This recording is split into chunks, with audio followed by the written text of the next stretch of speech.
Hey everyone, welcome to Simplilearn. Today, we will be learning the project management fill course.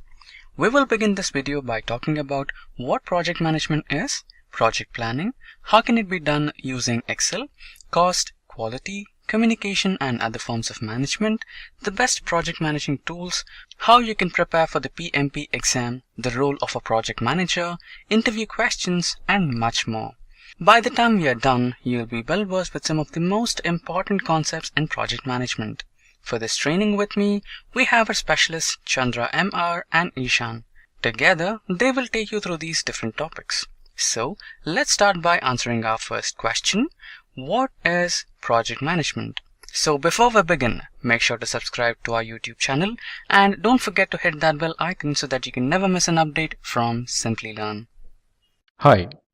Welcome to Project Management tutorial from Simplilearn. I am Chandra MR, a professional consultant and coach in best practices related to project management and IT service management. Today, as part of this tutorial, we are going to learn the basic understanding about the project management and the required knowledge for a project manager to become successful in managing projects. So as part of this tutorial, we are going to look at what is project management, what is project, components of project management, project life cycle, key focus areas in project management, job roles in project management, and project management certifications. So what is project management? Now, as defined in PMI's PMBOK, project management is application of knowledge, skills, tools and techniques to project activities to meet project requirements. So every project will have an objective to accomplish. Similarly, the objective of project management is to make the final deliverables in a finite time and budget. This involves having clear understanding about the deliverables of the project, required resources for the project,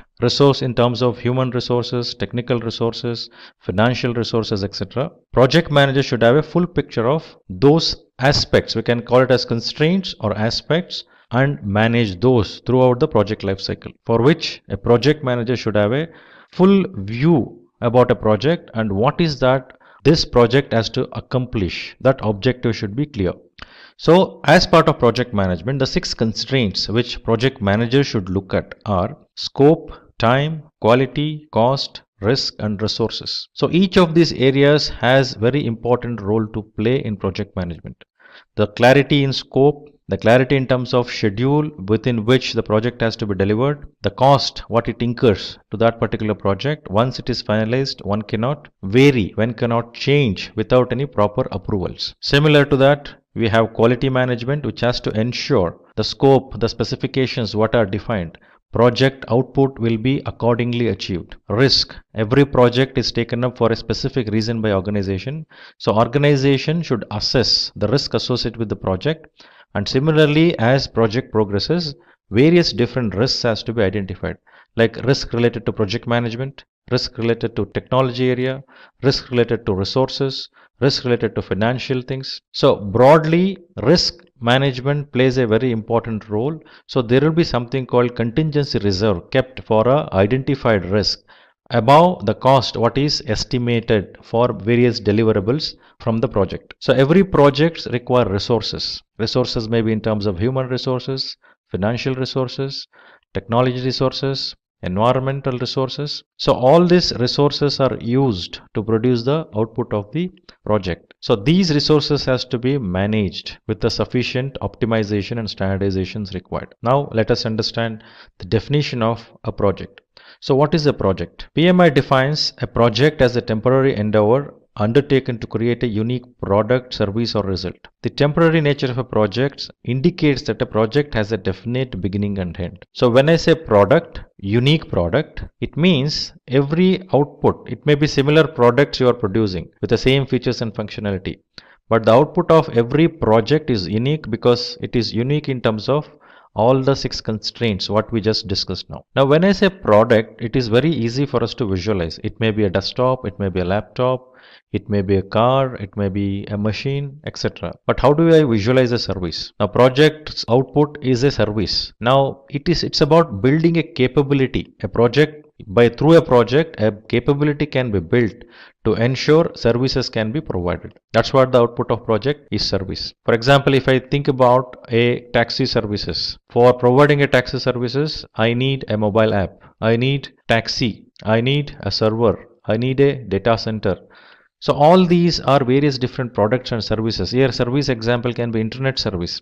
So combination of all the services and products builds the capability for an organizations who can provide the taxi services. So building that capability, we say it is an output of a particular project which is called service. Similarly, results can be improvement of something, improvement in customer satisfaction, increase in some specific objectives or specific results needs to be achieved in performance perspective. So output of every project will be unique product or a service or a result. This we need to clearly understand. So when we say there is a definite beginning and end, every project starts at a certain point in time and ends at certain point in time. So it has a definite beginning and end.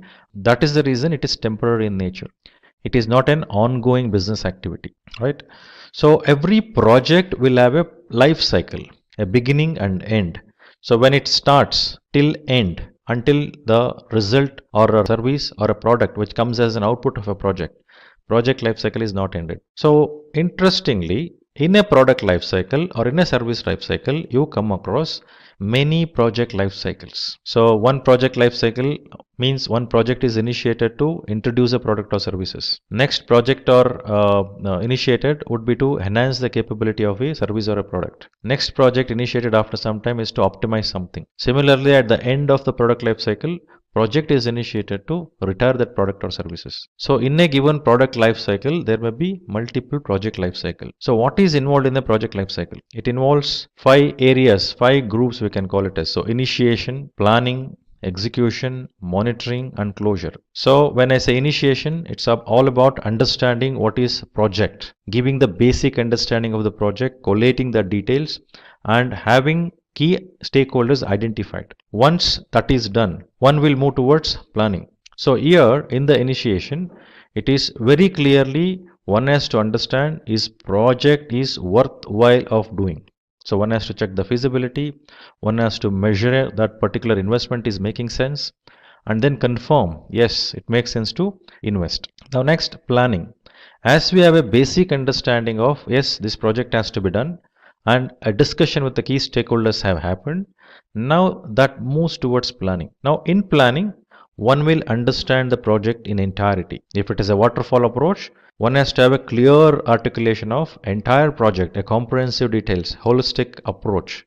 Now if you're going in a project in an agile way of approach, now in this planning you may have a big skeleton. As you go in each of the iteration, you may go deep dive into detailed planning if it is an agile approach. So planning provides you the clear insight towards what needs to be done in this project, how it has to be done, and what are the results which can be achieved out of that particular project. So this involves making that a clear blueprint of an project objectives, what we are supposed to achieve. So this will become a reference point throughout the project life cycle. Then execution. As you have a blueprint of the project, as the direction of that project is set, detailing of the project has been made, one will go ahead and execute the project. Execute in the sense implementation, acquiring resources and implementing it. So execution phase involves the allocation of resources and making the deliverables as required. You acquire resources, you configure a resource, you ensure right resources are acquired. If it is human resource, one has to educate that human resource with the project required knowledge or details, or one has to provide that assignment in such a way that skills of that individuals, what they should have is acquired by those individuals so that deliverables can happen, and they needs to be managed. The entire team needs to be managed. For that, a clear structure has to be created. Similarly, when you do technology resource perspective, those components has to be tested, configured, then integrated, again tested for and check the performances.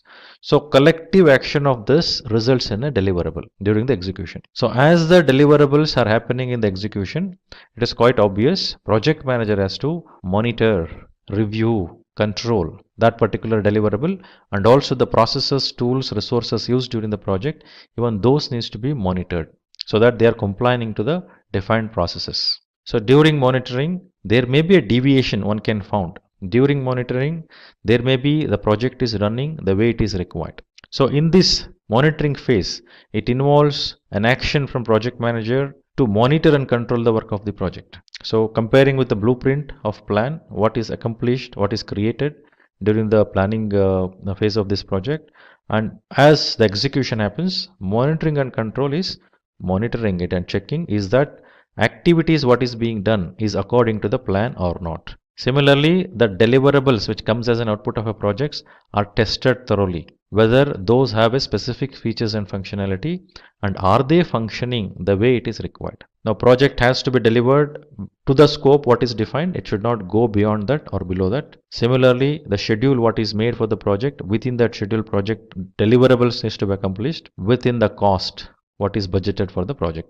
So during the project, project manager may find there are certain deviations which are occurred, there are additional challenges which has come in. So for this reason, one has to ensure continued monitoring as the execution happens and identify those deviation and ensure whenever there is a deviation there is a correction. Whenever there is an additional things coming in, that needs to be considered carefully whether that need to be involved as part of this deliverable or should be taken it separately. So this requires a lot of conversation with all the stakeholders of the project during the entire project life cycle, especially during planning, execution, monitoring and control, since they are not the one which is happening in sequence. So planning can also come back again where there is something which you may require to modify. So you may require to have a change in the blueprint itself by adding that new change which is coming in. So you go back to planning. So planning, execution, monitoring and control are going hand in hand so that project deliverables are happening as needed. Similarly, all the process, work instructions, all those templates what is given are used. One is complying to those requirements. It is very important. And project is done within the scope, schedule and time and the quality metrics defined. Then as the completion of the project happens, as the monitoring and control says, yes, deliverable has happened according to the requirement, then the project moves to the closure. The closure may be closure of a specific project phase, a milestone deliverable or a phasal deliverable, or it can be a deliverable at the end of the project, which is the ultimate deliverable. So processes in closing has to be triggered whenever there is an end of the phase, whenever there is a deliverable to conclude, and also at the end of the project to conclude the entire project. So during the closure, one has to ensure capturing all the details in terms of what is accomplished against what is defined, what went wrong, what went well, what is the learning one has to take to the next level or to next phase or to the next project. And at the same time, a sign off has to be obtained formally and everything should be summarized and have a good handshake with the project stakeholder, mainly a business or customer. And also disseminating of team means you will dismantle the entire team and send them back to their specific units or specialization, and they may get assigned to new project, or if it is a functional, they can go back to their functions to do their functional activities. So that was about entire project life cycle, what happens. Now while doing this, I mentioned there are 6 constraints, that is scope, schedule, cost, quality, risk and resources. So keeping these in mind, one has to ensure project is successful in all aspects. So to become successful, there are few key areas which has to be looked at. So first 6 key areas are scope, schedule, cost, quality, resources and stakeholders. Now let us look at the scope. What does scope means? Scope is about what needs to be delivered. What is in scope? What is out of the scope? So this refers to all those deliverable scope, all those activity scope. Basically we speak about 2 things. One is product scope and project scope. Product scope is all about ensuring the features, functionality of products are well defined and understood and signed off. And while delivering that product, that is tested against those defined features and functionalities. Whereas project scope focus on all the activities needs to be done, all those templates which has to be used, all the process which has to be complied with, all that skills which is required to be applied. So it is going as defined. So by doing this activities which is defined as part of project scope, the result, the deliverable will come out, which will be in line with the deliverables, features and functionality, which is defined as part of product scope. It is very important to ensure entire projects happens within this particular scope. There should not be any deviations from this. Schedule perspective, for that specifications what we have defined for a product and project. So these needs to be done in a specific point in time, means in a specific schedule. There will be start time, end time, right? So one has to plan how long a project would take and what are the deliverables should happen in what sequence, what activities are required to accomplish this. So all these needs to be understood. So while performing the schedule management, one has to look at a specific deliverable at a specific point in time by applying a specific set of activities required. So this will tell you the duration of the project. This will provide you the sequence of project. This will also help you to understand the dependency between one task to another task. This will also help you to understand how the deliverables happening in what sequence, which helps in prioritizing your deliverables. Third is cost.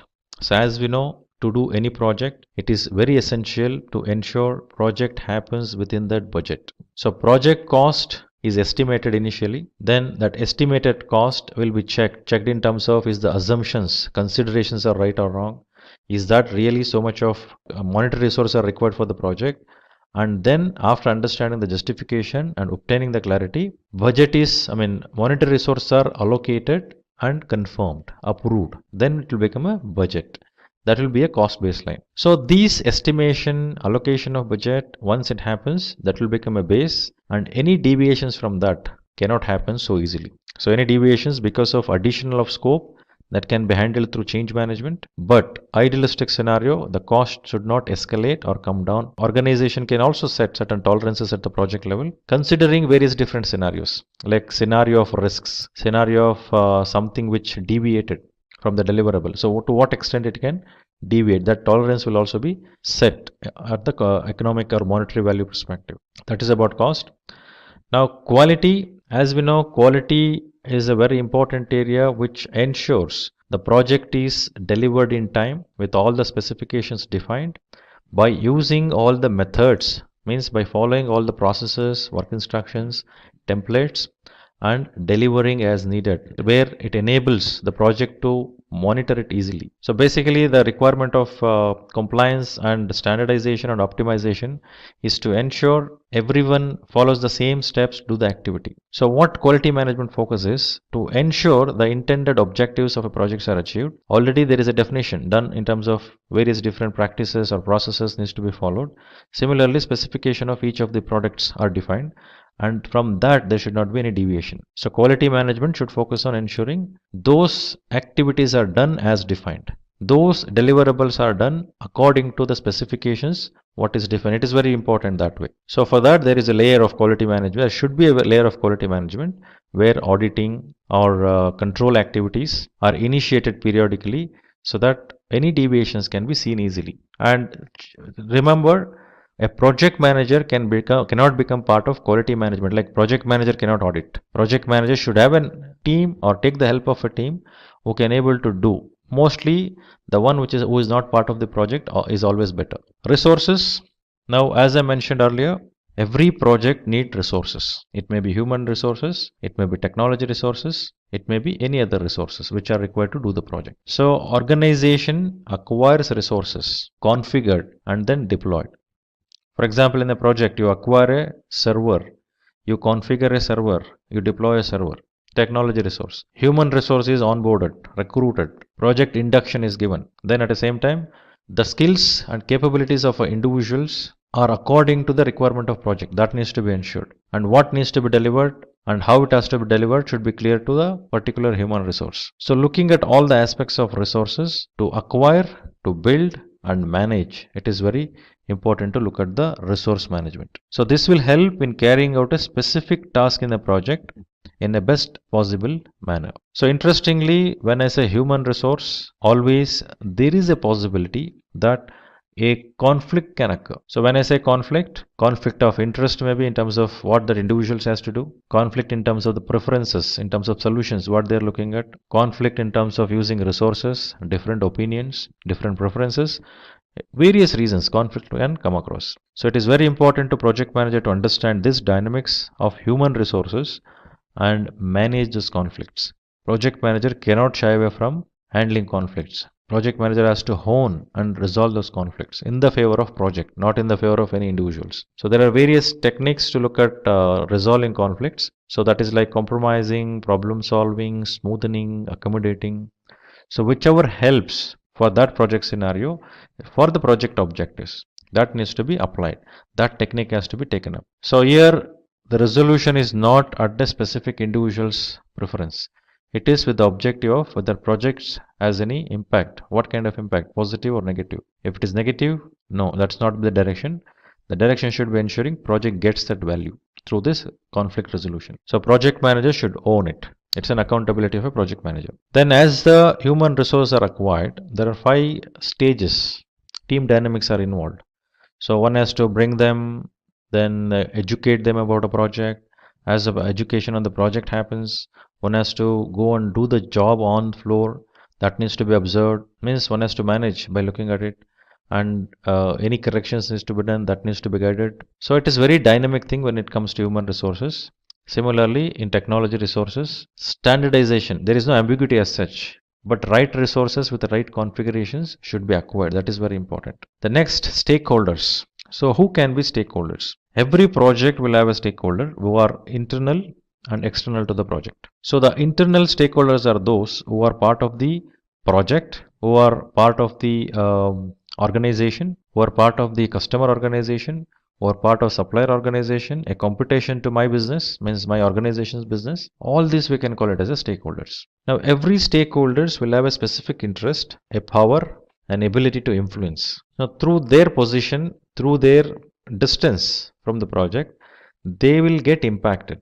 At the same time, they will also impact the project. Similarly, they influence and they get influenced because of the project. So a project manager should identify all the stakeholders and understand this. What is the kind of stakeholder is this in terms of power, in terms of legitimacy, in terms of influence, in terms of impact. After understanding that, there should be a strategy for handling the stakeholders. How am I going to engage with these stakeholders? It is very important.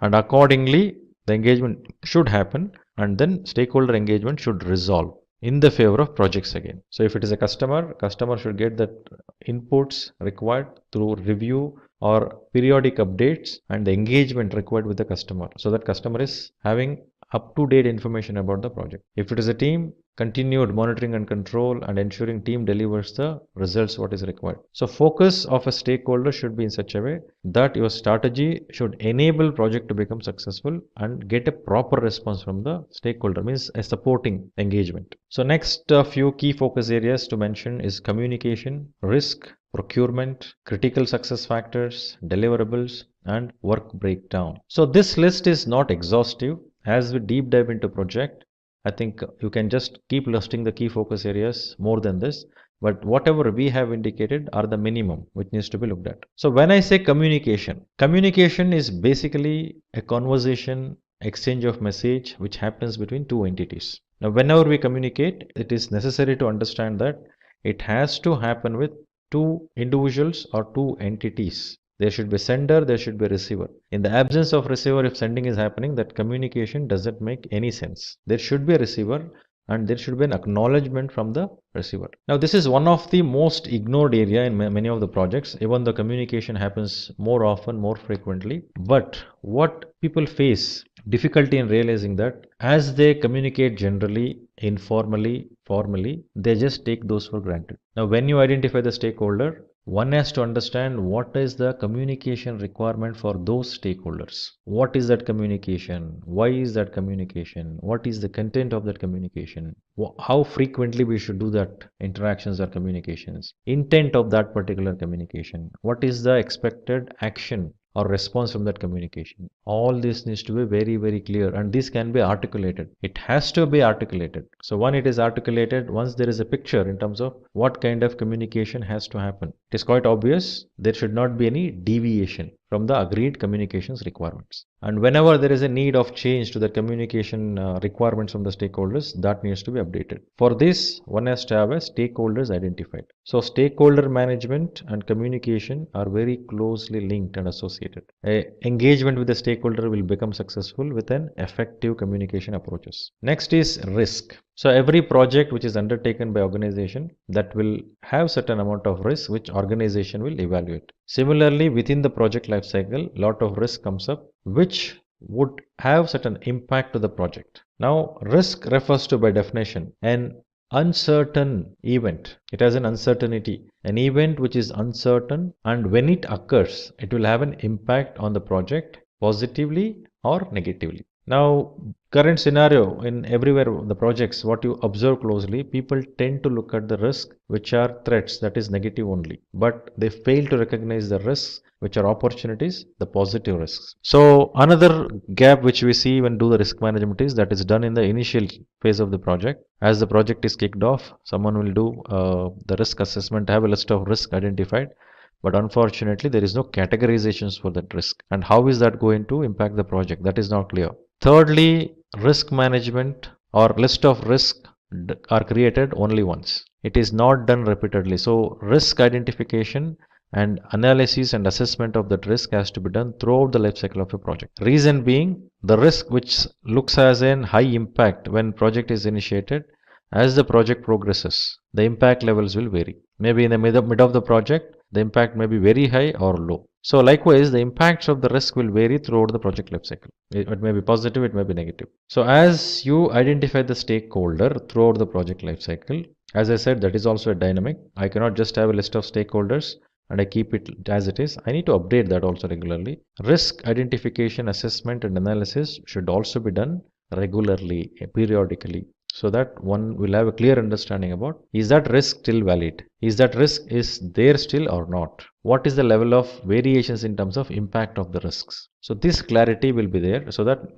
organization or project manager can get ready to face those risks. If it is a negative risk, definitely you should have a mitigation or avoidance or acceptance, whatever the mitigation plan you have, to eliminate the negative impact of the risk when it occurs. If it is a positive risk, it's quite obvious one has to take the advantage of that. One has to enhance, exploit, share a positive risk so that organization is benefited. Further, procurement. So whenever a project is initiated, whenever a project is taken up, the organization who is doing the project cannot create everything, cannot develop everything in that project life cycle. So organization would take a decision, make a decision stating that some of the deliverables we make ourselves, some of the products we make ourselves, some of the products we purchase, some of the services we purchase. So to purchase, that has to happen from a specific supplier. You cannot go with every supplier. You should evaluate those suppliers, qualify the suppliers, and then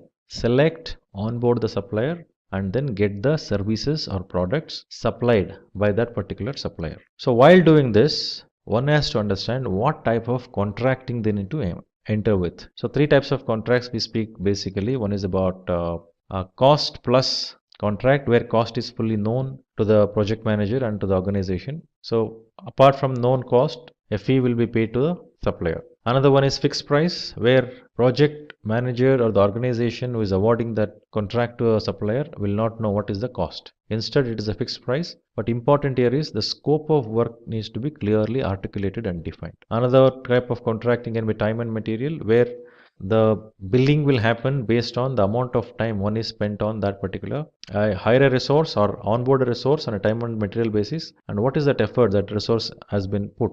Based on that, billing will happen. So three types of contracts depending on the different scenarios of the project will be signed with the contractor. However, before doing that, it is very essential to identify those suppliers, sign off with them, and monitor and manage them. So if deliverables are not there, it is very essential to look at the termination. One has to terminate. Otherwise, one has to ensure, instead of terminating, should be able to put some effort to educate them also, so that they come up to the mark, so project is benefited. So depending on what needs to be done, that call has to be taken on a regular basis. Then critical success factor. So for every project, there should be an articulation of critical success factor.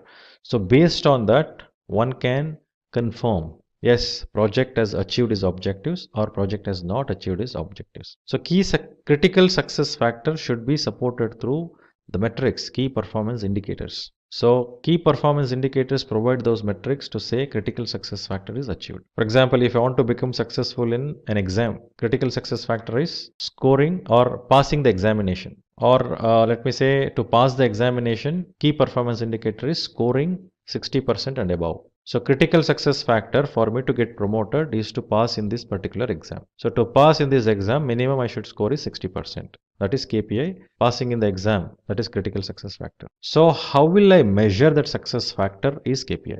So every project which it produces a specific product or services by using a specific resources, and each of these, the resources, the processes, the templates, the deliverables, all these needs to be measured on a continual basis. So there are critical success factors defined, and those are measured by defining KPIs to that critical success factors. So basically, critical success factor provides the insight towards what needs to be measured, and when you measure, what should be the focus. And to achieve those critical success factors, the indicator is key performance indicators. When you measure, yes, the moment you achieve that, your CSF is achieved. Next, deliverables. So deliverables are those which comes as an output of the project, right?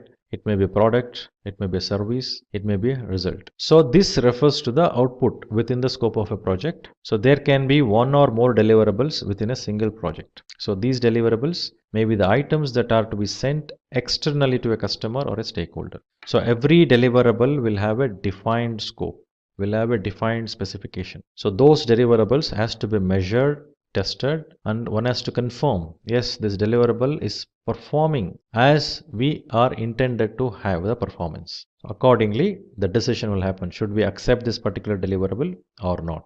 If there is any deviation, that has to go back for correction. So that's the reason we have monitoring and control. All the control processes like control quality focused on the product state, whether it has achieved that results or not. Is that functional as needed or not? One has to ensure these deliverables has all those features and functionalities. Only then that can be handed over to the respective stakeholder, customer or operation, whoever the stakeholder it is. Next is work breakdown structure. So when we say work breakdown structure, when I look at a specific piece of product or services and have a bigger picture, I cannot even visualize the various different components, various different actions involved in achieving that bigger deliverable. So if I say a car, so I can think of a body external, I can think of a mirror on that body, I can think of a glass in the front, side as well as the back side, and also I can think of interiors like seat, then accelerator, steering, dashboard. All this I can visualize. But since I'm not a technology expert relating to car, can I visualize all those parts which are working inside for car to move,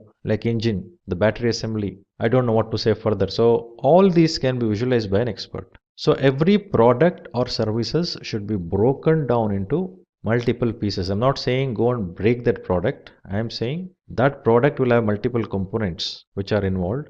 Those needs to be segregated. For example, if I say cars exteriors, cars interior. So cars exteriors, external items you can see, whatever you visualize, body structure, mirror assembly, headlights, then tires. So likewise, whatever I can visualize, I will make it as a line items under the exterior. So under, for example, under a mirror I can speak about mirror glass, mirror cap, mirror pedestal, and mirror assembly where it moves, where you can move the mirror. So these are the various components involved in a mirror.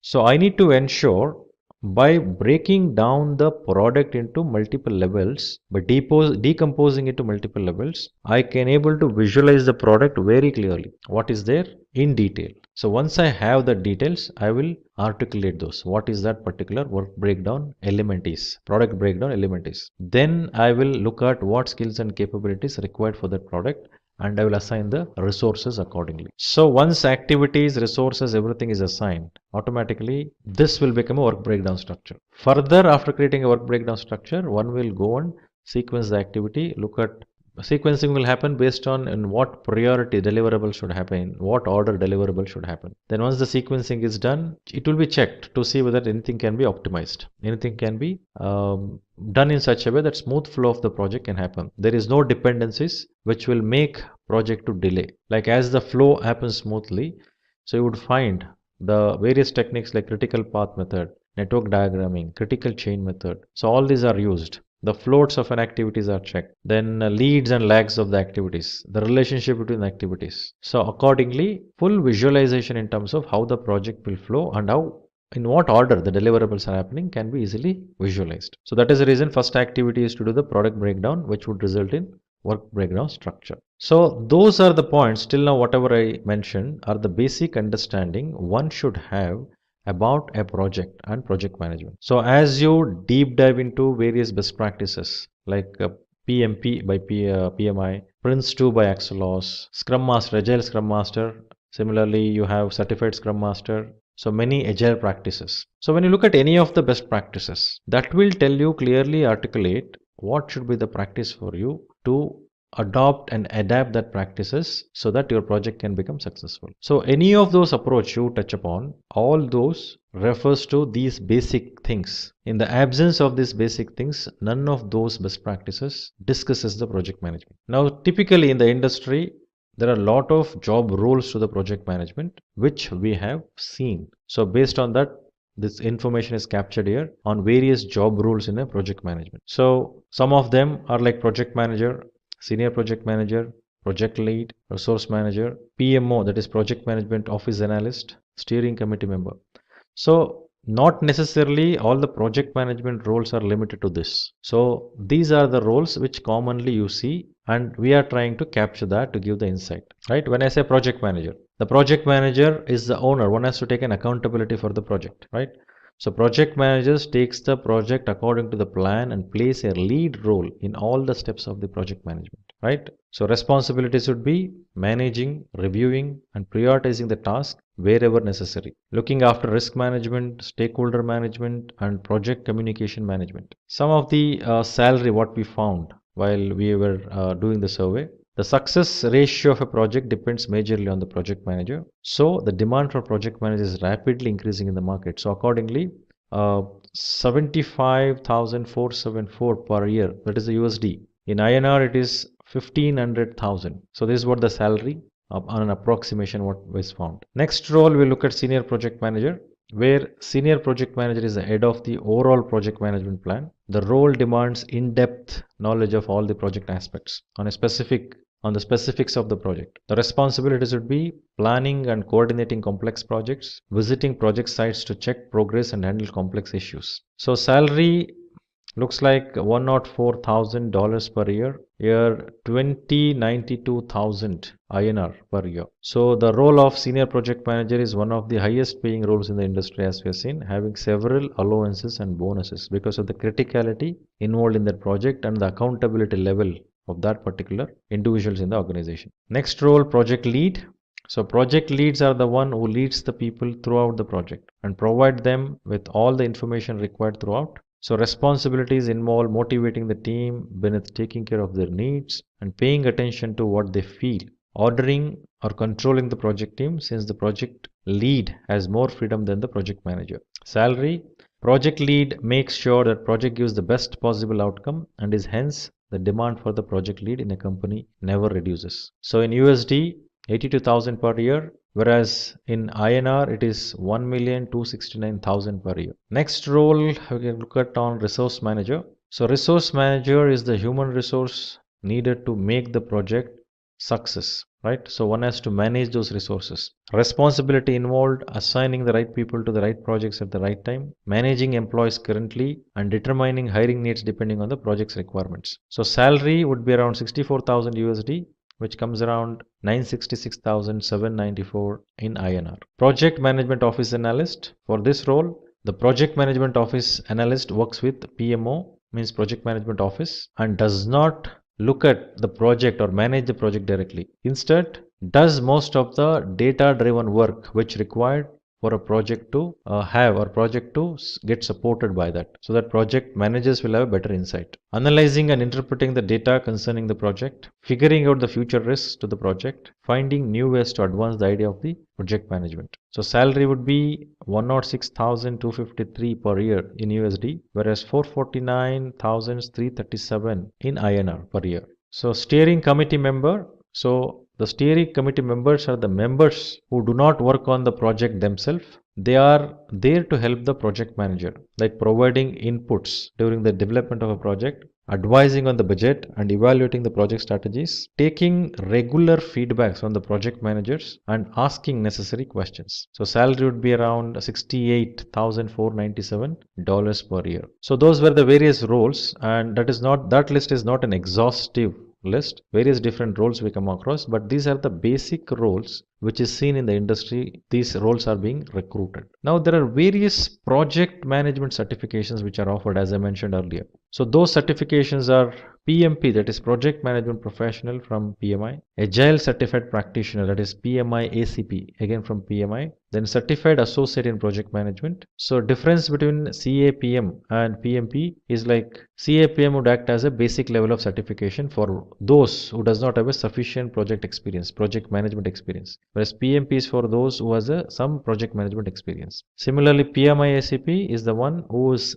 aspiring to look at agility in project management, and they can go for it. Certified Scrum Master, yes, it is a Scrum Master certificate which will explain the role of a Scrum Master in detail. Similarly, Prince 2, a certification from Axelos, which also speak about all the aspects of the project what we discussed and provides the framework for project management. Axelos also provides Prince 2 certification in Agile also, Agile Prince 2 certification. So we will look at each one of this, certain details which are required for us to know. So project management professional, as I mentioned, is most acknowledged and value, the certificate value what it carries, which has resulted to the certified professionals in landing up in highest paid jobs in the world. So certified managers gets 20% more salary than the average salary. So to take up an examination, one has to go through the formal training of 35 hours. That is one of the prerequisites, and there should be some experience of 4500 hours of project managing project by leading various activities of a project. And once the person becomes eligible with that prerequisites, person will become register in the PMI's website, becomes member, and then go for examination. So examination fee for PMP would be $405 for the members who are registered with PMI, and for those who are not registered as a member with PMI, it is $555. The duration of the examination is 4 hours, and the number of questions will be 200, which are multiple choice questions. So each question carries 1 mark. There is no negative scoring. Now prerequisites, one has to have 4,500 hours directing and leading the projects. That experience has to be filled in while filling the application. If a person is a bachelor degree holder, and along with that 35 contact hours of PM education. Now prerequisites for the one who is not a graduate, who may be high school or diploma, is 7,500 hours of directing and leading projects, 35 hours of PM education. So those are the prerequisites before one will go and appear for examination. So once an individual passes PMP examination, that certificate is valid for 3 years. So now after 3 years, if the person aspires to keep the certificate continued, they need to produce 60 PDUs, professional development units, which has to be acquired during those 3 years. How to acquire? One has to go through additional learning, one has to contribute towards project management knowledge base. So those needs to be evidenced, and then renewal fee has to be paid and certificate has to be renewed. Then Agile Certified Practitioner, as we saw for PMP, here Agile Certified Practitioner demonstrates that one has relevant experience and education to handle and lead Agile projects. The organization has started shifting towards Agile, as we know, in today's industry, which makes this certification fast growing in the world. So examination fee would be $435 for PMI members, $495 for non-PMI members. Duration is 3 hours and multiple choice questions, 120 questions. Prerequisites is 2,000 hours project management experience with 1,500 hours agile experience and 21 contact hours of agile practices. So maintenance, 30 PDOs are required for every 3 years, and after paying the renewal fee, that can be renewed. Now certified associate in project management.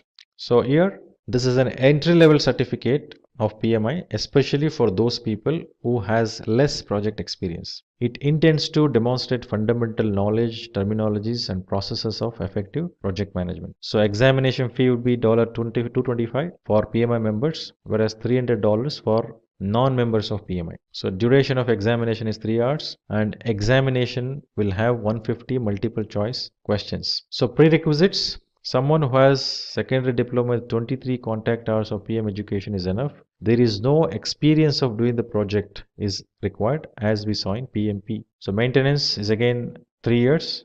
Someone who need to continue the certification has to retake the examination every 3 years. Next, certified Scrum Master.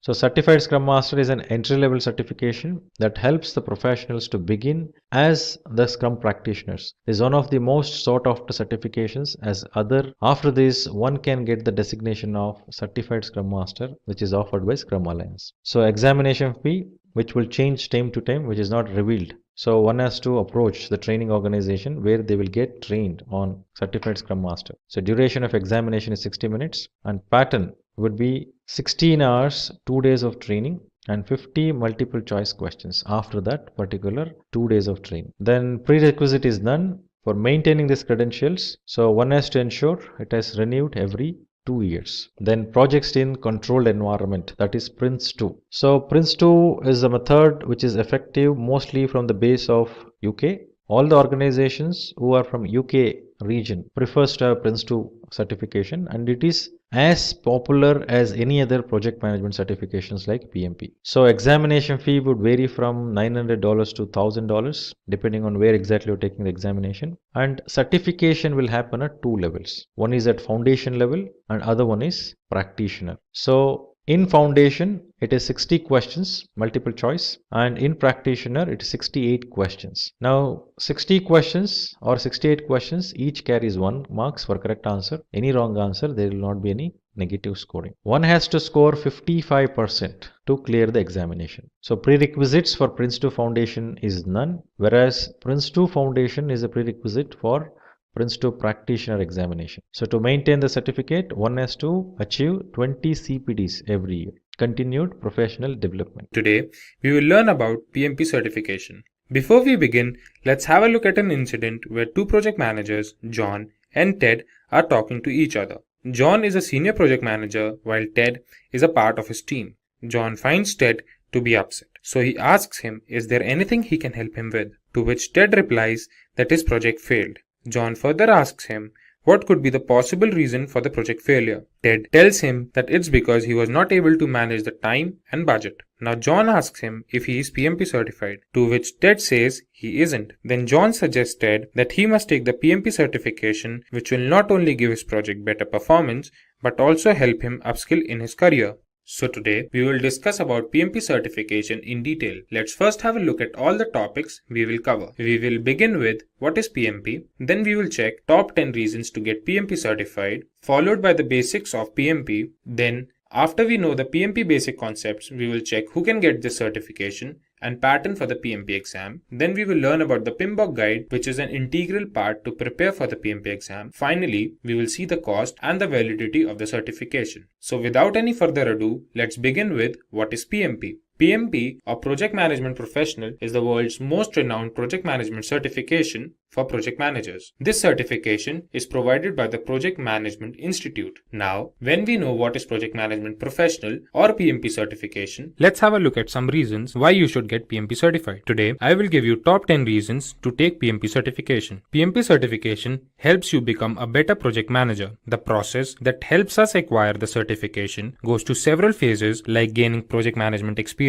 and passing the PMP exam, which helps you in bringing sanity to the project manager. The process helps project managers to learn different industry trends, have practical knowledge, and several other project management constraints. The second reason that we have is project management certification makes a resume more valuable. As we have discussed earlier, that PMP certification is the most renowned project management certification, so having it on the resume will definitely help the interviewer recognize our skills. There are companies that only accept project managers who are PMP certified. PMP certification not only helps in switching the job or finding a new one, it helps in progressing in the current company as well. The third reason that we have is it provides more job opportunities. When one acquires the PMP certification, it proves that one has expertise in completing the project effectively and efficiently. So the certification increases the trust factor of the interviewer in you and increases your probability of getting that job. The fourth reason that we have is salary hikes. PMP certified project manager is one of the highest paid jobs around the globe, and this trend will continue to grow. The global survey by the Project Management Institute shows that PMP certified project managers tend to get 20% more salary than the non-certified project managers. The next reason that we have is PMP certification validates your dedication to the job.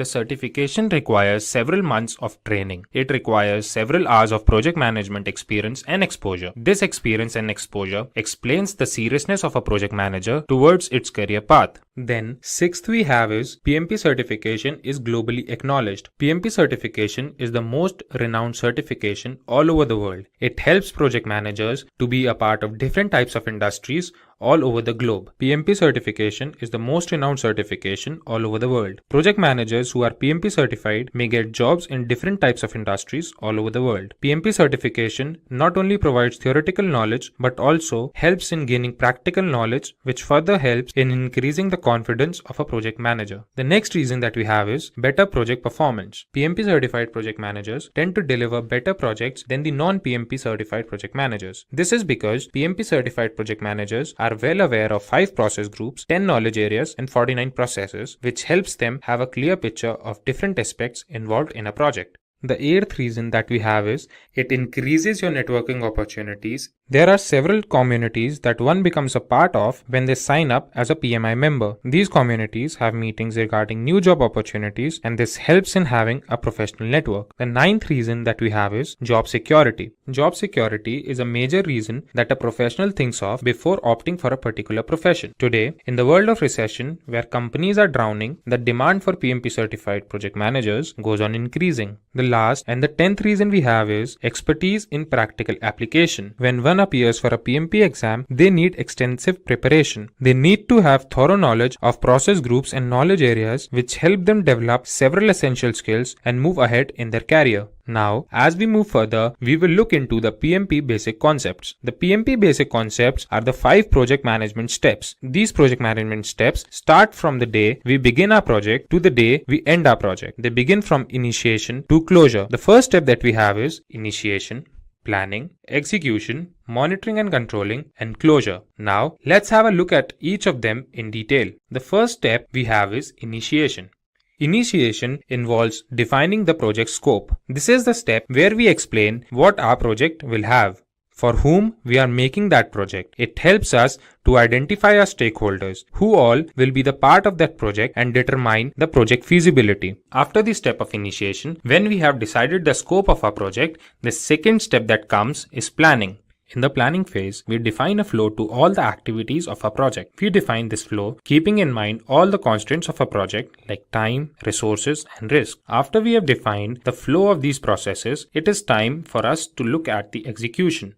In the execution phase, we evaluate the plan and the sequence of the tasks we have made. We finally put the plan in action and the project tends to start. After the project building has started and the process of execution has started, it is time for the monitoring and the controlling phase. In monitoring and controlling phase, the progress of the project is tracked and important steps for quality assurance are taken. In monitoring and controlling phase, the work being done is compared with the work as defined in the project plan. In this phase, the progress of the project is tracked and important steps for quality assurance are taken. Finally, we have the closure step. In this step, the deliverables are delivered to the client, the documentation of all that took place during the project life cycle is done, and project is fully evaluated. Now, when we have seen reasons for getting PMP certified and we know the basic concepts of PMP, it is time for us to know who can get PMP certified. For getting PMP certified, there can be 2 cases. The first case says you must have a secondary degree. A secondary degree means high school diploma or an associate degree or a degree that is globally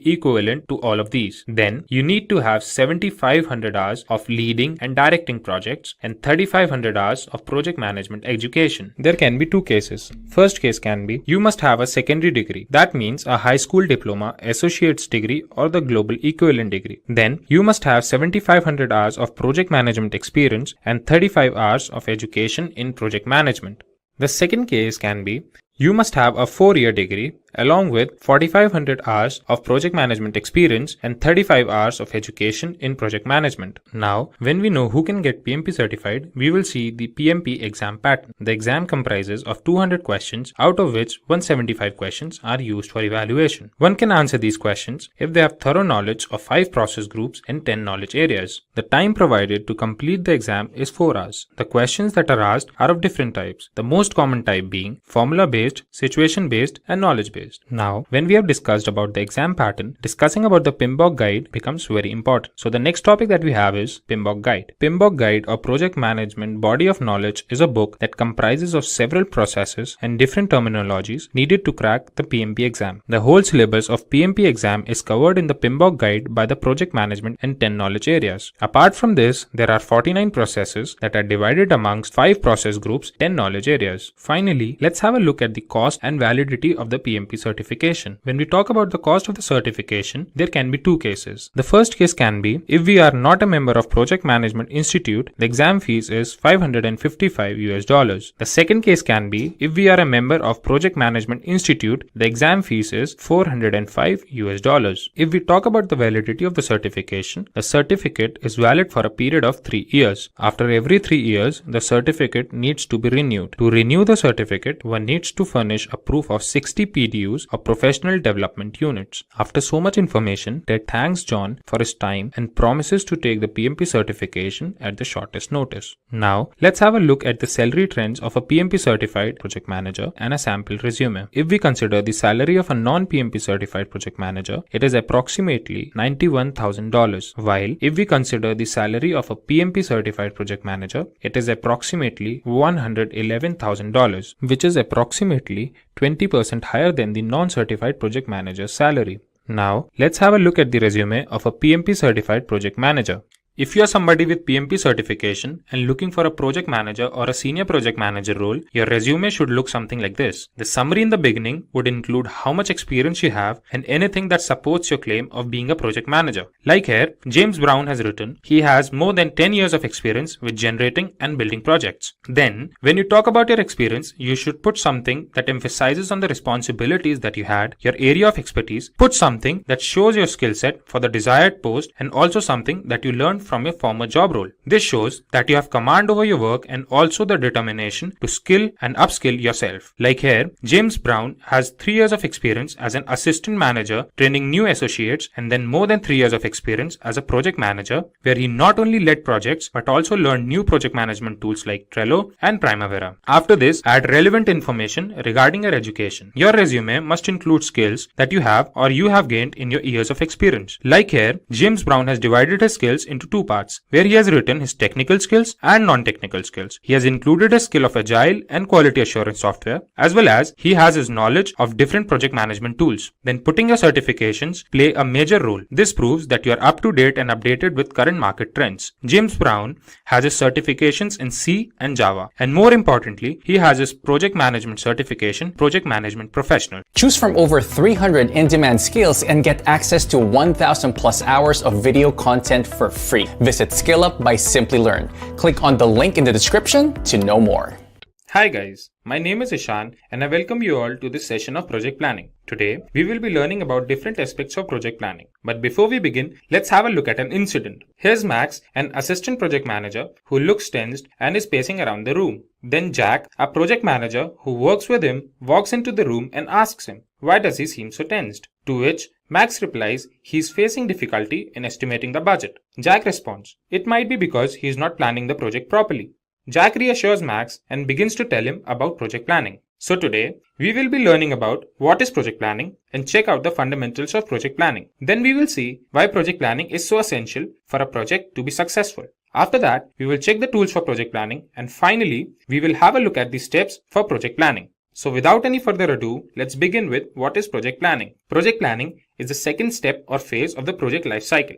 Project life cycle has 5 different phases from initiation to closure. Today, we will be learning about this phase that comes immediately after initiation, in which the project plan is documented and further requirements are defined. Project planning includes the following things. The first and the foremost thing is describing the objectives or outputs we are expecting the project to yield. Second, we have is the elaboration of the scope to make sure what the project is all about and what all can be expected from the project. The third step we have is forming a schedule. This schedule is important to run or perform different tasks of a project, each task having its own start date and end date. This helps the project to finish in the scheduled time and limit. Lastly, we have making and generating progress reports, in which all that went during the tenure of the project is documented. This helps in evaluating the project and helps in the forthcoming projects. Now, let's have a look at the project planning fundamentals. The first fundamental that we have is the determination of scope, cost, and resources. The determination helps us in having a rough estimate about the time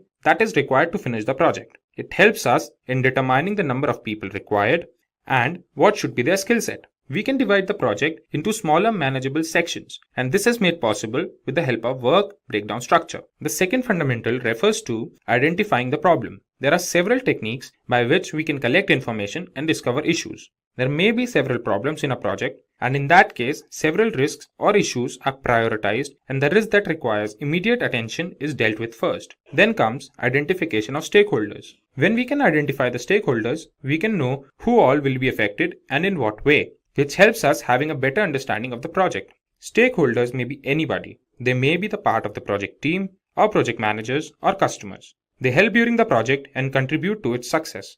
Then the last fundamental we will discuss is defining project objectives. A project plan is made keeping in mind the requirements of the project team and expectations of the stakeholders. If the project team can meet the expectations of the stakeholders, then only we can say that the project is successful. Now, when we know about project planning and its fundamentals, it's time to see why project planning is so important. Project planning reduces the cost and time of the project as every step is monitored and optimized in the best possible manner. Project planning increases employee satisfaction as every employee who is a part is engaged in the team for improved project performance. Project planning helps in the implementation of quality assurance as the output of every step is duly tested. Lastly, project planning helps in reducing project risk as planning helps to analyze, prioritize, and deal with that risk. Moving on, let's have a look at the tools for project planning. The first tool that we have is a Gantt chart. Today, Gantt charts are one of the most popular project management tools. They help in tracking the status of the work at a particular time and their dependencies on each other. Gantt charts help in showing different phases and steps involved in a project. The second tool we will talk about is Critical Path Method or CPM. Critical Path Method helps in scheduling the project activities so that the project runs properly. The Critical Path Method focuses on the longest stretch of dependent tasks and determines the time needed to complete them. The next tool is Project Evaluation and Review Technique or PERT chart. PERT provides a graphical representation of the project's timeline, explaining the interdependencies of different tasks. This tool not only helps in making a schedule, but also helps in coordinating with all the team members. The fourth tool we will check is Work Breakdown Structure. Work breakdown structure is a very common tool that makes it possible for the team to break its work into manageable sections. Work breakdown structure is a step-to-step process that helps in completing the project efficiently. The last tool we will see is project documentation. Project documentation is an integral part of the project lifecycle. Project documentation helps in understanding the mistakes done during the project and, more importantly, provides guidelines for the upcoming project. Now, when we know about different tools for project planning, it becomes essential that we know the necessary steps of project planning. There are 7 steps in project planning. Let's have a look at each of them in detail. The first step is identification of stakeholders. As we have discussed, stakeholders could be anybody. They could be a part of the team or a project manager or a customer. When we identify stakeholders, we can find out the expectations and requirements that are to be looked upon in this project. This gives us a clearer picture of the project and helps in establishing the project scope. So the next step we have is defining the project scope. This helps in determining a list of specific project goals and deliverables that are to be achieved during the course of the project. After we have defined the project scope, it is time to set project objectives and prioritize them. The initial ideas that were there before are now elaborated, and final steps to complete the project are defined. In the next step, the deliverables are determined. After all, project deliverables are the only reason why the project is being created. This step involves finding out what these deliverables will be and the deadlines of their delivery. Then the step that comes into picture is creating a project schedule. The project schedule refers to the guidelines when a particular task is to be started and when it is supposed to end. This helps in monitoring the growth of the project and later helps in generating progress reports. The next step is the step of risk analysis. This step plays an extremely important role in the success of the overall project. It helps in identifying the risk, prioritizing them, and taking steps to limit them. The last step in project planning is to generate progress reports. In this step, we update the stakeholders about the project growth, and it is done so that all the concerned team members can have a look at the progress of the project. After all this information, Max thanks Jack for the explanation and looks forward to plan projects within the budget and of better quality. In this session, we will talk about project plan in Excel. We will learn about a project plan and how we can make an effective plan in Microsoft Excel. Before we begin, let's have a look at all the topics we will be covering today. First, we will see the basics of a project plan.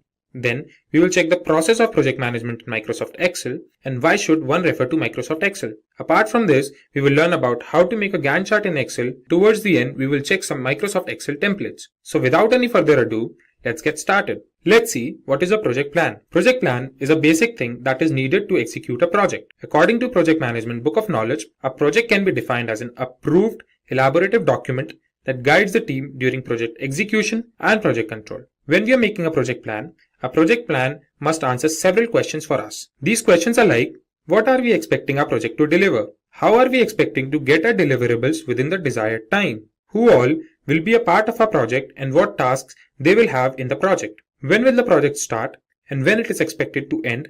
That is, the deadlines of the project. Now, let us learn about project management in Excel. Microsoft Excel is one of the most common applications these days. It is used in both offices and at homes. Microsoft Excel is an easy project management tool that allows the team members to easily see the tasks in a project, develop a plan, and track its progress.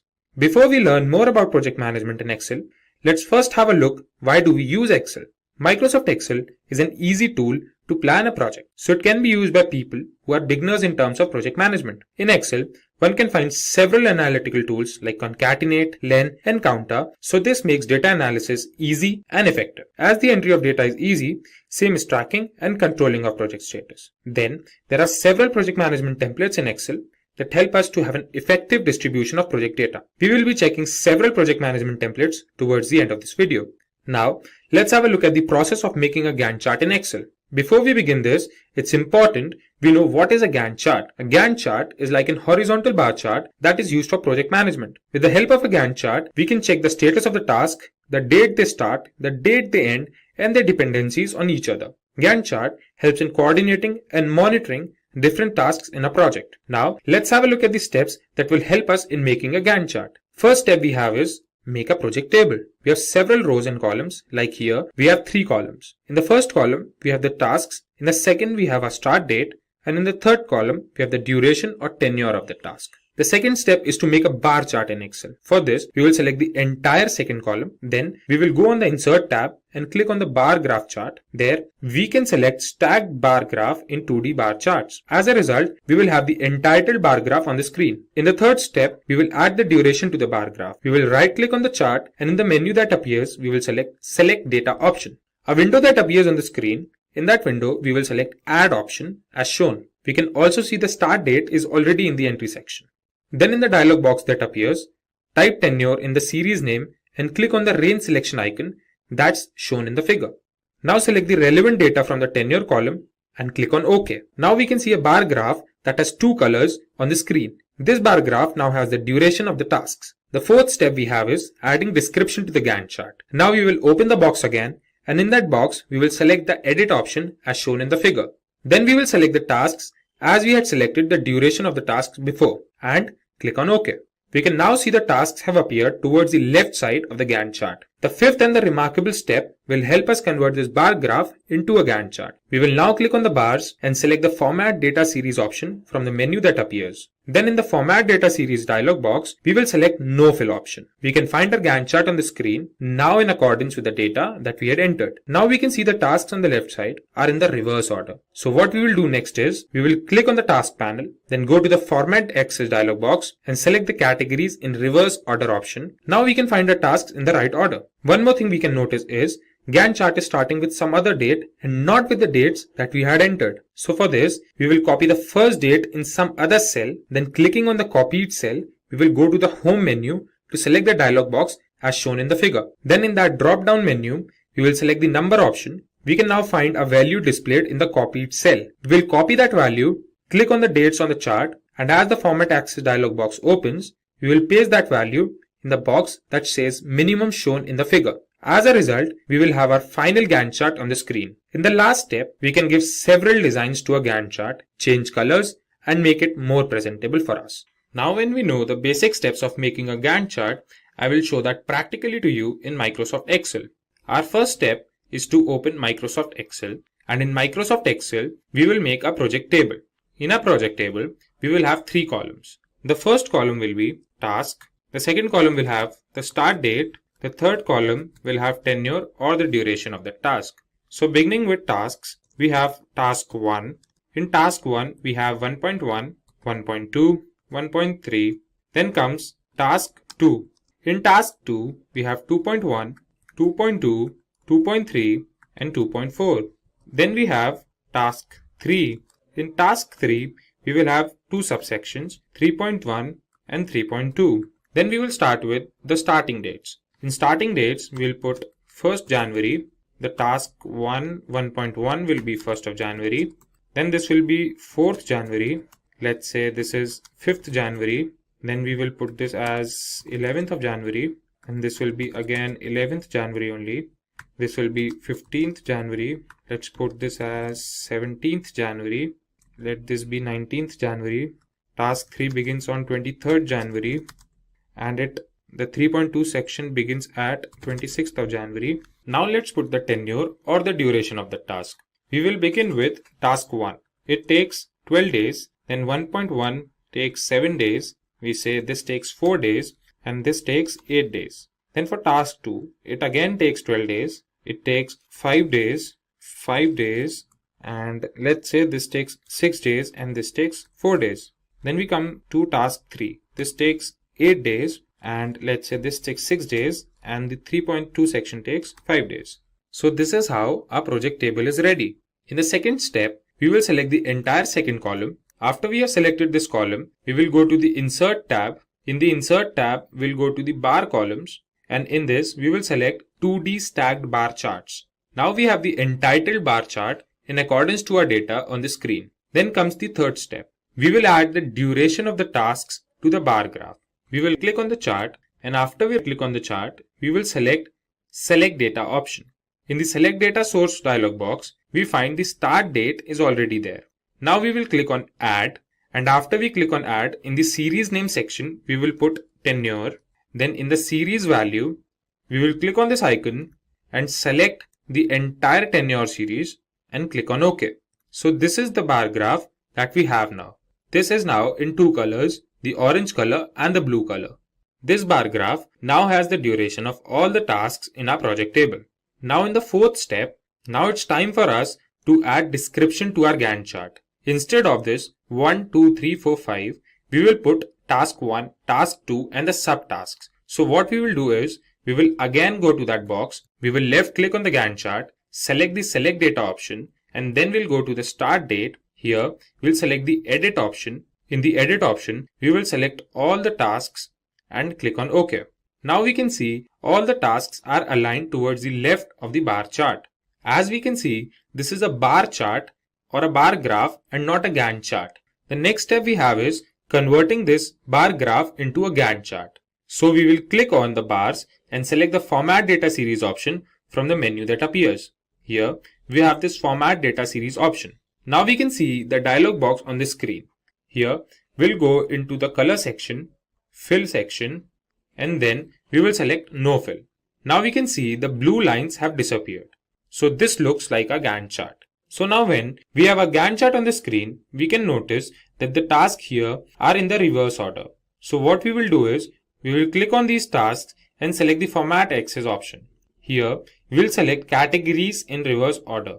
We can see our Gantt chart is now in order, like we have our task 1 on the top and task 3 at the bottom. The dates are starting from 11th of December, but the dates we have provided are from 1st of January. Now we will copy this cell, then go on the dates box. Here, we'll go to Format Axis. In the Format Axis, we can see minimum. In this minimum, we will paste this value and press enter. As we press enter, we can see our Gantt chart starting from the date that we wanted to start, and that too in the correct order starting from task 1 to task 3. Now as a result, we have our final Gantt chart on the screen. In the last step, what we can do is make our Gantt chart more representable. We can change the color of these bars, we can give them shapes, and we can do many other things to make it more presentable.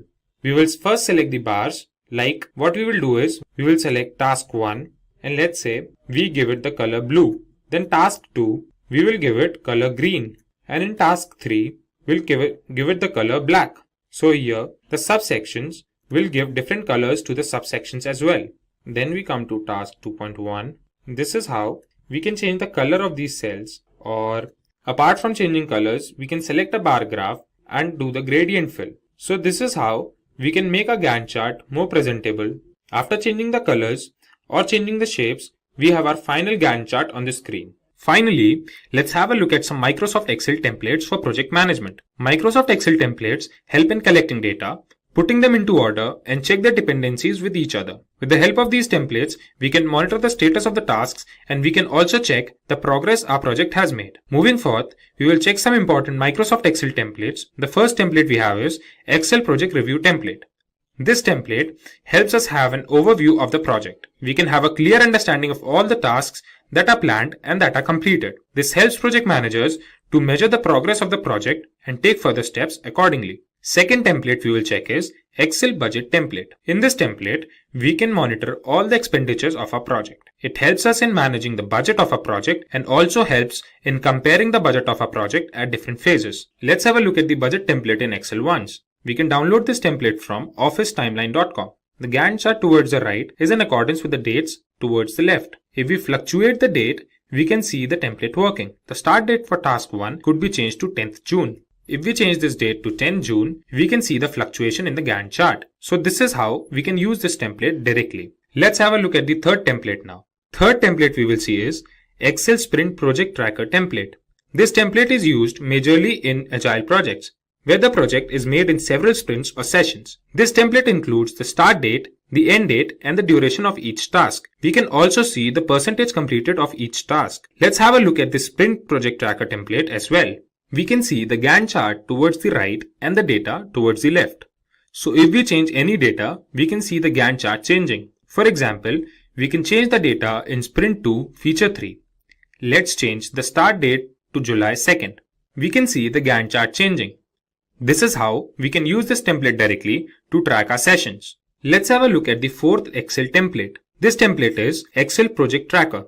In this template, we have the data of all the tasks with the status and owners. We can track the percentage of tasks completed and also compare the planned duration of the task to the actual duration of the task. After the critical part tracker, let's check the Excel Project Schedule template. This template helps in effective management of the project, as it helps in monitoring the time that each task of the project takes. It provides a clear view of all the work associated with the project. Let's have a look at this template in Excel once. We can see the Gantt chart in accordance to the data. If we change the estimated hours at two places, let's say at the design review, we make it 15 hours instead of 5 hours. And at the create staffing plan, we make it 2 hours instead of 20 hours. We can see the Gantt chart fluctuating. This is how we can use this template to manage the schedule in a project. Moving forward, the next template we will see is Excel Project Status Report template. This template helps us having a list of project deliverables and the risks associated with that project. This template helps the project managers about different crucial activities involved in a project. After this, we have Excel Milestone Tracker.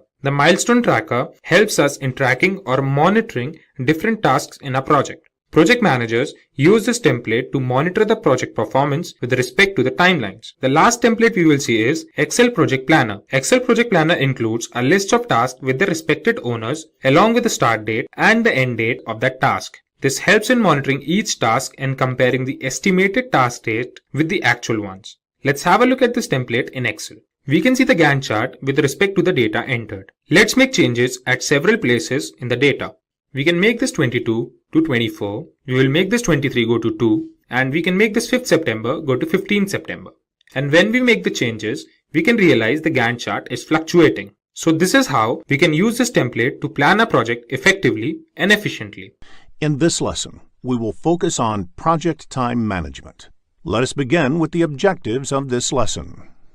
After completing this lesson, you will be able to define project time management, explain project schedule, Gantt charts and network diagrams, identify the key terms used in project time management, describe the project time management processes, explain various schedule network analysis techniques.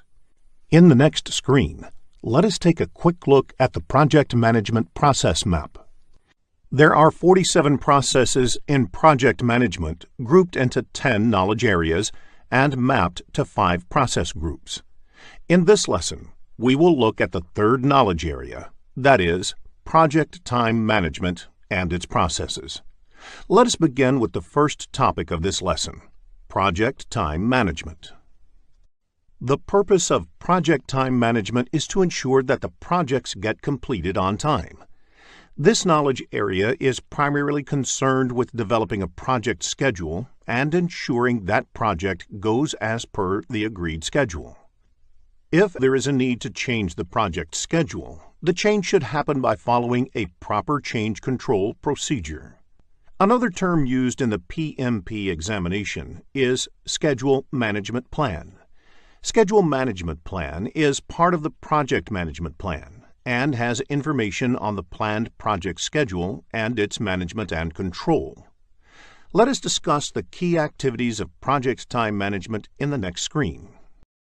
The key activities that are part of the project time management include identifying activities, estimating time and resources, and sequencing activities.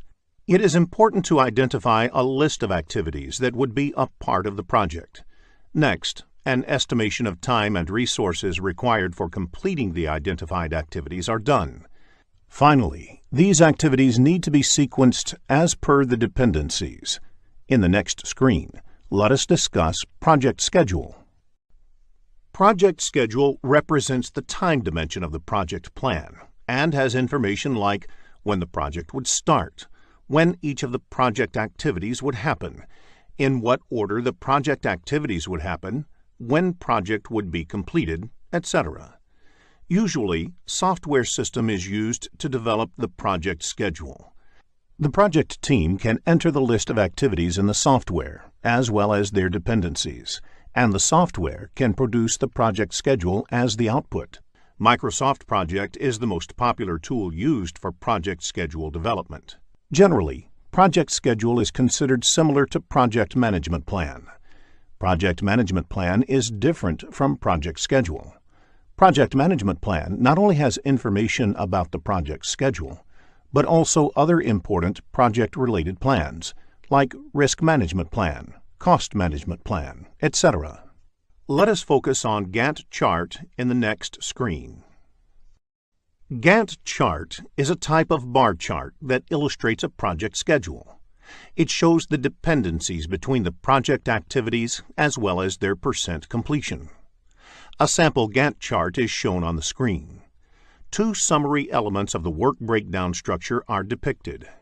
To complete those elements, there are a number of activities under them. Some of these activities have dependencies. For example, Activity B and C have a dependency. Activity C can start only when Activity B is completed. The chart gives you an idea about when specific activities are planned to finish and when the overall WBS element will get delivered. Create tasks and work with the Gantt chart. This will make answering Gantt chart-based questions easy and fun. In the next screen, let us understand the relationships that exist among project activities. Network diagram is extensively used in the project time management knowledge area to plot the activity dependencies. This is a graphical representation of the project activities in the form of a network. There are 2 ways to draw a network diagram. In Precedence Diagramming Model, PDM, or Activity on Node, AON, boxes represent activities and the arrows indicate the dependency. This type of network can have all 4 types of relationships between the activities.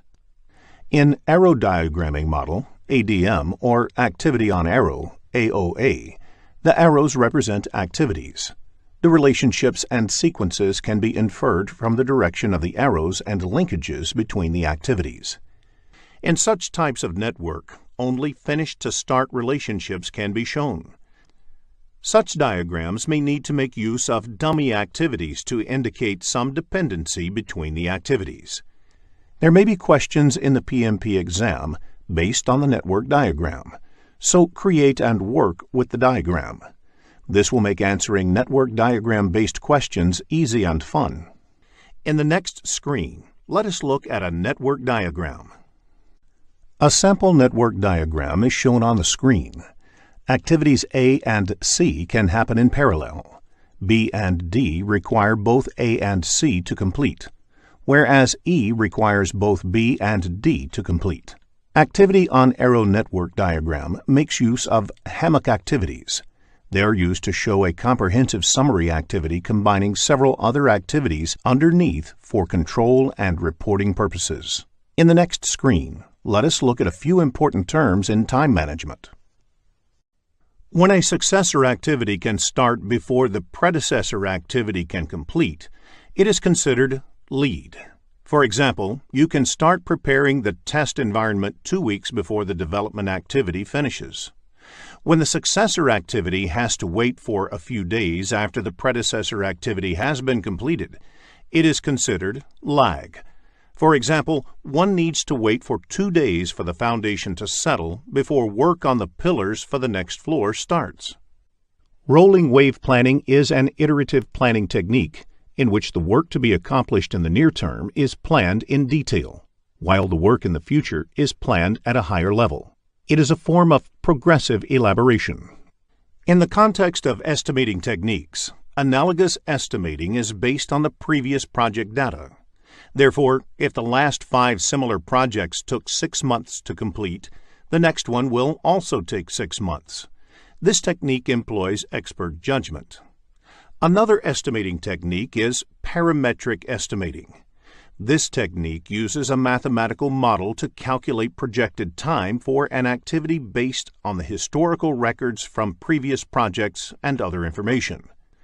A few common parameters are identified based on the previous project data, and that parameter is used to predict the time required to complete the next activity or project.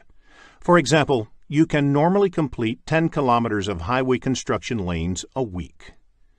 Effort is the total amount of work required to complete the activity. Duration is the amount of time it takes in terms of elapsed or calendar days. If you have an activity that requires 10 people to work for 5 days, the total effort is 50 person days, but the duration is only 5 days. In the next screen, let us look at the project time management processes. There are 7 project time management processes. They are plan schedule management, define activities, sequence activities, estimate activity resources, estimate activity durations, develop schedule, and control schedule. The first 6 processes are executed during the planning process group. The ultimate goal of these planning processes is to develop the project schedule. The 7th and the last process is a part of the monitoring and controlling process group. In the next few screens, let us discuss these processes in detail. We will begin with plan schedule management. As defined in PMBOK Guide, plan schedule management is the process of establishing the policies, procedures, and documentation for planning, developing, managing, executing, and controlling the project schedule. It belongs to the planning process group. Let us look at the inputs to this process. The project management plan provides other subsidiary plans and will guide the schedule planning activities on the project. The project charter provides an overall context and the high-level product and project description, which might help determine the approach for schedule management. Few projects might have scheduling constraint. For example, projects of Olympics 2016 should be completed at the same time. Enterprise environmental factors provide the organizational context to the project, including the culture of the organization, the infrastructure like scheduling systems available, key personnel, and so on. Organizational process assets provide inputs such as policies and procedures, templates, past performance data and estimates, historical information, and knowledge base. Now, let us look at the tools and techniques employed in this process. Expert judgment refers to input received from knowledgeable and experienced resources. Experts can draw from their previous experiences the proper approach to govern the schedule on a project.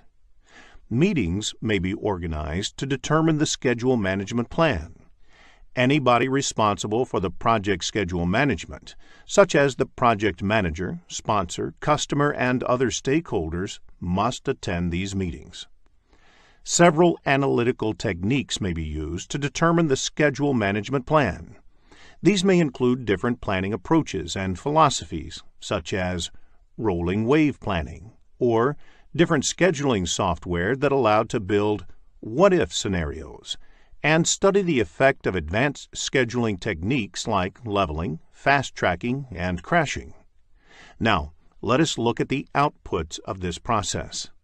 Schedule management plan is a component of the project management plan that describes the criteria and activities required to arrive at the project schedule, as well as how the project may be baselined, monitored, and controlled. In the next screen, let us define activities process. Define activities is the process of identifying the specific actions to be performed to produce the project deliverables. It belongs to the planning process group. The important input for the define activities process is the scope baseline. Scope baseline is a term used collectively to refer to project deliverables, constraints, and assumptions of the project. In addition to the scope baseline, the other inputs in this process are enterprise environmental factors, organizational process assets, and schedule management plan. A reason why enterprise environmental factors is an input to define activities is because the organization might be using project management software to define activities, and that may influence the activity definition process. The knowledge base containing historical information regarding activities lists used by previous similar projects is a good example of organization process assets applied to scheduling. The tools and techniques used in defining activities are decomposition and rolling wave planning. The last technique is expert judgment, where the experience of project team members is used in developing detailed activity lists. The output of the process is activity list, activity attributes, and milestone list. Activity list contains a list of identified activities. Activity attributes are the additional information about the activity itself. A milestone is a significant point or event in the project. A milestone list identifies all the milestones and indicates whether the milestone is mandatory or optional. Let us move on to the next process, sequence activities. Sequence activities is the process of identifying and documenting relationships among the project activities and is also part of the planning process group. For every activity and milestone, except the first and last one, is connected to or at least one predecessor and one successor. The inputs to this process are activity list, activity attributes, and milestone list. All these are the outputs of the define activity process. The other inputs are schedule management plan and project scope statement. Schedule management plan provides guidance in terms of methodology to be employed for many of the scheduling activities on the project. Organization process assets are also an input to sequencing activities because the organization might have some kind of knowledge base for scheduling project activities.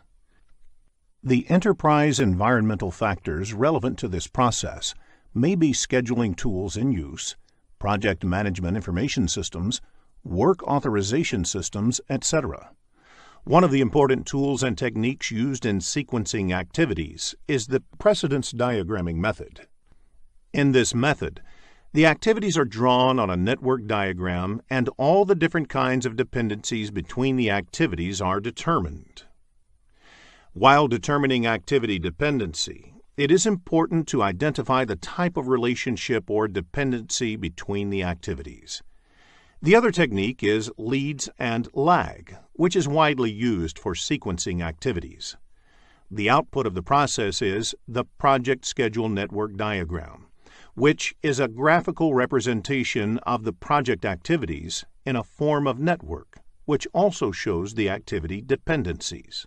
While designing the network diagram, new activities might be identified, and that would result in some of the project document updates, especially the ones that list all the project activities.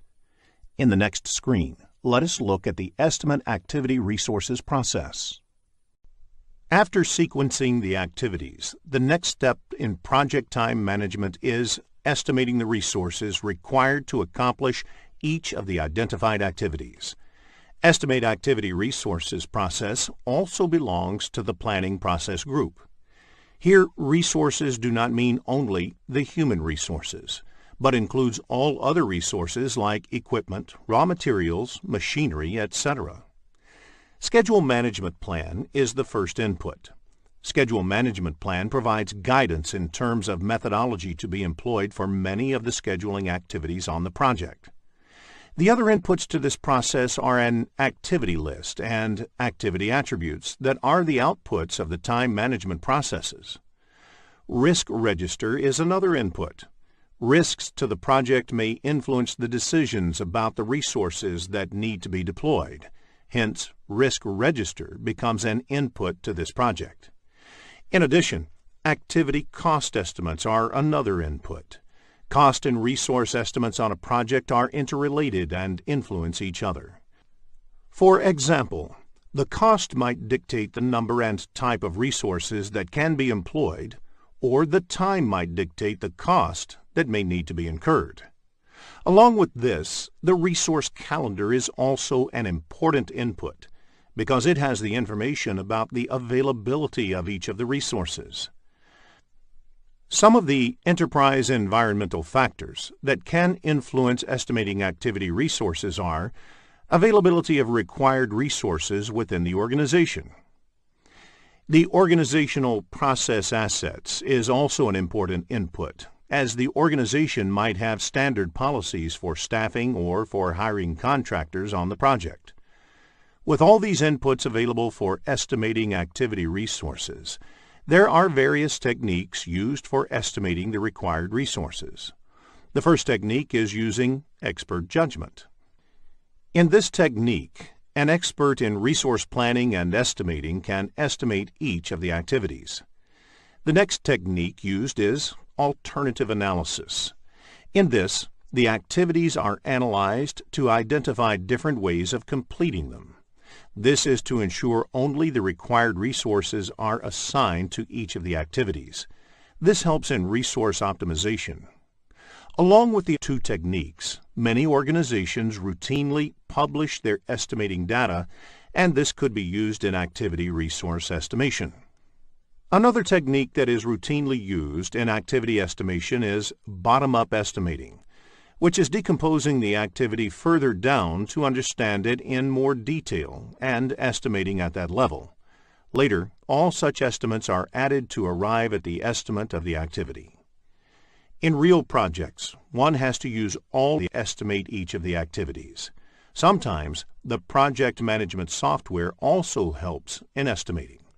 The software estimates are based on the inputs provided to it. Software should only be considered as a supporting tool in estimation and never fully rely on its output. Clearly, the output of this process is the activity resource requirements. Along with this, resource breakdown structure is also prepared.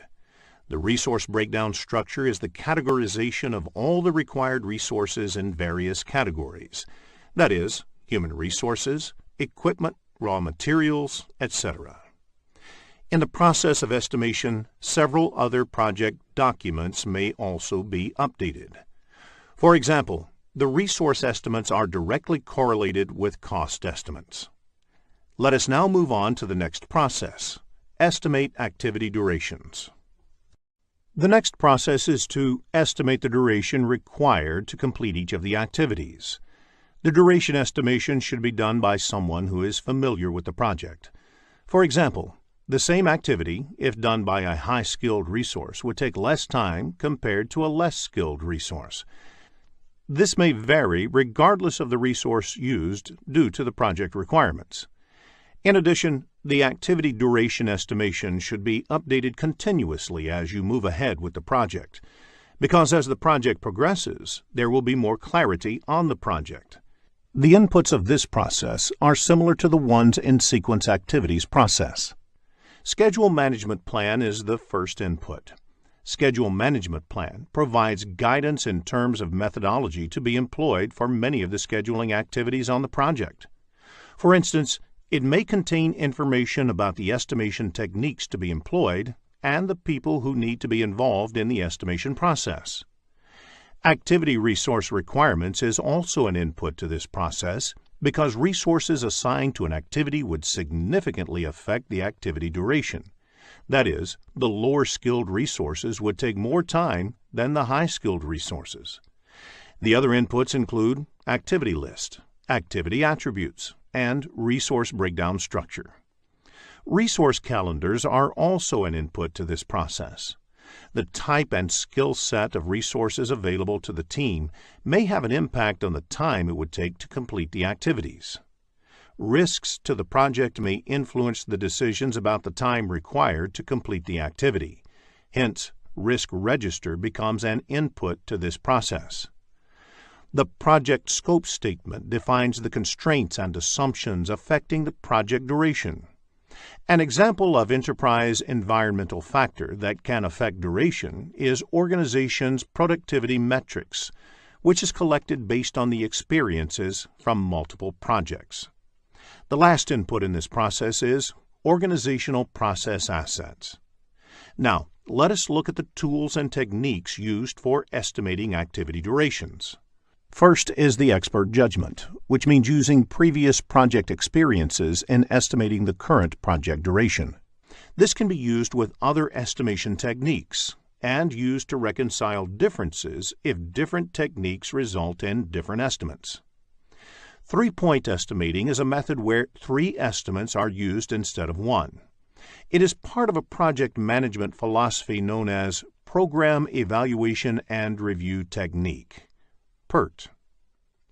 Estimating activity durations is often done as a team exercise, as each activity may require multiple skill sets to be applied. Therefore, it is important to use group decision-making techniques to arrive at a consensus, or at least an estimate that is acceptable to all the team members.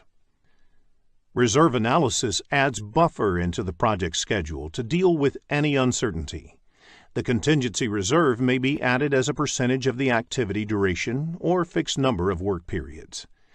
The other tools and techniques are analogous estimating and parametric estimating. The outputs of this process are the activity duration estimates and project documents updates. The activity duration estimates is represented in terms of the range of possible results. For example, 10 days plus minus 2 days, that is, the activity would take minimum 8 days and maximum 12 days.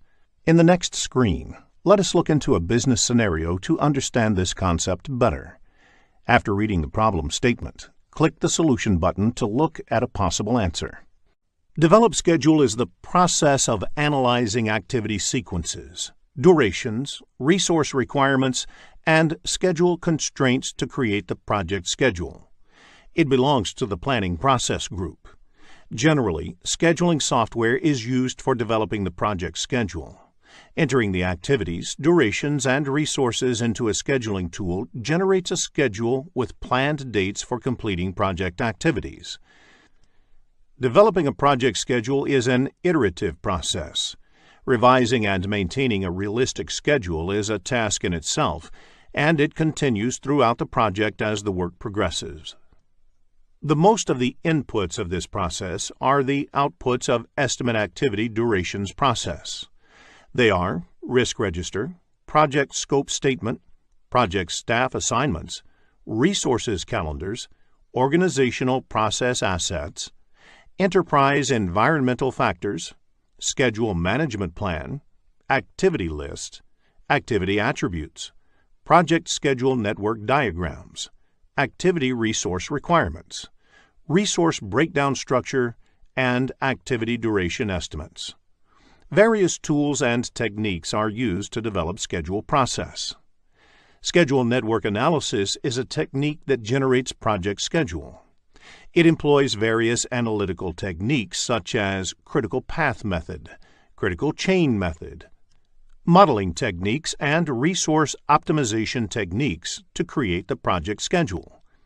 The other tools and techniques include leads and lags, schedule compression, and scheduling tool. Let us now look at the outputs of this process. The project schedule consists of a minimum planned start date and planned finish date for each activity. Although project schedule can be represented in tabular format, it is more often represented graphically using either bar charts or network diagrams, or a combination of the two. The final schedule, which is the output of the developed schedule process, is also called schedule baseline. Once the schedule is baselined, it can be changed only through formal approvals. Meeting the schedule baseline is one of the measures of project success. Schedule data produced may include number of resources, key milestones, etc. Project calendars specify the available working days and the number of shifts in each day. It indicates how many hours and days are available for the work of the project to be completed. Project Management Plan updates are a result of the developed schedule process. Many of the other subsidiary plans of the project plan may get impacted, which may include Cost Management Plan, Scope Management Plan, Risk Management Plan, etc. This may also result in other project documents being updated. In the next few screens, let us discuss schedule network analysis techniques. It is essential to know if the required resources are available at that time, along with the time estimate of each of the activities. Since schedule is calendar-based, it helps in estimating the same. Schedule network analysis technique generates project schedule. There are various schedule network techniques. Critical path method relies on determining the critical path on a project schedule. Critical chain method is a variant of the critical path method, wherein the critical chain is determined based on the logical, resource, and other kinds of dependencies between the activities. What-if scenario analysis is about trying to vary a certain parameter to observe the impact on the schedule. For instance, you may want to check result if you put in more resources on a particular activity to reduce its duration. Resource optimization techniques try to arrive at the optimal utilization of the resources used on a project. Ideally, you would want the resources to be fully utilized, but you would also want to build in sufficient buffers in case a certain resource is not available due to various reasons. In the next screen, let us look at the program evaluation and review technique. Program evaluation and review technique is based on 3-point estimates for an activity. The pessimistic estimate refers to the worst-case scenario, whereas most likely estimate is what you expect to happen in a realistic scenario. The optimistic estimate, on the other hand, represents the amount of time an activity would take in the best-case scenario. Based on these 3 estimates, the expected duration of the estimate is calculated as per the formula given on the screen. The formula for calculating standard deviation of an activity and variance of an activity is also given. There is no question asked on variance, but the formula is important because if the standard deviation of the whole project is to be calculated, the process is to calculate the variance of the whole project and then take its square root to calculate the standard deviation of the project. Concept-based questions on PERT can be expected in the PMP exam, so make a note of the formulae while you prepare for the exam. In the next screen, let us understand PERT with an example. Let us now figure out how we can apply the 3-point estimation that PERT uses in order to draw some useful conclusions. Assume that the optimistic, pessimistic, and most likely estimates are 20, 70, and 30 respectively. Using these values, you can determine the expected duration and the standard deviation as indicated. Now, if the causes of variation are random, you can assume that the actual values would be evenly distributed about the mean and will follow the normal distribution. sometimes referred to as the bell curve. Further, you can use the properties of the normal distribution. There is a 68% probability of the actual value falling within first sigma from the mean, 95.4% probability for the second sigma, and 99.7% probability of the actual value falling within third sigma. Extending this logic, the notion of Six Sigma is reaching a level of confidence that only 3.4 times out of a million would the actual value fall outside the stated range. PERT allows you to plan based on the intended level of confidence in the outcome and determine buffers accordingly. Let us discuss the critical path method in the next screen. Critical path is defined as the longest duration path through a network diagram, which determines the shortest time to complete the project. Float can be considered as a buffer time available to complete an activity. Float is calculated once the network diagram is ready. It is also called as slack. There are three kinds of float. The first being the total float, which is the amount of time an activity can be delayed without delaying the project end date or an intermediary milestone. The second type of float is free float, which is the amount of time an activity can be delayed without delaying the early start date of its successor or successors' activities. The last type is independent float, which is the amount of time an activity can be delayed if all the predecessors finish at their latest finish dates and you want to start all the immediate successors at their earliest start dates. The slack of the activities on the critical path is 0, because there is no scope to delay activities on the critical path. Critical path actually represents the project duration. Delaying activities on the critical path is as good as delaying the project duration. Concept-based questions on critical path can be expected in the exam, so it is essential to have a clear understanding of the concept. In the next screen, let us learn how to calculate float. Float of an activity can be calculated by two methods. However, the first step in critical path method is to identify the critical path of the network. Once the critical path is identified, follow the forward pass to find early start and early finish for each activity. The float of the activities on the critical path is 0, so they represent the overall project duration. Use forward pass or backward pass to calculate the total activity time. Calculate late finish and late start using backward pass method. Note the total float formula before you start for the exam. In the next screen, let us look at forward pass and backward pass methods in detail. In forward pass, you can either go through the network starting with time 0 and keep calculating the time required to complete each of the activities until you reach the last activity of the project. The starting time for each of the activity in this approach is called early start, and the end time for each activity is called the early finish. Alternatively, in backward pass, you can travel through the network from the project end date and calculate the time required to complete each activity. The end date in this approach is called the late finish, and the start date of the activity in this approach is called the late start. The float of the activity is either the difference between the late start and early start, or the difference between the late finish and early finish. Both the differences work out to be the same. Before the start of the PMP exam, please make a note of the total float formula. Let us understand the critical path calculation with an example in the next screen.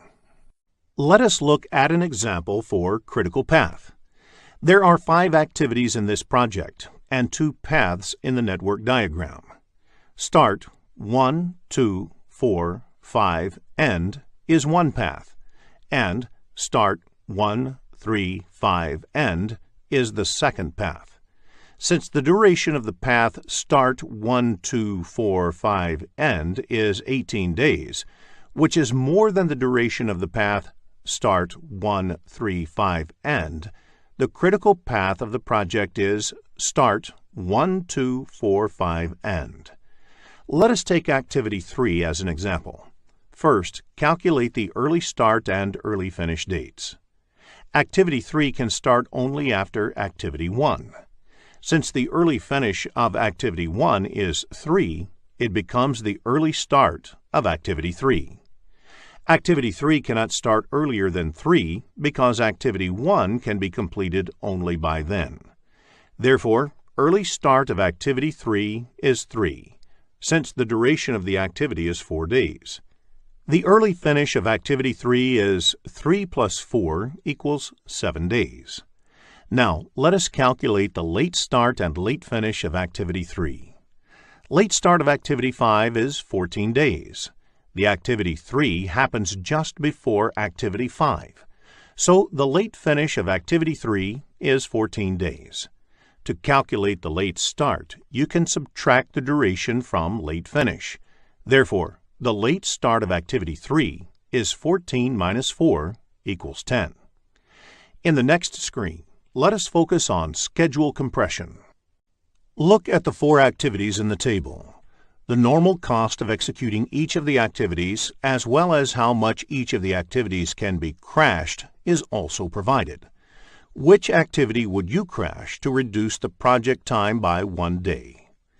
Activity A will be crashed if the duration of the project is reduced by 1 day, as the per unit cost of crashing the activity A is the least. All the activities are assumed to be on the critical path here. While crashing, if you end up saving time on a path, which is not the critical path, you will not end up saving time on the project. In the next screen, let us look into the impact of schedule compression. Different schedule compression techniques have different impact on the project. The impact of fast track leads to risk additions and increase in management time for the project manager. Crash leads to cost addition and increase in management time for the project manager. Reduced scope, on the other hand, saves cost and resources but increases customer dissatisfaction. Likewise, cut quality saves cost and resources but increases risk. Resource reallocation does not add cost or increase risk. In the next screen, let us look into the other techniques used in scheduling. There are several techniques that are used in scheduling projects. What-if scenario analysis. In this technique, questions like, what if a particular scenario changed on the project? Would that produce a shorter schedule? Are put forth to understand the impact of specific changes on the schedule. The goal is to produce a realistic schedule. Monte Carlo analysis. In this method, a computer simulates the outcomes of a project, making use of randomly generated values that map the probability distribution of the input variables. Together, these two techniques are called modeling techniques. Resource optimization techniques. These are also used to produce a resource-limited schedule. Resource optimization results in more stable number of resources used in the project. Critical chain method. This technique develops the project schedule that takes into account both the activity and resource dependencies. In the next screen, let us look at the last process in project time management, control schedule. Control schedule is concerned with determining the status of the project schedule, determining that the project schedule has changed, and managing the actual changes as they occur. The project schedule is an important input to this process. It is the actual schedule that needs to be controlled. Schedule data contains information related to the schedule that may need to be monitored in order to take actions to bring the project back on schedule. Project calendar describes the working hours and days for the project. Work performance data has information like which activities have started, their progress, and which activities have finished. The other inputs of this process are project management plan and organizational process assets. The key tools and techniques of this process are the performance reviews. Performance review is measuring, comparing, and analyzing schedule performance such as actual start and finish dates, percent complete, and remaining duration for work in progress. The other tools and techniques include resource optimization techniques, modeling techniques, schedule compression, leads and lags, scheduling tool, and project management software. In development schedule process, these techniques are used for the first time to develop the project schedule, whereas in control schedule process, these techniques are used to update the project schedule. The key output of the control schedule process is the work performance information. This is represented in the form of schedule variance, SV, and schedule performance index, SPI. As a part of the control schedule process, the project team will generate forecasts, likely schedule for forthcoming activities, and project as a whole. The other outputs include organizational process assets updates, change requests, project management plan updates, and project document updates. In the next screen, let us look into a business scenario to understand this concept better. After reading the problem statement, click the Solution button to look at a possible answer. Here is a quick recap of what was covered in this lesson. Project time management includes the processes required to manage the timely completion of the project. A project schedule defines the start and end dates of the project and the project activities. These activities are assigned a duration and sequenced in a logical order. Gantt charts and network diagrams are used to identify project activities and determine the relationships and dependencies between them. Gantt chart displays the start and end dates of project activities, the overall project schedule, and the logical task relationships, while network diagram is used to plot the activity dependencies. Plan schedule management define activities, sequence activities, estimate activity resources, estimate activity durations, develop schedule and control schedule are the 7 processes under project time management. Schedule network analysis technique generates project schedule based on the estimates of time and resource requirements. In this lesson, we will focus on project cost management. Let us begin with the objectives of this lesson. After completing this lesson, you will be able to define project cost management, differentiate between cost estimation and cost budgeting, explain control accounts, describe the project cost management processes, apply earned value management technique to track project performance, identify key terminologies used in project cost management. In the next screen, let us take a quick look at the project management process map. There are 47 processes in project management grouped into 10 knowledge areas and mapped to 5 process groups. In this lesson, we will look at the 4th knowledge area, that is, project cost management and its processes. In the next screen, let us understand the concept of project cost management. Project cost management involves activities like estimating the cost of each of the project activities, adding the cost estimates of the related activities to arrive at the cost budget, and controlling the cost to ensure that project activities are completed within the defined budget. In the next screen, let us discuss Cost Management Plan. The Cost Management Plan is a vital step in project cost management. It contains information like planning the project cost, managing and controlling the project in relation to the cost baseline, and managing cost variances. Project Cost Management Plan is a part of the Project Management Plan. The methods used in estimating the cost of each of the project activities are similar to the ones used in estimating project time. For example, time estimation methods like expert judgment, analogous estimating, bottom-up estimating, and reserve analysis are few of the techniques that are also used in estimating activity cost. Let us discuss control account in the next screen. Control account is an important concept in the project cost management. Project cost is generally estimated at individual activity level. it becomes difficult to manage cost at the activity level in large projects. Therefore, the cost is managed at a higher level. This requires related activities to be clubbed and their cost being managed together as one unit. This unit is called control account. While estimating the project time, WBS is created to break down the project into smaller deliverables. These deliverables are broken down into work packages, and these work packages are in turn broken into activities. Control account is defined at a level higher than the work packages. For example, if 5 work packages are part of the one control account, the cost of all activities belonging to these 5 work packages are managed as one unit. In the next screen, let us discuss the project cost management process. Project cost management has 4 processes. They are plan cost management, estimate costs, determine budget, and control costs. The 3 processes, plan cost management, estimate costs, and determine budget, are a part of planning process group, and control cost process is a part of monitoring and controlling process group.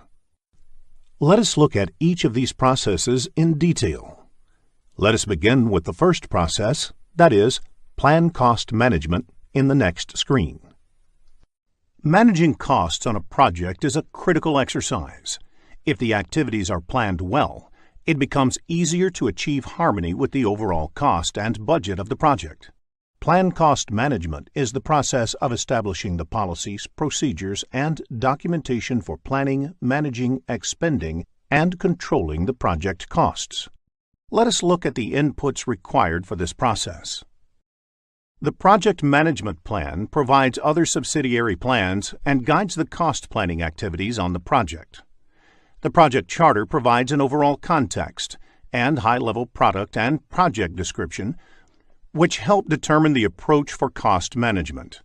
For example, for some projects, budget could be a constraint, whereas for others, budget would not be a constraint, but subject to the other objectives. Enterprise environmental factors provide the organizational context to the project, including the culture of the organization and the infrastructure, for instance, the scheduling systems available, the key personnel, and so on.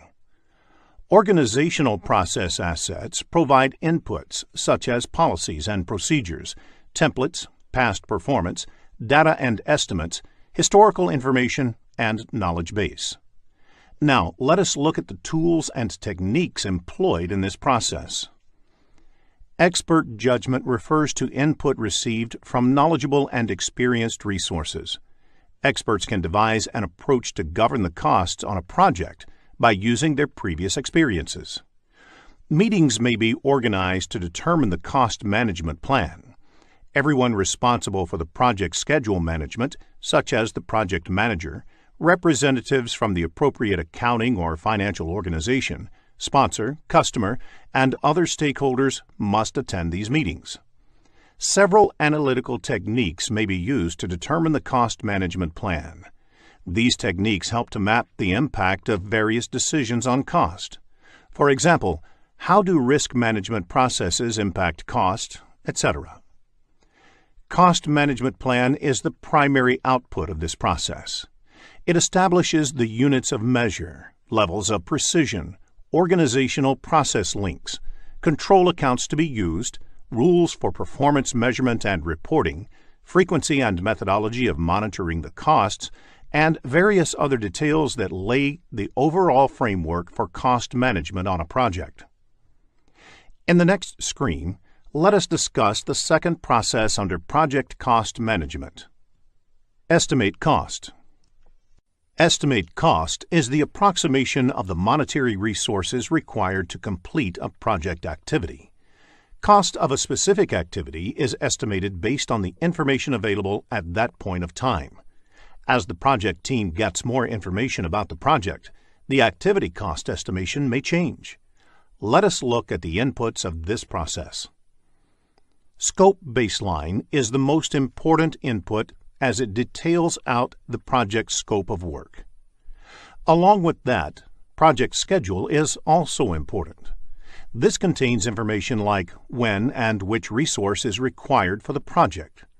It is good to remember that the same kind of resources may have different costs at different points of time. Human Resource Management Plan is another important input. Various elements like personnel rates, rewards or recognition programs, etc., are covered in the Human Resource Management Plan, which is important in approximating the cost estimate. Human Resource Management Plan will be discussed in detail in the Human Resource Management Knowledge area. Risk Register is also an input because risk mitigation costs should be considered in cost planning. More information on risk and its effect in the project will be looked at in detail in Risk Management Knowledge area. Another input, Enterprise Environmental Factors, provides organizational context to the project. Organization Process Asset is listed as an input as organizations might have standards set of cost estimation policies or templates. Cost Management Plan is another important input. The Cost Management Plan lays the framework for the cost management processes in the project. It provides guidelines such as the units of measure, accuracy desired, methodologies, and tools to be used, etc. Let us now look at the tools and techniques used in this process. Expert judgment, reserve analysis, analogous estimating, cost of quality, parametric estimating, project management software, bottom-up estimating, three-point estimating, vendor bid analysis, and group decision-making are the various tools and techniques used in this process. Most of the tools and techniques used here are similar to the ones used in the time management knowledge area. Vendor bid analysis is a technique used to estimate project cost. For example, a project requires material procured externally through suppliers. In order to get that, you invite bids from 3 or 4 suppliers and assess their quotations. Based on their quotations, you can get an idea of the costs that will be involved in getting the material for the project. Group decision-making technique is another important technique for project cost estimation. Cost estimation is an exercise which may be carried out by a group or committee in order to gather well-rounded input. Therefore, group decision-making techniques may be used to arrive at a decision that team can work with. The outputs of this process are quite straightforward. Estimates of each of the activities are arrived at. Basis of the estimate includes things like how the estimate was developed, what were the assumptions made in estimating, etc. Project document updates is also one of the outputs because the cost estimates may result in updates to other aspects of the project. For example, quality, risk, time, etc. In the next screen, let us discuss the third process under project cost management, determine budget. Once the estimate of each of the activities is arrived at, the next project cost management process is to determine budget. It is the process of aggregating the estimated costs of individual activities or work packages to establish an authorized cost baseline. This is where the control account concept comes into picture. The estimated costs of the activities are aggregated to arrive at the cost budget at the control account level. Once approved, this cost budget becomes the cost baseline of the project. Project cost performance is measured against the cost baseline. That is, how much more would the project cost be compared to the original cost baseline? The cost baseline includes all authorized budgets, but excludes management reserves. The inputs used in determining the project budget are the activity cost estimates and the basis of estimates, which are the output of the previous cost management process. The cost management plan lays the framework for the cost management processes in the project. It provides guidelines such as the budgeting cycle, tools and techniques used to prepare and approve the budget, etc. In addition to these two important inputs, scope baseline is also looked at. Project schedule provides aggregate cost in a particular calendar period to ensure how much money can be made available during that time. Similarly, Resource Calendar provides information on the resource, which is assigned to the project at a particular point of time. This information is then used to indicate resource costs over the duration of the project. Risk Register gives an understanding of the overall level of risk on the project and, therefore, the level of contingency reserves that need to be built into the budget. Agreements entered into with the suppliers are also required to finalize the budget. Again, Organizational Process Asset is an input because organization may have few policies for reporting the cost budget, or there might be some cost budgeting tools being used. There are various tools and techniques used in determining budgets. Cost aggregation technique involves adding up the cost and aggregating them at the control account level, so that the cost can be managed in a better way. In reserve analysis, once the costs are estimated, some extra amount is added to the estimate as a management reserve to take care of any unplanned activities. Expert judgment is a technique in which an expert's help is sought to estimate the activity cost. Expert is someone who might have worked on a similar project in the past and has a good idea to estimate the activity cost involved. Historical relationships are used to predict the total project cost using mathematical model. This is similar to analogous estimate or parametric estimate method. Funding limit reconciliation technique is used to ensure that cost on the project is budgeted or spent as per the availability of the fund. For example, if the project can get the funding of only $50,000 a month, the project budget should be planned accordingly. The output of this process is the cost baseline. This is an authorized project budget over a period. This is used to measure, monitor, and control overall cost performance of the project. In addition to this, the project funding requirements are also arrived at. Funding requirements means how much fund the project requires monthly, quarterly, or yearly for the execution. The last output of this process is project document updates. An understanding of determining budget may be useful when answering questions in the PMP exam, so make a note of the inputs, tools, and techniques and outputs of determining budget. In the next screen, let us discuss the last process of project cost management, that is, control cost. Control costs is the process of monitoring the status of the project to update the project budget and managing changes to the cost baseline. Updating the budget involves recording actual costs spent until date. Any increase to the authorized budget can only be approved through the Perform Integrated Change Control process. Some of the typical activities that happen as part of the control cost process are ensuring that cost expenditure does not exceed the authorized funding, monitor the cost performance to understand variance, and monitoring the work performance against the funds expended. The inputs to the process are project management plan, organizational process assets, project funding requirements, and work performance data. Work performance data contains the information about the project progress. The important tools and techniques used in controlling costs are Earned Value Analysis Management, Forecasting, to Complete Performance Index.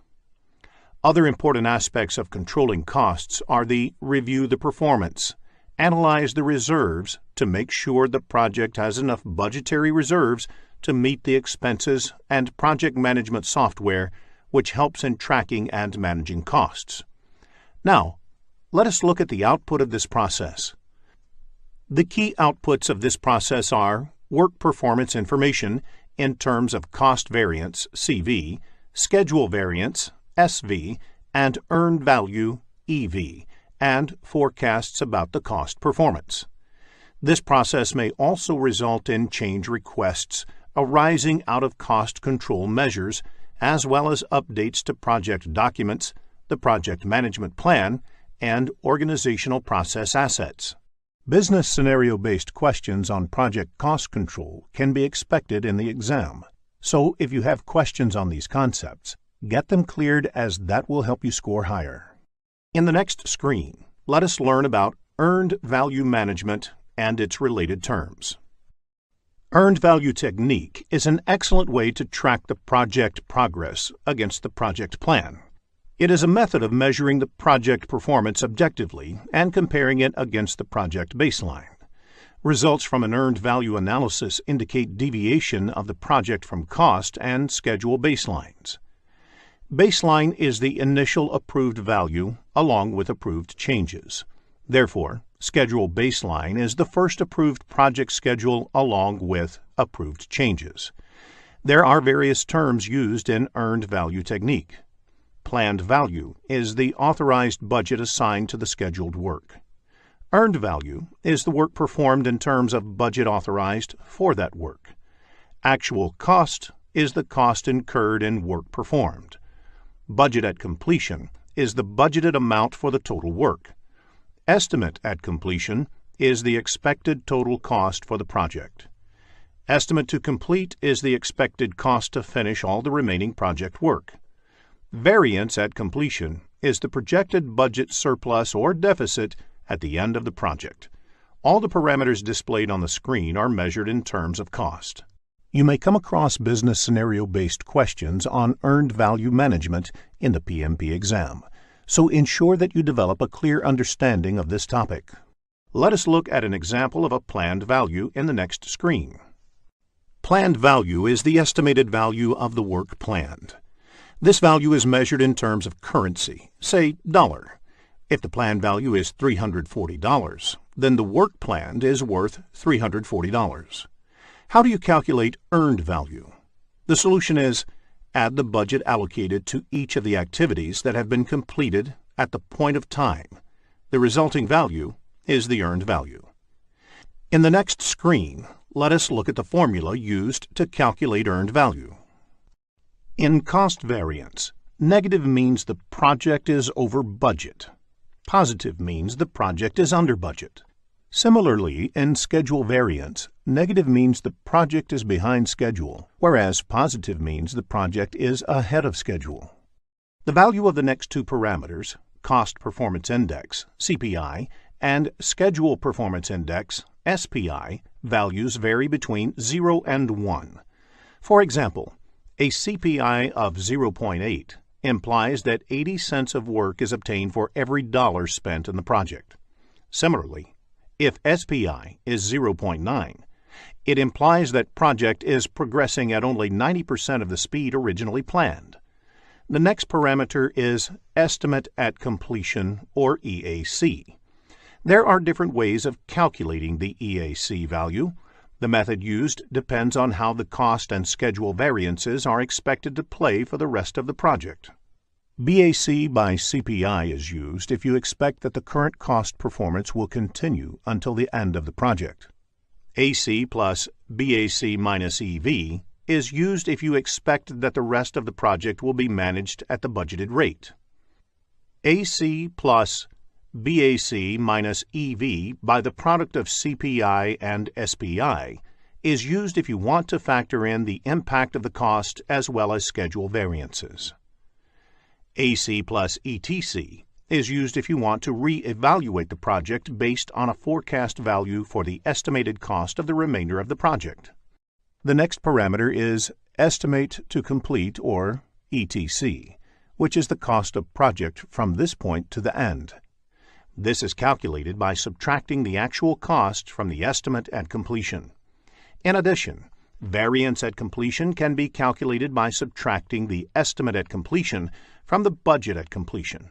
Variance at completion is the cost estimation whether it is over or under budget. Another parameter is the To Complete Performance Index, or TCPI. This is the cost performance needed to achieve a desired outcome. For example, if the project needs to be managed to the original budget, BAC, then TCPI, that is, the CPI that must be maintained for the rest of the project, is calculated as BAC minus EV by BAC minus AC. Similarly, if it has to be managed within a revised target, say EAC, then TCPI is calculated as BAC minus EV by EAC minus AC.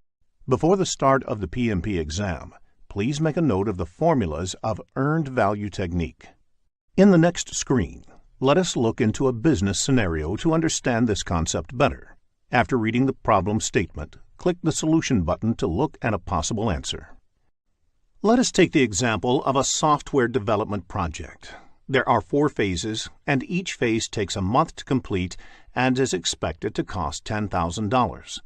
The phases are planned to be completed one after the other.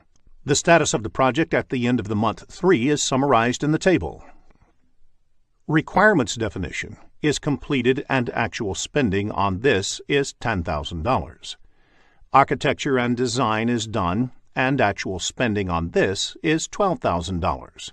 Development and unit testing is only 50% done, though it was supposed to be completed by 3rd month. It has cost $9,000 until date. System testing and go live has not yet started. Note, S indicates start time, F indicates finish time, and PF indicates that it is partly finished at the end of the month. Based on the above information, calculate the CV, SV, CPI, and SPI of the project. Let us look at a solution in the next screen. Before we end this lesson, let us also look at a few definitions that might be useful for your PMP examination. Law of diminishing return. This means the more you put into something, the less you get out of it. For example, doubling the number of resources working on a project will not necessarily have the time. Working capital. The amount of money the company has to invest on the project and the day-to-day company operations. Funding limit reconciliation. The process of comparing the planned expenditure in a given period with the available funding for that period. Large assets purchased by the company lose value over time. This is called depreciation. There are 2 forms of depreciation, straight line and accelerated. Same amount of depreciation is taken every year. For instance, a car with a price tag of $10,000 and useful life of 10 years is depreciated $1,000 per year. At the end of the 10th year, the value of the car is considered 0 for all accounting purposes. Accelerated depreciation depreciates faster than the straight line depreciation. For instance, a car with a price tag of $10,000 depreciates $3,000 the first year, $1,500 the next year, $1,000 the 3rd year, and so on. Let us now check your understanding of the topics covered in this lesson. Here is a quick recap of what was covered in this lesson. Project cost management includes the processes involved in estimating, budgeting, and controlling costs so that the project can be completed within the approved budget. Cost management plan contains details on how to plan, manage, and control the project cost in relation to the cost baseline and manage the cost variances. Cost estimate is an educated guess of how much an activity or project will cost. Budget considers the cost estimate and accordingly sets aside funds for the completion of the project. Under control account technique, related activities are clubbed and their costs are managed as one unit. The 4 project cost management processes are plan cost management, estimate costs, determine budget, control costs. Earned value management technique indicates potential deviation of the project from the cost and/or schedule baselines. In this lesson, we will focus on project quality management. Let us begin with the objectives of this lesson. After completing this lesson, you will be able to define quality and quality management, differentiate between quality planning, quality assurance, and quality control, explain cost of quality and its categories, describe the project quality management processes, explain the 7 basic tools of quality, explain 6 Sigma. In the next screen, let us take a quick look at the project management process map. There are 47 processes in project management, grouped into 10 knowledge areas and mapped to 5 process groups. In this lesson, we will look at the 5th knowledge area, that is, project quality management and its processes. In the next screen, let us understand what quality is. The project manager is responsible for quality in a project. However, it is also the responsibility of each and every one in the project to ensure that whatever they do meets project quality expectations. Quality is defined as the degree to which a set of inherent characteristics fulfills requirements. A project is said to meet quality expectations when all the project requirements agreed in the beginning of the project are met and the resulting product is usable. Usable means that the intended users can use the product without any problem. In the next screen, let us look at some quality-related terms. It is important to discuss a few terms to understand the concept of quality better. Customer satisfaction is defined as conformance to requirements and fitness for use.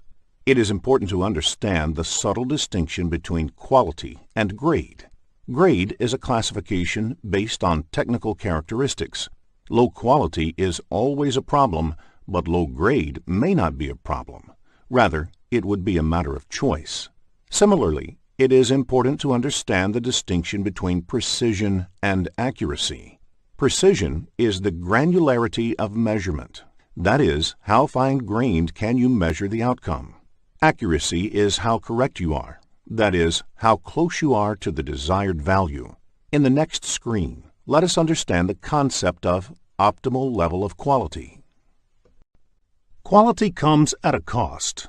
More effort put in quality will give better results. However, you cannot keep on investing on increasing the quality, as there is no limit to how much a product can be improved. Investment in quality is determined by knowing the optimal level of quality. Optimal level of quality, as shown in the diagram, is said to be achieved at the point where the incremental revenue from improvement equals the incremental cost to secure it. Suppose you are the manufacturer of toys, but the toys are below quality and the sales are low. To improve the quality, you invest in identifying the demands of children, sharing few samples, and recording their feedbacks. Once all these are captured and implemented in the products, you lure the parents to buy them.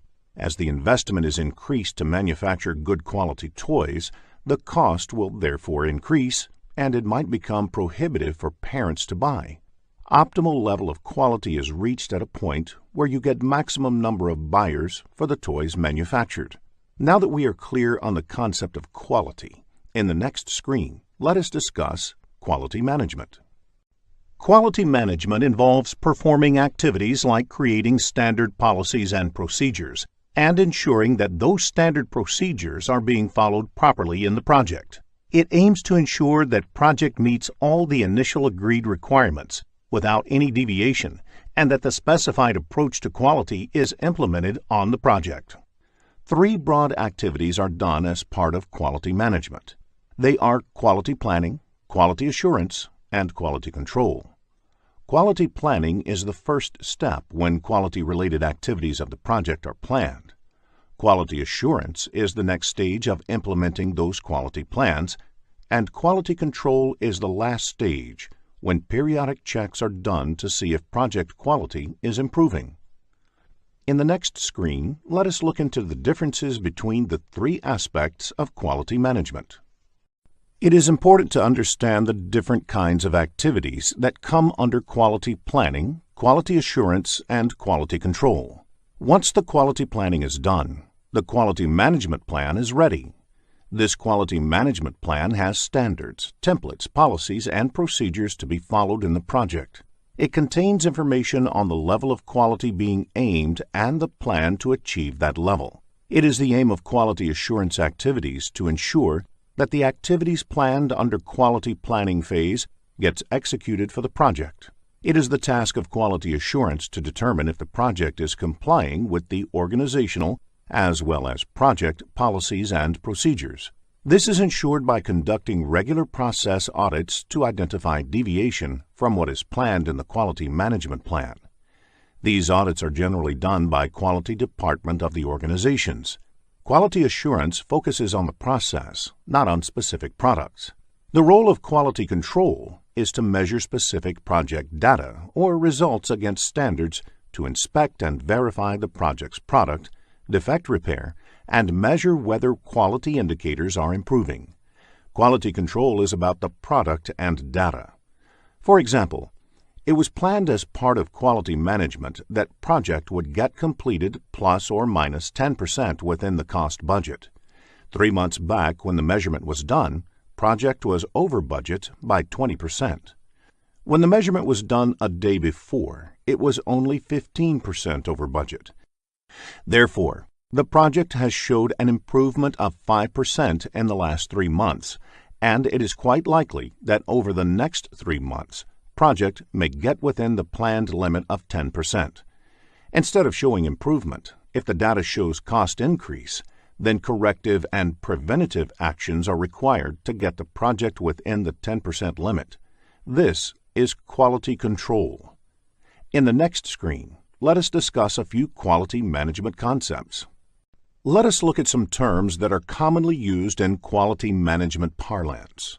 Total Quality Management, or TQM, is a quality management philosophy that involves holistic thinking about meeting the objectives of an organization. It places the responsibility of quality squarely on the management. Kaizen is a Japanese term that stands for change for better. Kaizen philosophy is one that should always be looking for small and continuous improvements in the process. Deeming cycle, or PDCA cycle, that is, plan, do, check, act, is a process control and improvement approach propagated by the famous quality guru Edward Deming. It means you plan for something, execute it, check the output, and based on the lessons you act to bring the deviations under control. Kanban is a pull-based management system that originated in Japan, based on just-in-time (JIT) inventory management. The idea behind Kanban is to minimize the work in progress and achieve a smooth flow in the process from start to finish. Because building up inventory only to paper over the imperfections in the system tends to hide the problems. In the next screen, let us focus on cost of quality. Cost of quality is the cost that needs to be incurred to make a quality product. The sum of all the costs incurred is ensuring that project conforms to requirement is cost of quality. Cost of quality can be broken down into 2 major categories. First is the cost of conformance, or the money spent during the project to avoid failures. This can further be subdivided into prevention costs, which is the cost to prevent errors, like training the team, creating documents, on equipment, and in time to do it right. The other subdivision is appraisal costs, or the cost for assessing quality, like testing, destructive testing loss, and inspections. The second category is the cost of nonconformance. It is the money spent during and after the project because of failures. This is subdivided into internal failure costs. It is the cost of failures that occur before the product is released to customers, for example, rework and scrap. The second subdivision is external failure costs. It is cost incurred on failures that occur after it has been released by the team, for example, liabilities, warranty work, and lost business. Concept-based questions on cost of quality can be expected in the exam, so please make a note of the categories of cost of quality. Let us look at the project quality management processes in the next screen. There are 3 project quality management processes, of which the first process, Plan Quality Management, is done as part of the planning process group. The next process, Perform Quality Assurance, is done as part of the executing process group, and the last process, Control Quality, is done as part of the monitoring and controlling process group. In the next 3 screens, let us look into each of these processes in detail. The aim of the Plan Quality Management process is to identify the relevant requirements or standards to execute the project effectively to achieve the desired quality level. Quality planning results in the creation of the Quality Management Plan. Aim of the Plan Quality process is to identify the standards.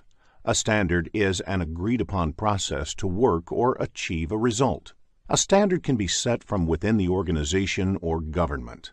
Once all the standards for the project are identified, the aim of the quality planning activities involves determining what work needs to be done to meet those standards. Before adhering to the standards, you should question their relevance with the project. Implementing all possible standards applicable to the project in random will have cost and time implications. Let us look at the inputs to this process. The project management plan provides the scope, schedule, and cost baseline, all of which have an implication on the quality management plan. Quality plan has a direct correlation with these. It might also have an impact on and be impacted by other subsidiary management plans, such as risk management. The stakeholders of the project may have specific requirements and views about the quality parameters of the project, and these have to be considered. The risk register gives an indication about the kind of risks that are inherent in the project, and also those which must be considered while planning the activities to ensure quality. The requirements for the project need to be considered for planning quality-related activities, because quality is all about meeting the requirements. In addition to these, enterprise environmental factors and organization process assets are also listed as inputs, because the standards can be either from within the organization or from government or other external bodies. Standards from within the organizations are usually the best practices learned over a period while executing numerous projects. An example of government standards can be standards to control air pollution by the motor vehicles, which vehicle manufacturers must adhere to. To accomplish quality planning, first, analyze the benefits versus the costs of meeting quality requirements. Next, identify the cost of quality and confirm if that kind of investment in quality is justified. In addition to these two, benchmarking helps in analyzing the quality of activities of similar projects executed in the past. This helps in identifying the particular quality of output of the previous project, which in turn acts as a basis for the current project's quality planning. Design of experiments can also be used for quality planning. This is a statistical way to determine what variables will improve quality the most. For example, in case of manufacturing doors, it can be determined that increasing the quality of the wood can have maximum impact on improving the quality of the door. In addition, the 7 basic quality tools, also known as the 7 QC tools, are used to determine the plan to achieve the desired level of quality. Statistical sampling as a tool becomes relevant whenever the quality plan cannot be applied to all the artifacts produced. For example, if destructive testing is a requirement, then it can be carried out only on a sample, not on the entire population. Statistical sampling helps in arriving at a representative sample that can give useful information. Other additional tools, such as brainstorming, force field analysis, etc., may be used to determine the quality management plan for the project. Conducting regular meetings is another important tool. The quality management plan has to be determined in a collaborative manner by consulting the team members and other stakeholders. Quality management plan is a key output of this process. Checklist is a list of items to inspect. For example, many of the office buildings have housekeeping checklists to ensure that all floors, cabins, etc. are cleaned. Checklists are created during quality planning and used in quality control. Metrics are project-specific data that need to be measured to check the status of the project. The simplest project metrics can be cost and schedule. Metrics are also decided during quality planning and used in quality control. One of the roles of the project manager is to not only manage the project, but also improve processes in the project to decrease the instances of defects, which in turn saves time and money. Such activities are listed in the Process Improvement Plan, which eventually becomes part of Project Management Plan. As a result of the planning activities, other project documents may also get updated. For example, the Quality Management Plan may result in updates to the cost or resource requirements. There may be questions in the PMP exam based on the Plan Quality Management process. So please ensure you have a fair understanding of the concept before you take the exam. In the next screen, let us discuss the second quality management process. Once the quality planning is over, the next process in project quality management is quality assurance, which involves determining whether the standards are being met and the processes are being followed. Therefore, the input for this process is the work that has been completed during the quality planning stage. They are project documents, quality management plan, process improvement plan, quality metrics, and quality control measurements. Let us look at the tools and techniques used in this process. Quality audit is the process to check whether the project is complying with the organization policies, standards, and procedures, and determine whether these policies, standards, and procedures used are efficient and effective. So a good audit not only looks at this compliance, but also for the new lessons learned from the current project that can help make the future projects better. Process analysis involves using the lessons learned from doing the initial few work to make the remaining work more efficient. For example, if the project involves installing a software package, then the lesson learned from the first few installations can be used to improve the process on remaining installations. Apart from these, all the quality management and control tools, such as the 7 basic quality tools, will be relevant to this process. The key output of this process is project documents updates to ensure that if there is any deviation from agreed standards, it is corrected. Also, if there are any lessons learned that can help improve the future projects, the organization process assets get updated. This quality assurance may result in improvement suggestions, change requests may be generated, and the project management plan may need to be updated. Understanding characteristics of quality assurance tools and techniques may be useful while answering the exam, so prepare this topic well before you take the exam. In the next screen, let us discuss the last process of quality management. The key focus of the quality control activities is on the correctness of the work. Quality control helps answer questions like, is everything okay with the project? Does the project plan require changes to successfully execute the project? Will the project succeed, etc.? Let us look at the inputs to this process. The quality metrics measurements are done continuously to see whether the project quality is improving. The project deliverables are inspected against the planned checklists. Quality control acts upon the deliverables and work performance data produced in execution. It also refers to the project management plan for understanding deviations from the plan. It also considers the approved change requests, information from other project documents, and organizational process assets. There are 7 popular tools and techniques used in doing the quality control activities. They are collectively known as 7 basic tools of quality. Other relevant tools are statistical sampling, inspection or testing, and review of the approved changes.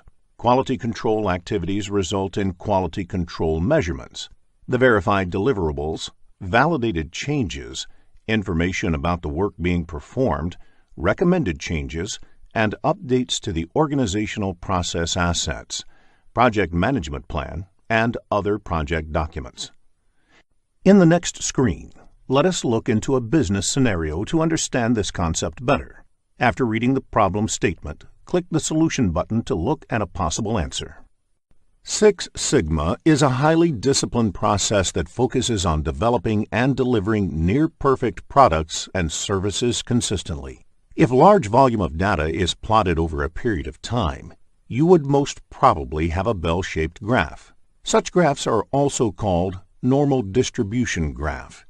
It's called as normal distribution because any large volume of data is plotted with the intent to track variations would most probably be in a bell-shaped curve.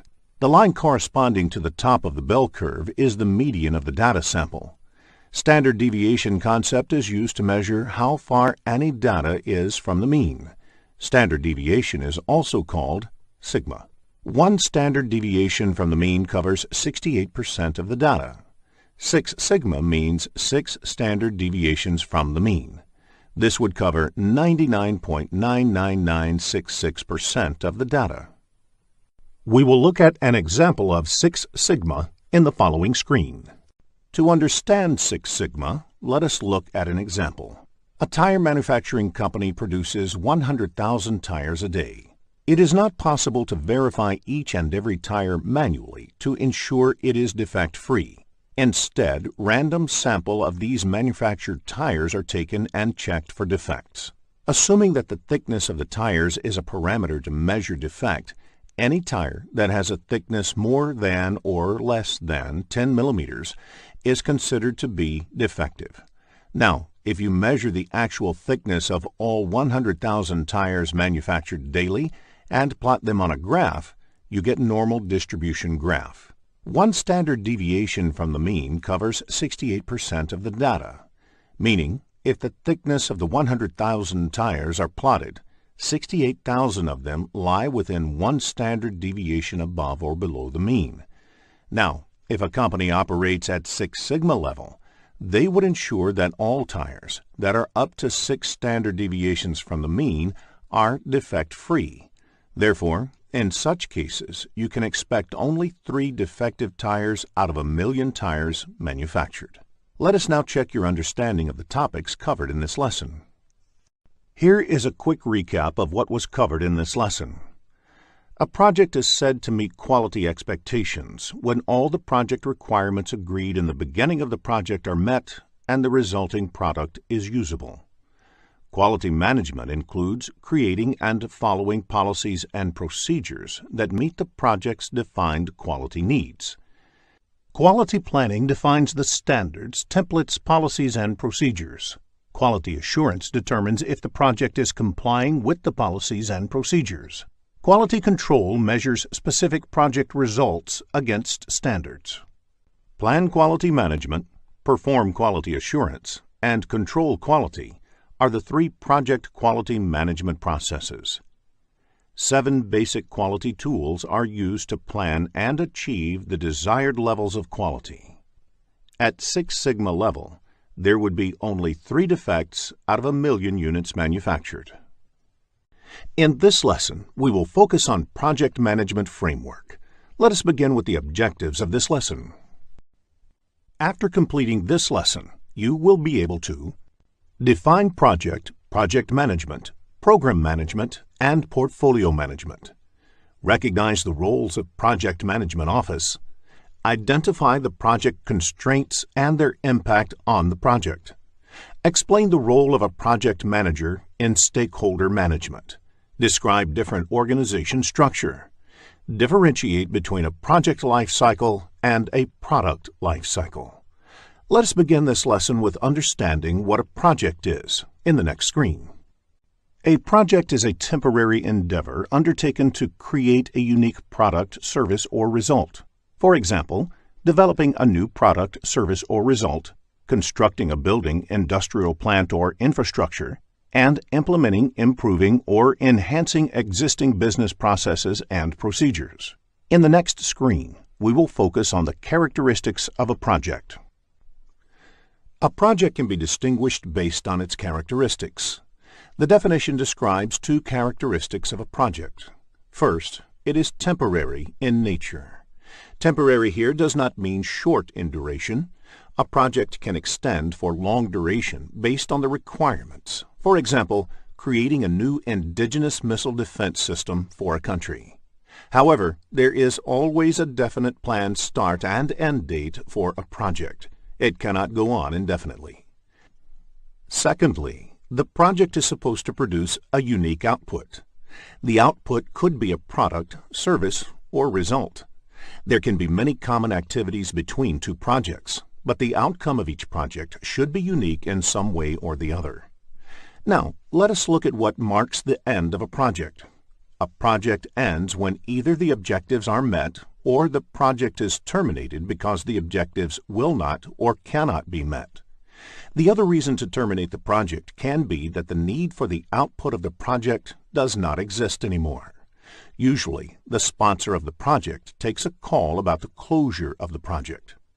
It is important to differentiate project work from regular operational work. For example, your office receptionist does the same work every day of picking any incoming call and directing the call to the right person in the office. This is an ongoing repetitive work and can be classified as operation. Operations, unlike projects, are neither temporary nor unique. Creating a new software system to effectively track your customer complaint can be an example of a project. When the software is successfully developed, the project objective is met, which marks the end of the project. When you start using this software to track customer complaints, you are entering into the operations phase. In the next screen, let us now look into project management. As defined in the PMBOK guide, project management is the application of knowledge, skills, and tools and techniques applied to project activities to meet the project requirements. Project management is achieved by proper application and integration of the 47 processes.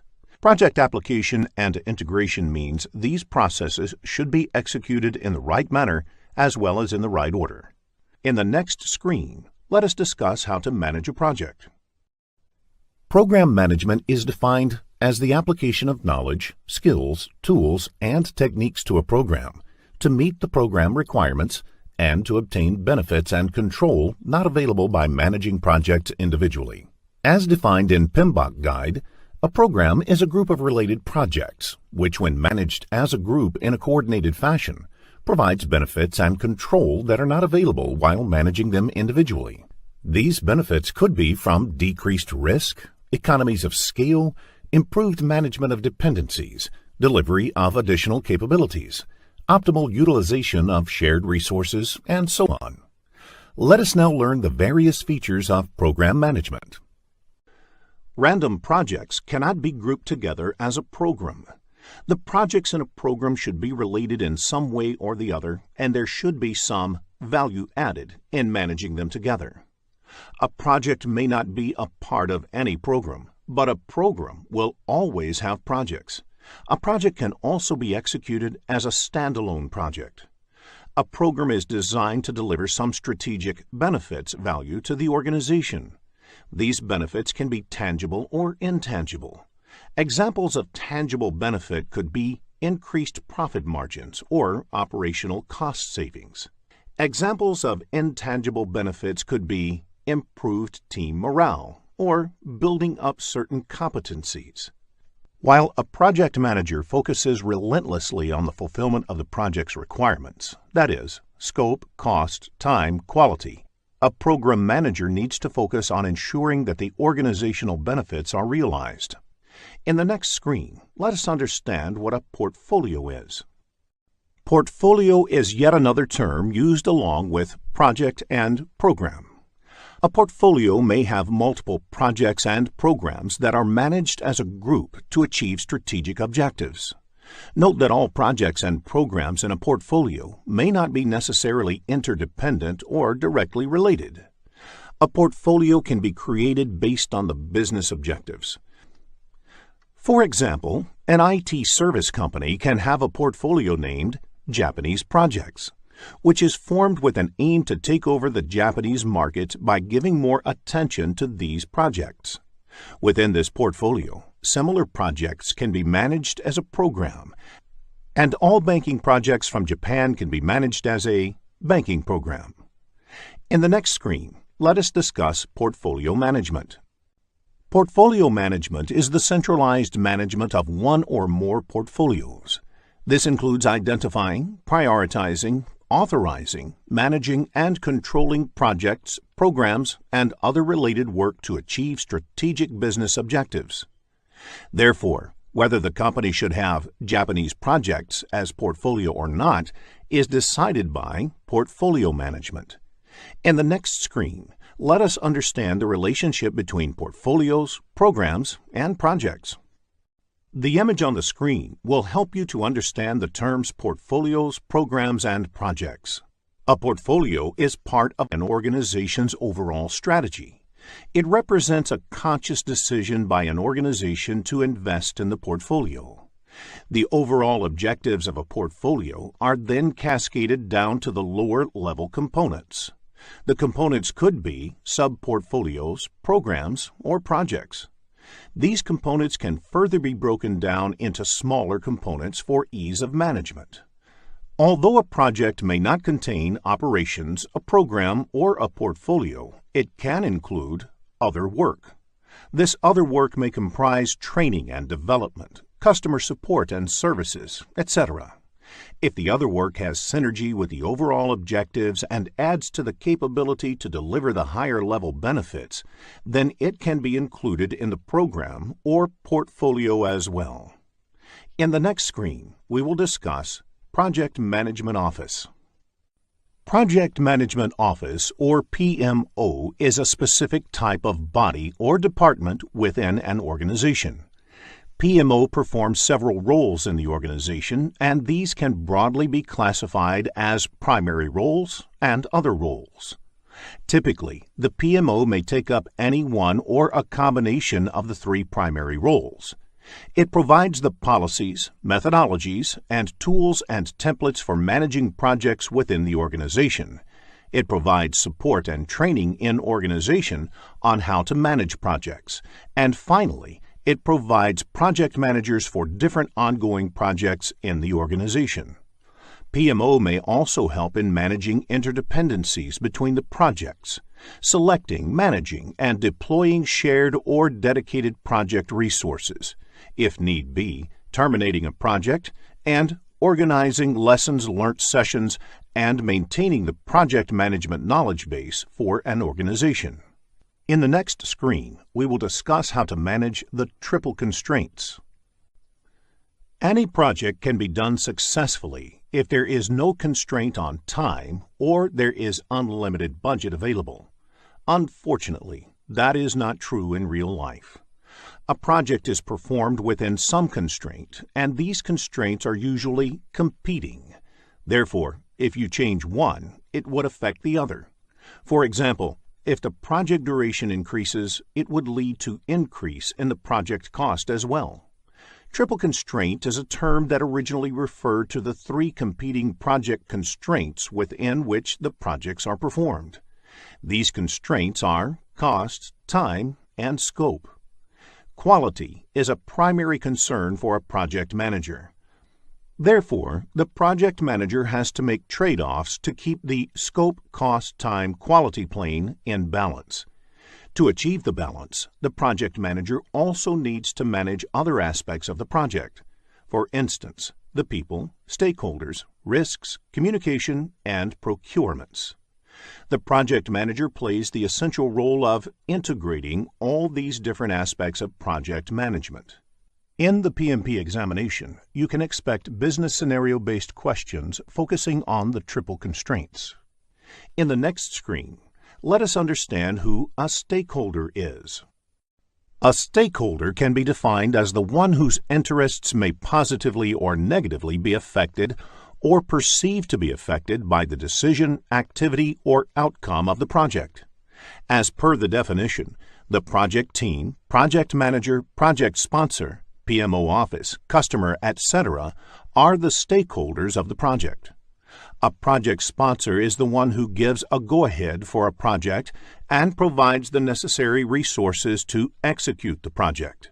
Therefore, the head of projects in the organization who provides a green signal to start a project and allocates required resources to the project is the project sponsor.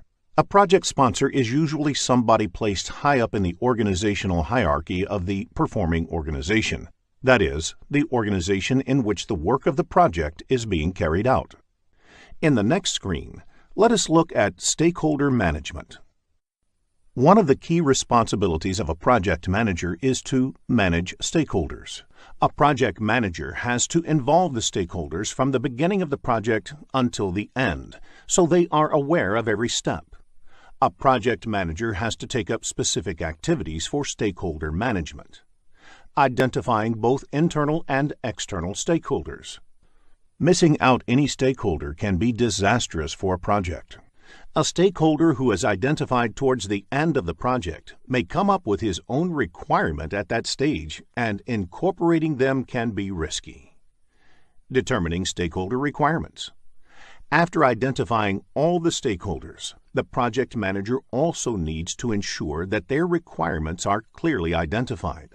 Sometimes, stakeholders might themselves not know of their requirement, and it is the job of the project manager to get them right by doing a proper stakeholder requirement analysis. Determining stakeholder expectations.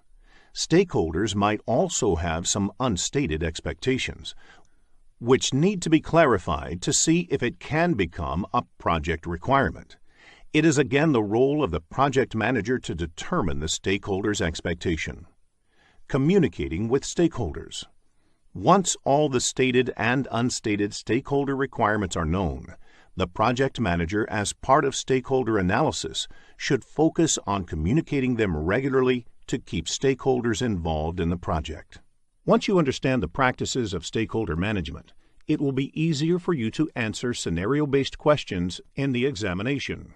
In the next screen, let us look at the various organization structure. Projects are performed in an organization, and the functioning of the organization might affect the project.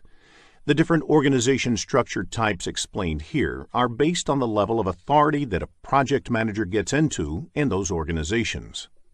In a functional type of organization, the organization is grouped by the area of specialization within different functional areas. For instance, marketing, accounting, engineering, etc. are departments within the organization. Each employee typically reports to a functional manager. In such types of organization, normally projects are undertaken within the department itself. If a project requires any assistance from another department, the request moves from the head of the requesting department to the head of the concerned department. The team members do their normal departmental work in addition to the project work. The next type of organization is projectized organization.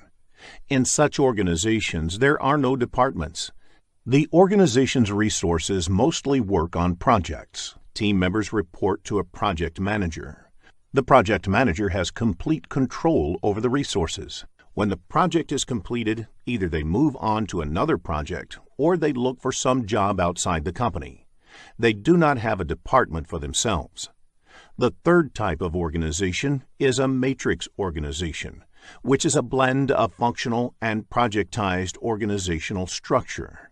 A team member belongs to a department as well as they are part of a project team. In such organization, team members have two bosses. One, their department head, and the second, their project manager. Since there are two bosses here, this type of organization is further classified into three different types. They are weak, strong, and balanced matrix organization. So out of the two bosses that team members have in matrix organization, if the project manager has more authority over the team member, such organizations are called strong matrix. Where the functional manager has more authority, it's a weak matrix organization. If they both share equal authority, then it is a balanced organization. There is another term that you might find in the exam called tight matrix. This generally refers to a co-located team, that is, a team that has been placed in the same location to enhance their performance. In the PMP exam, if there is no mention of the organization type, you can assume it to be a matrix organization. Let us look at each of these organization structures in detail. In the next screen, let us look at functional organization. In a functional organization, the resources of the organization are grouped by functions, sometimes called departments. Examples of functions could be sales, finance, administration, manufacturing, etc. Each function plays a definite role in the organization and is headed by a functional head or supervisor. All the resources in such an organization report directly into their functions. Therefore, a salesperson would report into the sales organizational hierarchy, a purchase executive would report into procurement, and so on. You would notice that in a functional organization, the project manager's role is not explicitly called out. When a functional organization embarks on a project, each of the functions that are involved may volunteer some resources to work on the project. One of these resources may end up playing the project manager's role. The resource assignments may not even be full-time, and sometimes even the project manager is part-time. Since the project manager has no authority over any of the resources, they are dependent on the functional heads. This makes it more challenging for the project manager to coordinate in the team. However, functional organizations provide an opportunity for specialization. For example, if a purchase executive was reporting into the purchase department, that executive would have exposure to all the purchasing that happens within the organization and has a well-defined career path. In functional organizations, project management happens at the functional head level. Next, let us look at the projectized organization in the next screen. The projectized organization has all the resources aligned around projects. The project managers have complete control over the resources working on their projects. The biggest advantage of the projectized organization is that the resources have loyalty to their projects and project execution becomes easier. This kind of structure is suitable for organizations whose work is in the nature of projects. There are few disadvantages in this structure as well. Firstly, the role of the resource is over once the project is completed. Secondly, highly specialized roles within a project may not be fully occupied all the time. For example, a purchase executive may have work for selected periods on a project while purchase activities are going on. However, for the rest of the period, their capability may not be optimally utilized. There is less scope for functional specialization as the project boundaries limit the kind of work for the resources. Each project manager is in charge of a project and its resources. Next, let us look at the matrix organization. In a matrix organization, the resources report to the functional managers and are managed by the project managers as well. There might even be a function that represents all the project managers in the organization, which provides project management expertise. The matrix structure has three variants, commonly referred to as weak, balanced, and strong. In a weak matrix, the authority of the project manager is the weakest and strongest in a strong matrix structure. The titles given to project managers in functional or weak matrix organizations are Project Expediter or Project Coordinator. They would be called project managers in a balanced or strong matrix structure and have slightly more authority over the time of the team members.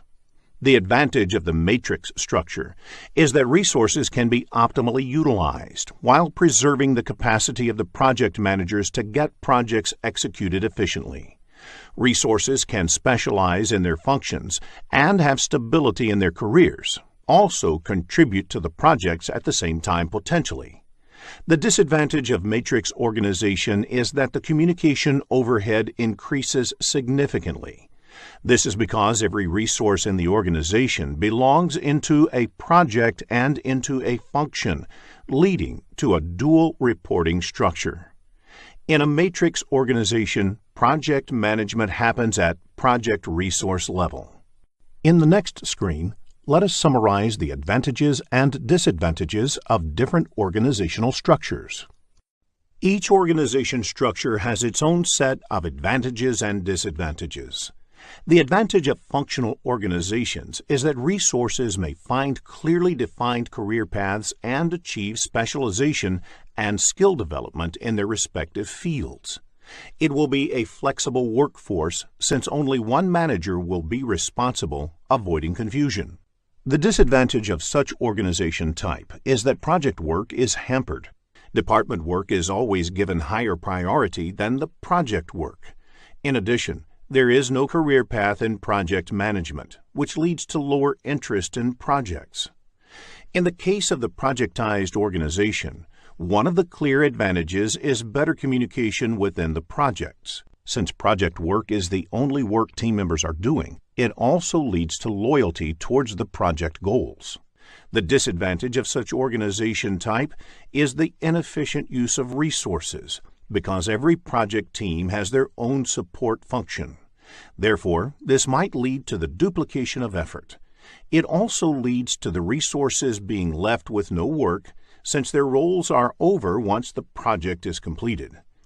It also hampers skill development, because the project requirements dictate what kind of work team members perform at different stages on a project. Now, let us look at the matrix organization.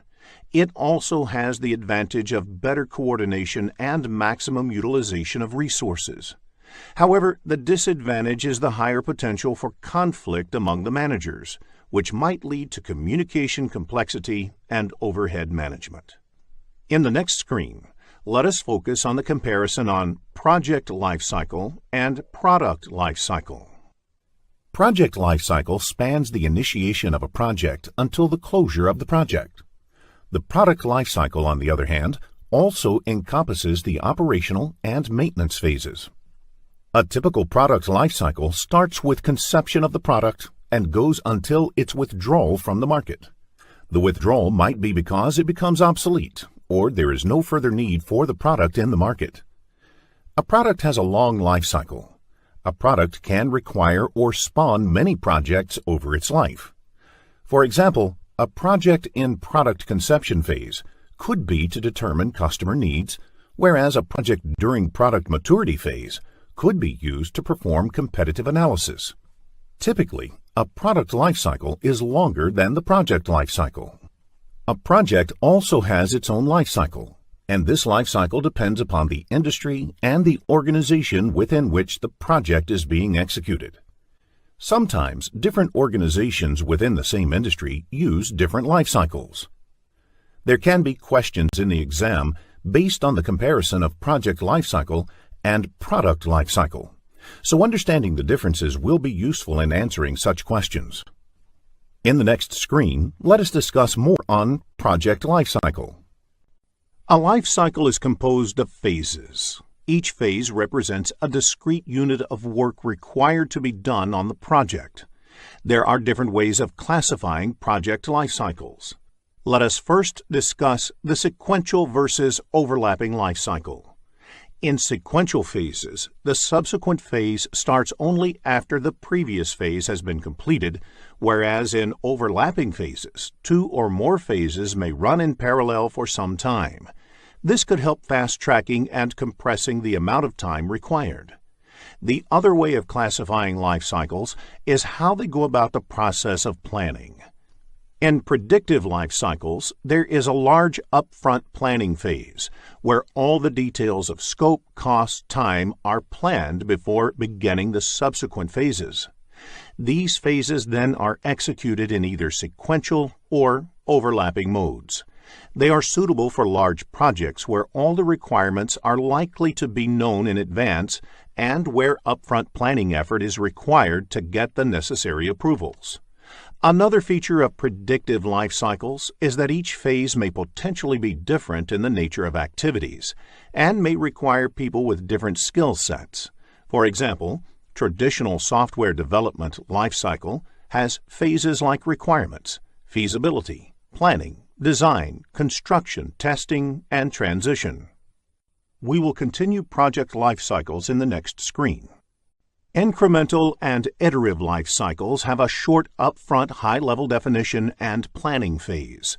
The product is then developed through a series of iterations, where iteration increments or adds to the functionality by a little. All the activities are intentionally repeated in iterations. Adaptive or agile life cycles are variants of incremental and iterative life cycles where iteration is very short, typically 2 to 4 weeks. Agile methodologies are becoming very popular in the software development industry and in other industries where the requirements are highly changeable and frequent feedback is beneficial. Let us now check your understanding of the topics covered in this lesson. Here is a quick recap of what was covered in this lesson. Project management is the application of knowledge, skills, and tools and techniques applied to project activities to meet the project requirements. PMO provides the policies, methodologies, and tools and templates for managing projects within the organization.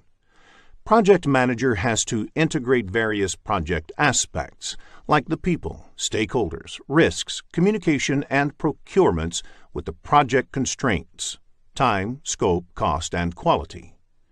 Identifying internal and external stakeholders, determining their requirements, and communicating with them regularly is an important role of a project manager.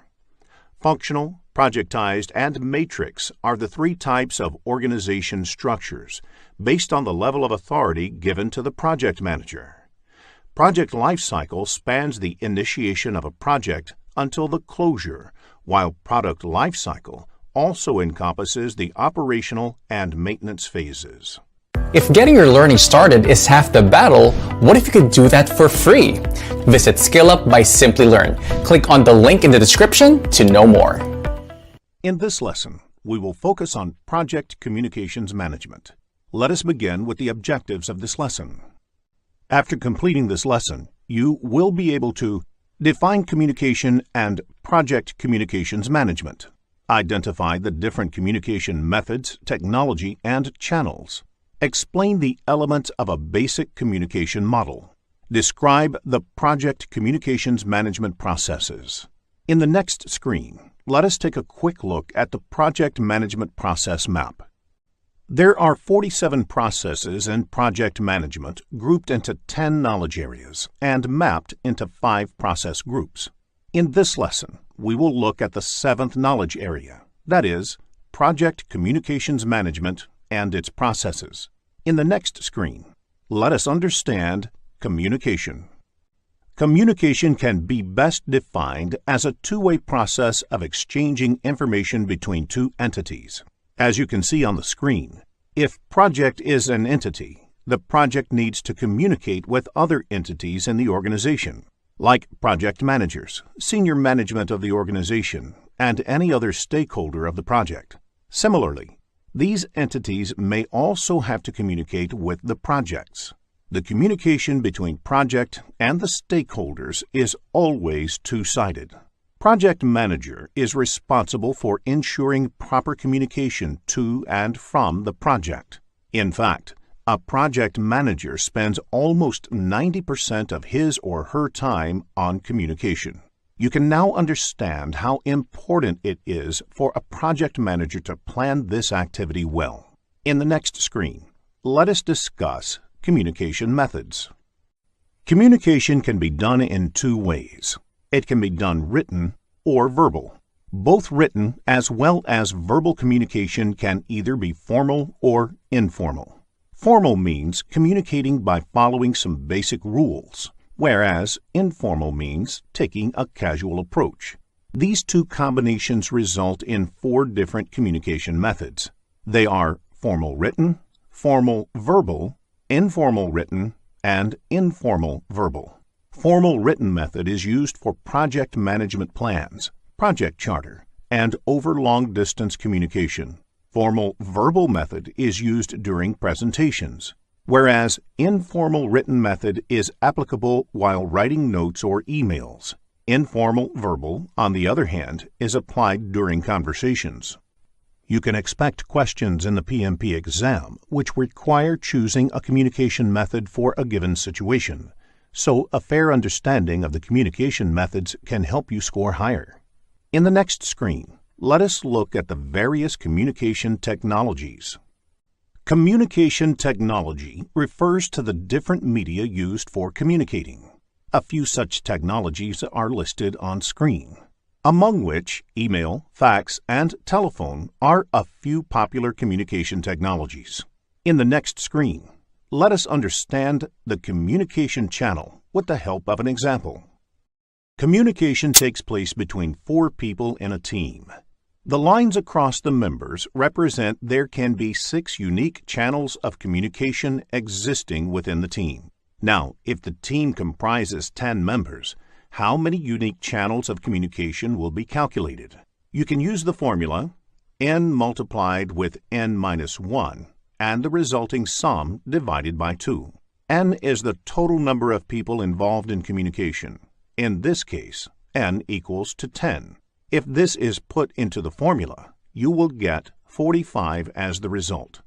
Therefore, 45 unique communication channels exist in a team of 10 people. It is difficult to manage such a large number of communication channels. Therefore, it is important to structure communication. Otherwise, everyone starts communicating everything to everyone, and it can become a real chaos in the project. In the PMP exam, you may be asked to calculate the number of communication channels in a scenario-based question, so please make a note of the formula to answer the question correctly.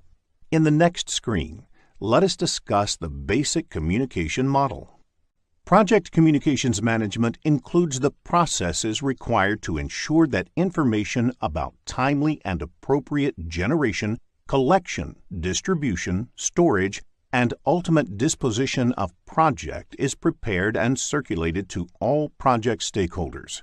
It is the responsibility of a project manager to ensure that the information requested by the stakeholder is communicated to them. The frequency at which the information needs to be shared may also vary from stakeholder to stakeholder. For example, think about a simple process of sharing a project status report with the customer and senior management. This knowledge area explains how it should be done as per PMI. In the next screen, let us discuss the Project Communications Management processes. There are 3 Project Communications Management processes. Process is carried during different process groups. Plan Communication Management is done during Planning Process Group. Manage Communications is done during Executing Process Group. And Control Communications is done during Monitoring and Controlling Process Group. In the next few screens, we will cover each of these processes in detail. Plan Communications Management is the process of developing an appropriate approach and plan for project communications based on stakeholders' information needs and requirements and available organizational assets. This belongs to the Planning Process Group. Stakeholder Register is an important input to this process. It is a list of all the stakeholders. The Project Management Plan has information about a large number of the project's requirements and the stakeholders who need to receive communication of various kinds are therefore a critical input to this process. In addition to these two, organization process assets and enterprise environmental factors are also inputs to this process. Many organizations have standard templates to prepare communication management plan, which are part of the organizational process assets and enterprise environmental factors. The first technique used in this process is the communication requirements analysis, where the communication requirements of each of the stakeholders are analyzed and categorized. In this, you try to find how many of the stakeholders need similar kind of information, which can be grouped together. If you send information through an email system, all those stakeholders who need similar information can be marked in CC in the email. Next, you can decide on the communication technology. These days, email is the most widely used technology, but in few cases, you might have to send information using some other technology, like fax or registered post. For example, all government communications are done using registered post to keep a written record. Finally, you need to understand how communication really happens. That is, the communication models and the various communication methods used. You may need to conduct meetings before agreeing on and finalizing the Communications Management Plan. The Communications Management Plan is the primary output of this process, which lays down the procedures around communications in the organization. Communication Management Plan has information like which stakeholder needs what kind of information, at what frequency, and how. As a result of this process, some other project documents may also get updated. There may be questions in the PMP exam based on the Plan Communications Management process, so a fair understanding of the process will help you answer such questions correctly. In the next screen, let us look into a business scenario to understand this concept better. After reading the problem statement, click the Solution button to look at a possible answer. Managed communications is the process of creating, collecting, distributing, storing, retrieving, and the ultimate disposition of project information in accordance to the Communications Management Plan. It belongs to the Executing Process Group. Managed communications is done throughout the project lifecycle. Everything cannot be planned during communication planning, so managed communications takes care of responding to unexpected requests for information as well. Communications Management Plan is an important input. Work performance reports have information regarding project performance and status information. Organizational process assets are the standard templates created for the status report by organizations. In some organizations, there are guidelines for communication distribution. Enterprise environmental factors are the other inputs to this process. Various tools and techniques are used in this process. Communications technology represents the means of technology, that is, email, instant messaging, telephone conferencing, etc., that are used to exchange information. The use of communication models helps you determine the technique that is best suited for a particular situation. Communication methods are the various methods used to communicate. For example, whether it is interactive or offline, whether information is being pushed by the provider or pulled by the recipient, etc. Information management systems help design a framework for managing the information within a project. That is, how it is acquired, where it is stored, and how it is distributed and destroyed. In performance reporting, all the information is synthesized in the form of performance reports that are later distributed to the appropriate stakeholders and forms an important part of the communications strategy on a project. The first and primary output of this process is the communications messages that are generated during the project. The other outputs include project management plan updates, project document updates, and organizational process assets updates. In the next screen, let us discuss control communications process. Control communications is the process of monitoring and controlling communications throughout the entire project lifecycle to ensure the information needs of the project stakeholders are met. It is part of the monitoring and controlling process group. The inputs to this process are the project communications, project management plan, and issue log, which has a list of issues that are raised by different project stakeholders, data related to the work being performed on the project, and various other project documents which may have to be communicated. Other inputs include work performance data and organizational process assets. Let us look at the tools and techniques in detail. The information management systems provide tools to collect, consolidate, and present the information in the form of cogent, concise communications. Expertise must be sought from different stakeholders on how you should go about this process. Several meetings may be needed to ensure the efficiency and efficacy of the communications. The major outputs of this process is the work performance information, which indicates that the work performance data has been analyzed, interpreted, and presented in an easily comprehensible form. This process may also give rise to change requests, updates to the project management plan, project documents, and organizational process assets. In the next screen, let us look into a business scenario to understand this concept better. After reading the problem statement, click the Solution button to look at a possible answer. Here is a quick recap of what was covered in this lesson. Communication is a two-way process of transferring information from one entity to another.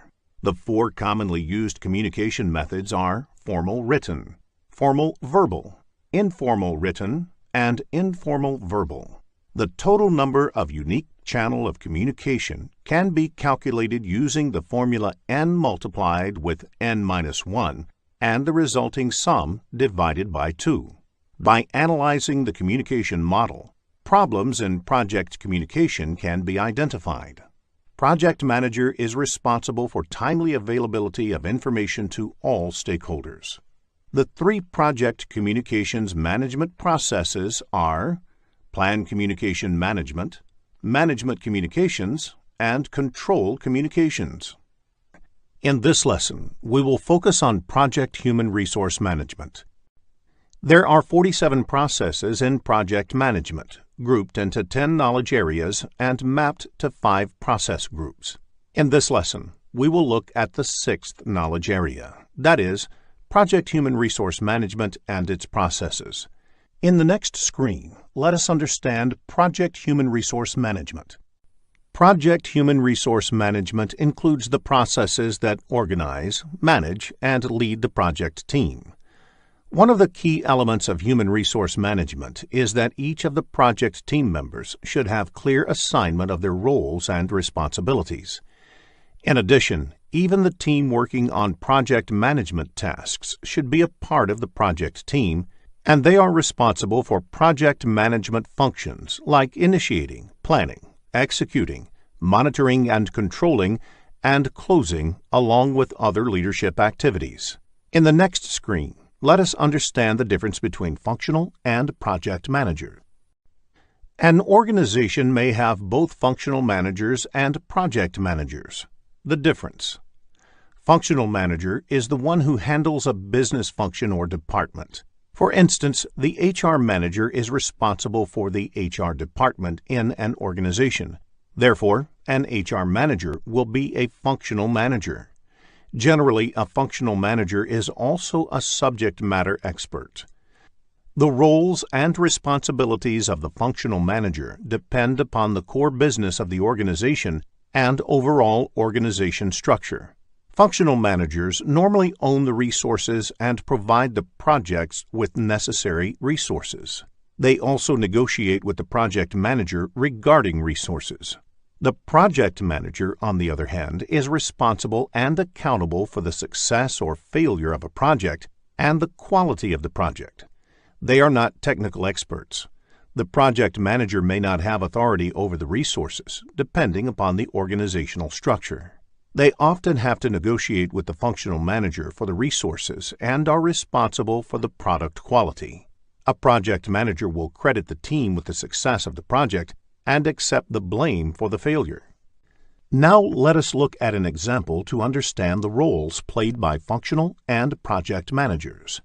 The CEO of an organization initiates a new project to secure an ISO 9001-2008 certification for the company.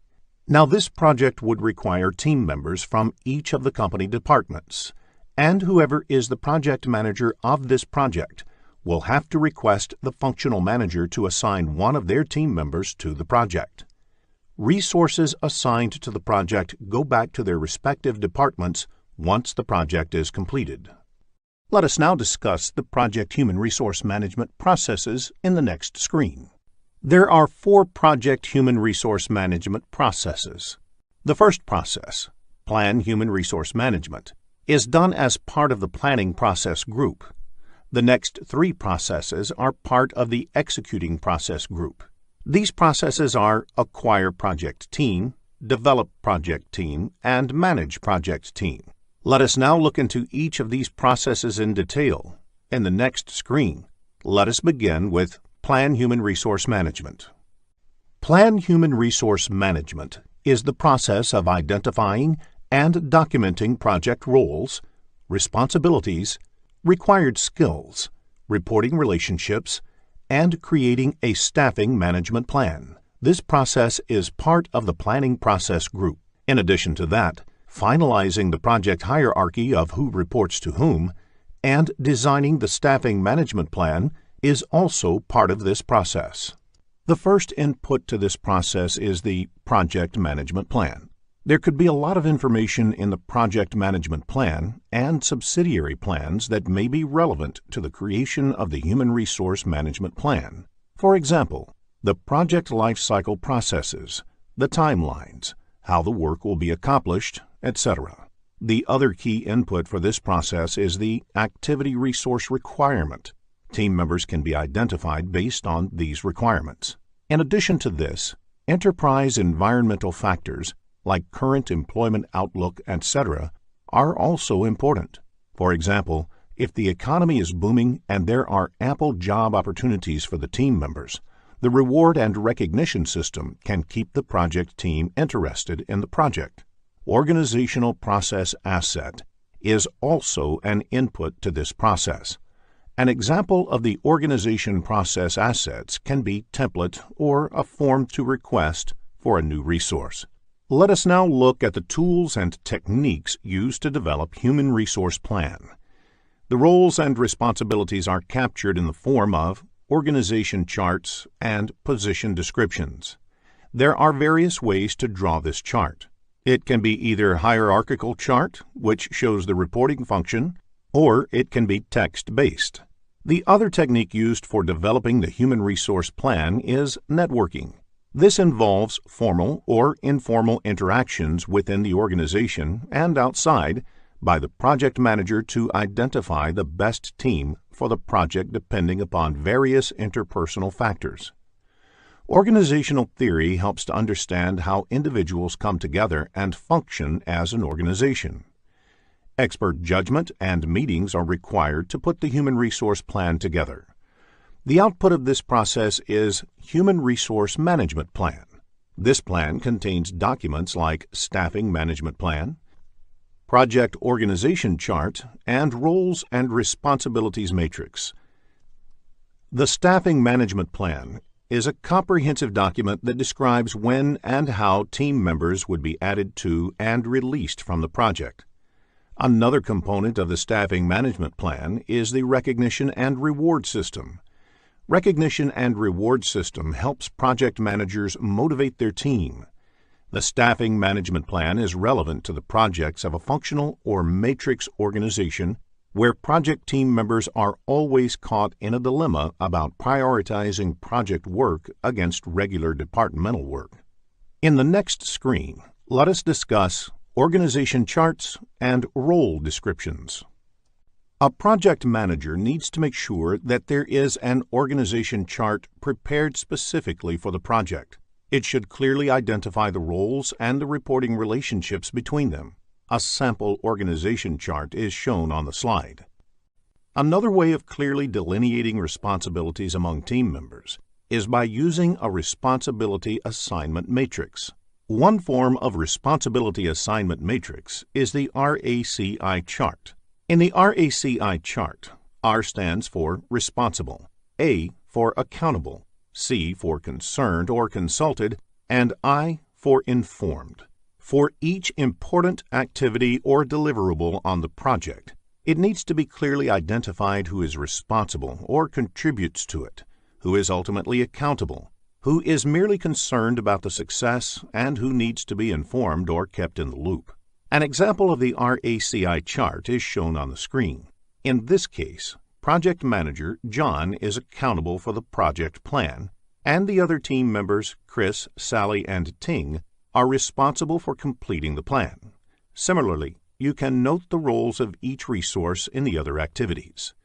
In the next screen, let us understand resource histogram. Resource histogram is a method of depicting how many resources are required for the life of a project.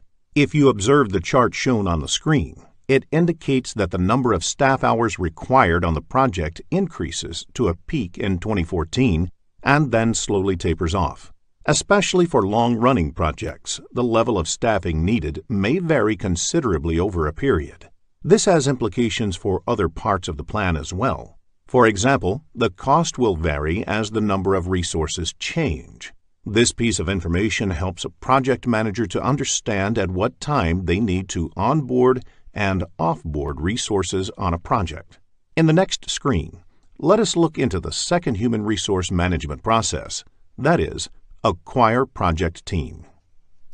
Acquire project team is the process of confirming human resource availability and obtaining the team necessary to complete project activities.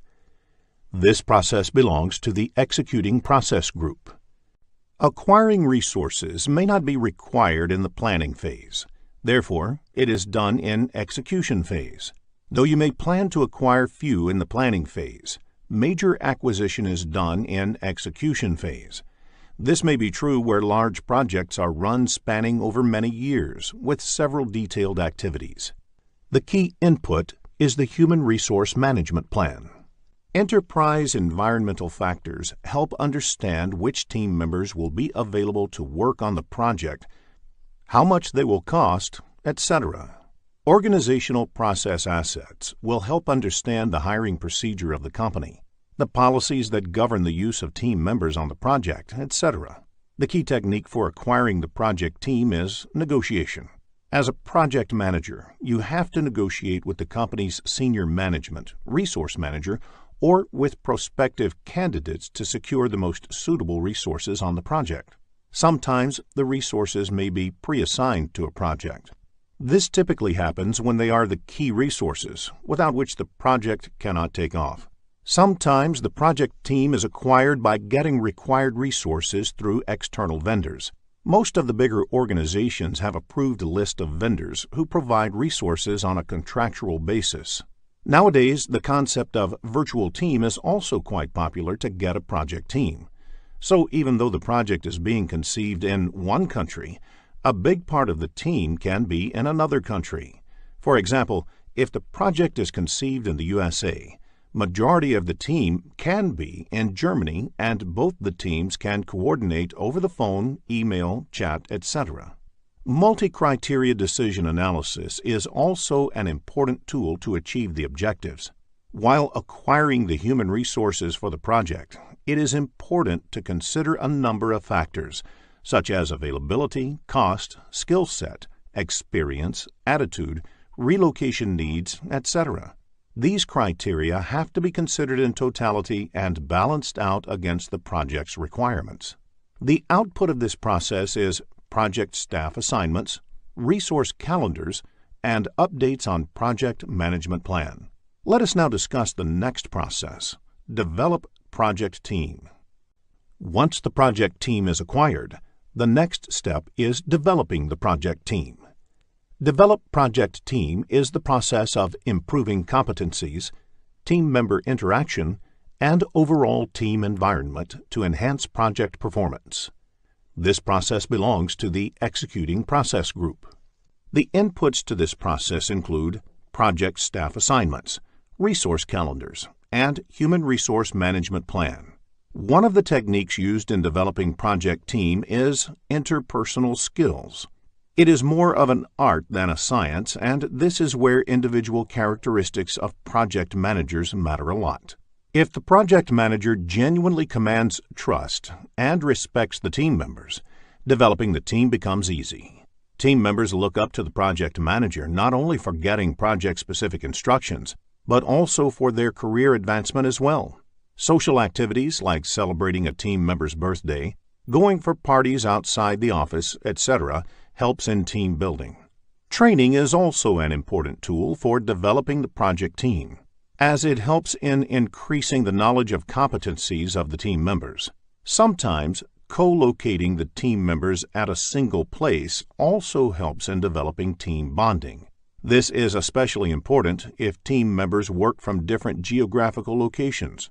Knowing a person face-to-face does help in reducing conflict.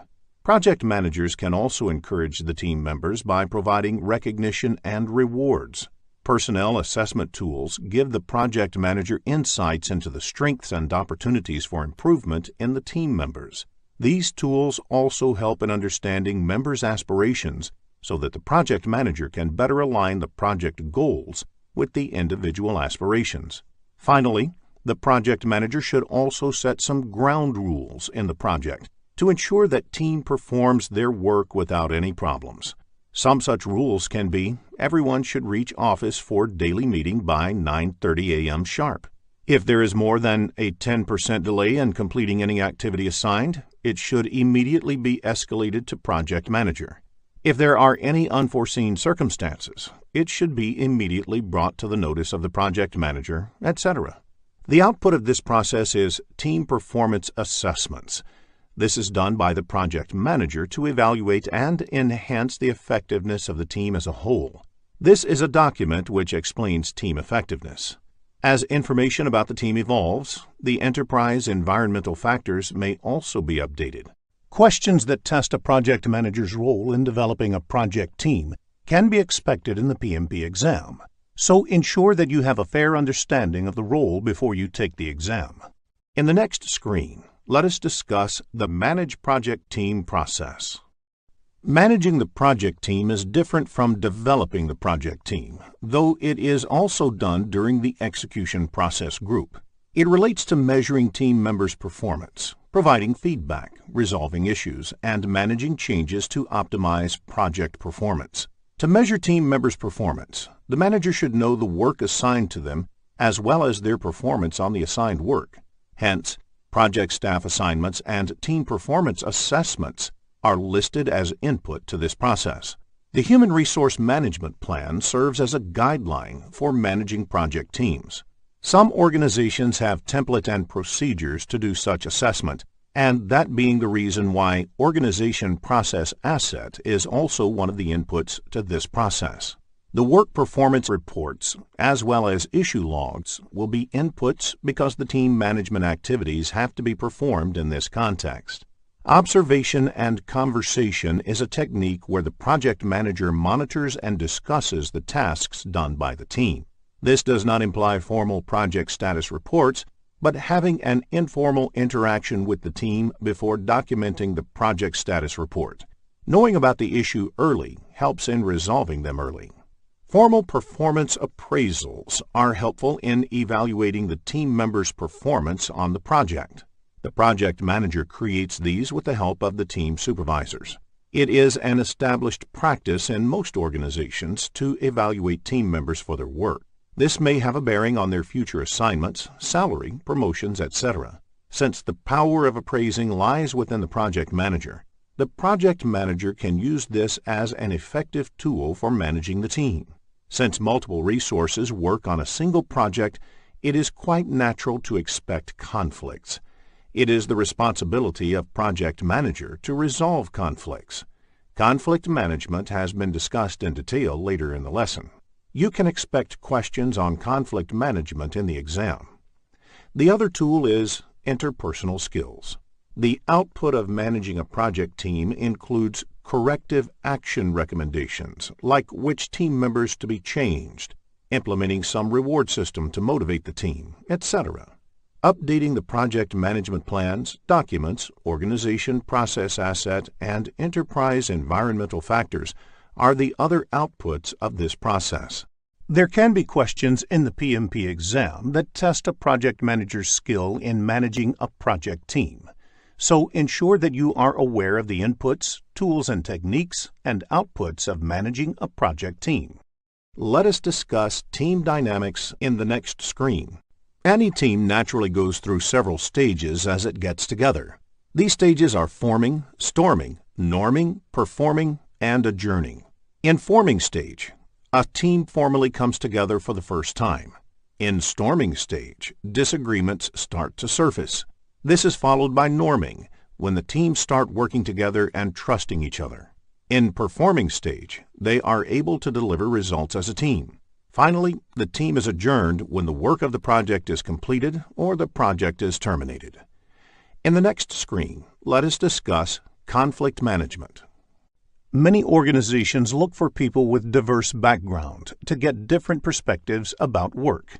If people with diverse backgrounds and culture work on a project, it is quite natural to expect conflict. Conflict often results in opportunities for improvement. The root causes of conflict can be scarce resources, scheduling priorities, and personal work styles. While the popular belief is that personality or ego can be the key reason for conflict, it is the least possible reason for conflict. As a project manager, if you find yourself in between a conflict with a team member, sit across the table and resolve it. If not, they should get their immediate managers involved and try to resolve it. To avoid conflicts, a project manager should let everyone involved have complete clarity about the project. Assign the roles and responsibilities to each of the team members clearly. Ensure that there are no overlapping responsibilities, which could be a possible cause for conflict. Sometimes boredom at work can also lead to conflict. So one of the responsibilities of project manager is to keep motivating the team members and let them work on interesting and challenging assignments. Business scenarios-based questions on conflict management can be expected in the PMP exam, so it is essential to have a fair understanding of the topic. In the next screen, let us look at conflict resolution techniques. There are 5 techniques of resolving conflict. They are withdraw or avoid, smooth or accommodate, compromise or reconcile, force or direct, collaborate, or problem solve. In withdraw or avoid, one retreats from a potential conflict situation or defers the resolution to a later date. This does not resolve the conflict, but allows for more time. In smooth or accommodate, areas of agreement are emphasized to reduce the intensity of the conflict. Again, this does not on its own result in a resolution, but it may succeed in changing the perceptions about the situation. In compromise or reconcile, there is some give and take in order to bring some satisfaction to all parties. Depending on how the process went, this may be perceived as a win-win or a lose-lose situation, because none of the parties really get what they want. In force or direct, a person in a position of authority directs how the matter should be resolved. It may be necessary to do this when the matter has to be resolved immediately. However, this may result in upsetting one or more of the conflicting parties. In collaborate or problem solving, the parties in the conflict are asked to come together to collaborate and look for a resolution to the problem.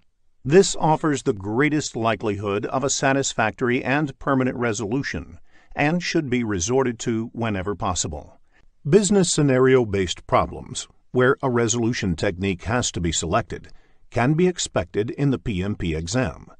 So understanding the conflict resolution techniques is essential. In the next screen, let us look into a business scenario to understand this concept better. After reading the problem statement, click the Solution button to look at a possible answer. One of the key responsibilities of a project manager is to get work done by the team. There are certain powers that a project manager can use to get the work done.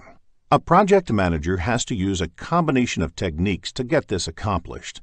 Various powers of a project manager are legitimate or formal, reward, penalty, expert, and referent. In legitimate or formal, project manager can formally assign a work to a team member that he or she has to do. Project manager can reward and recognize the team members. The reward could be as simple as assigning challenging or sought-after work to a team member.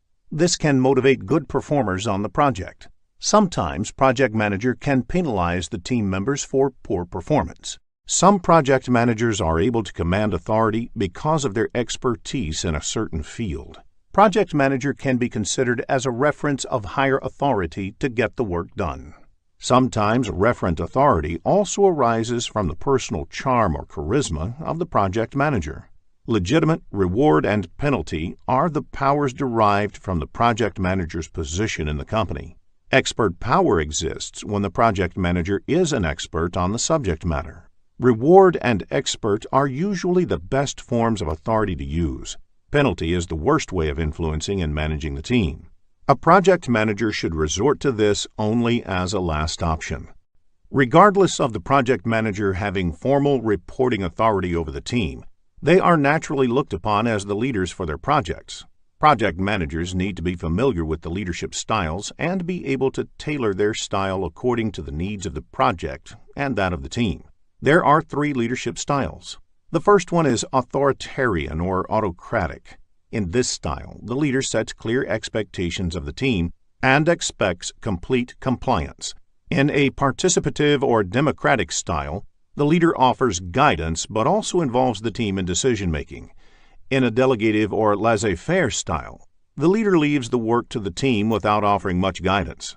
In most circumstances, you would want your leader to employ a participative style, but there may be occasions when other styles might be appropriate.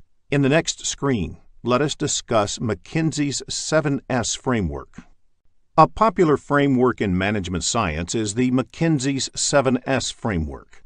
There are 7 elements that are divided into 2 categories. An organization working on a project will have these elements already in place, and hence these become the hard elements. The first 3 elements of the 7S framework are the strategy, structure, and systems. The leader or project manager is expected to step in and exhibit soft elements to earn the mantle of leadership. The next 4 elements are shared values, skills, style, and staff. There are 47 processes in project management, grouped into 10 knowledge areas and mapped to 5 process groups. In this lesson, we will look at the 8th knowledge area, that is, project risk management and its processes. Risk is an uncertain event or condition that can affect a project positively or negatively. Although most of the time you view this uncertainty as bad, sometimes it also has a likely positive outcome. Let us look at an example of risk having a positive outcome. You are using a software for managing timesheet of your team members. Due to budget constraints, you are forced to use a new software. Though you were initially reluctant to use it, you found the new software to do better than the current one. It is more efficient and has better reporting facility. An example of bad uncertainty can be swine flu. Government declares a mandatory holiday to check flu spread, which may affect your project work. Risks can be managed only if they are measured quantitatively. Suppose there are many risks identified in a project, and you have limited resources to manage them. You should know which risk is most important that has to be managed first. Therefore, measuring risk becomes very critical. Risk is measured by assigning a monetary value to it, and that value is arrived at by multiplying the probability and impact of the risk. Risk can be categorized in various ways. One such categorization is external, internal, technical, or project management-related risk. External risk arises out of external policies or regulations. For example, government policy that the river water can be used for drinking purposes may hinder your production, which is dependent on the river water. Internal risk arises from within the project.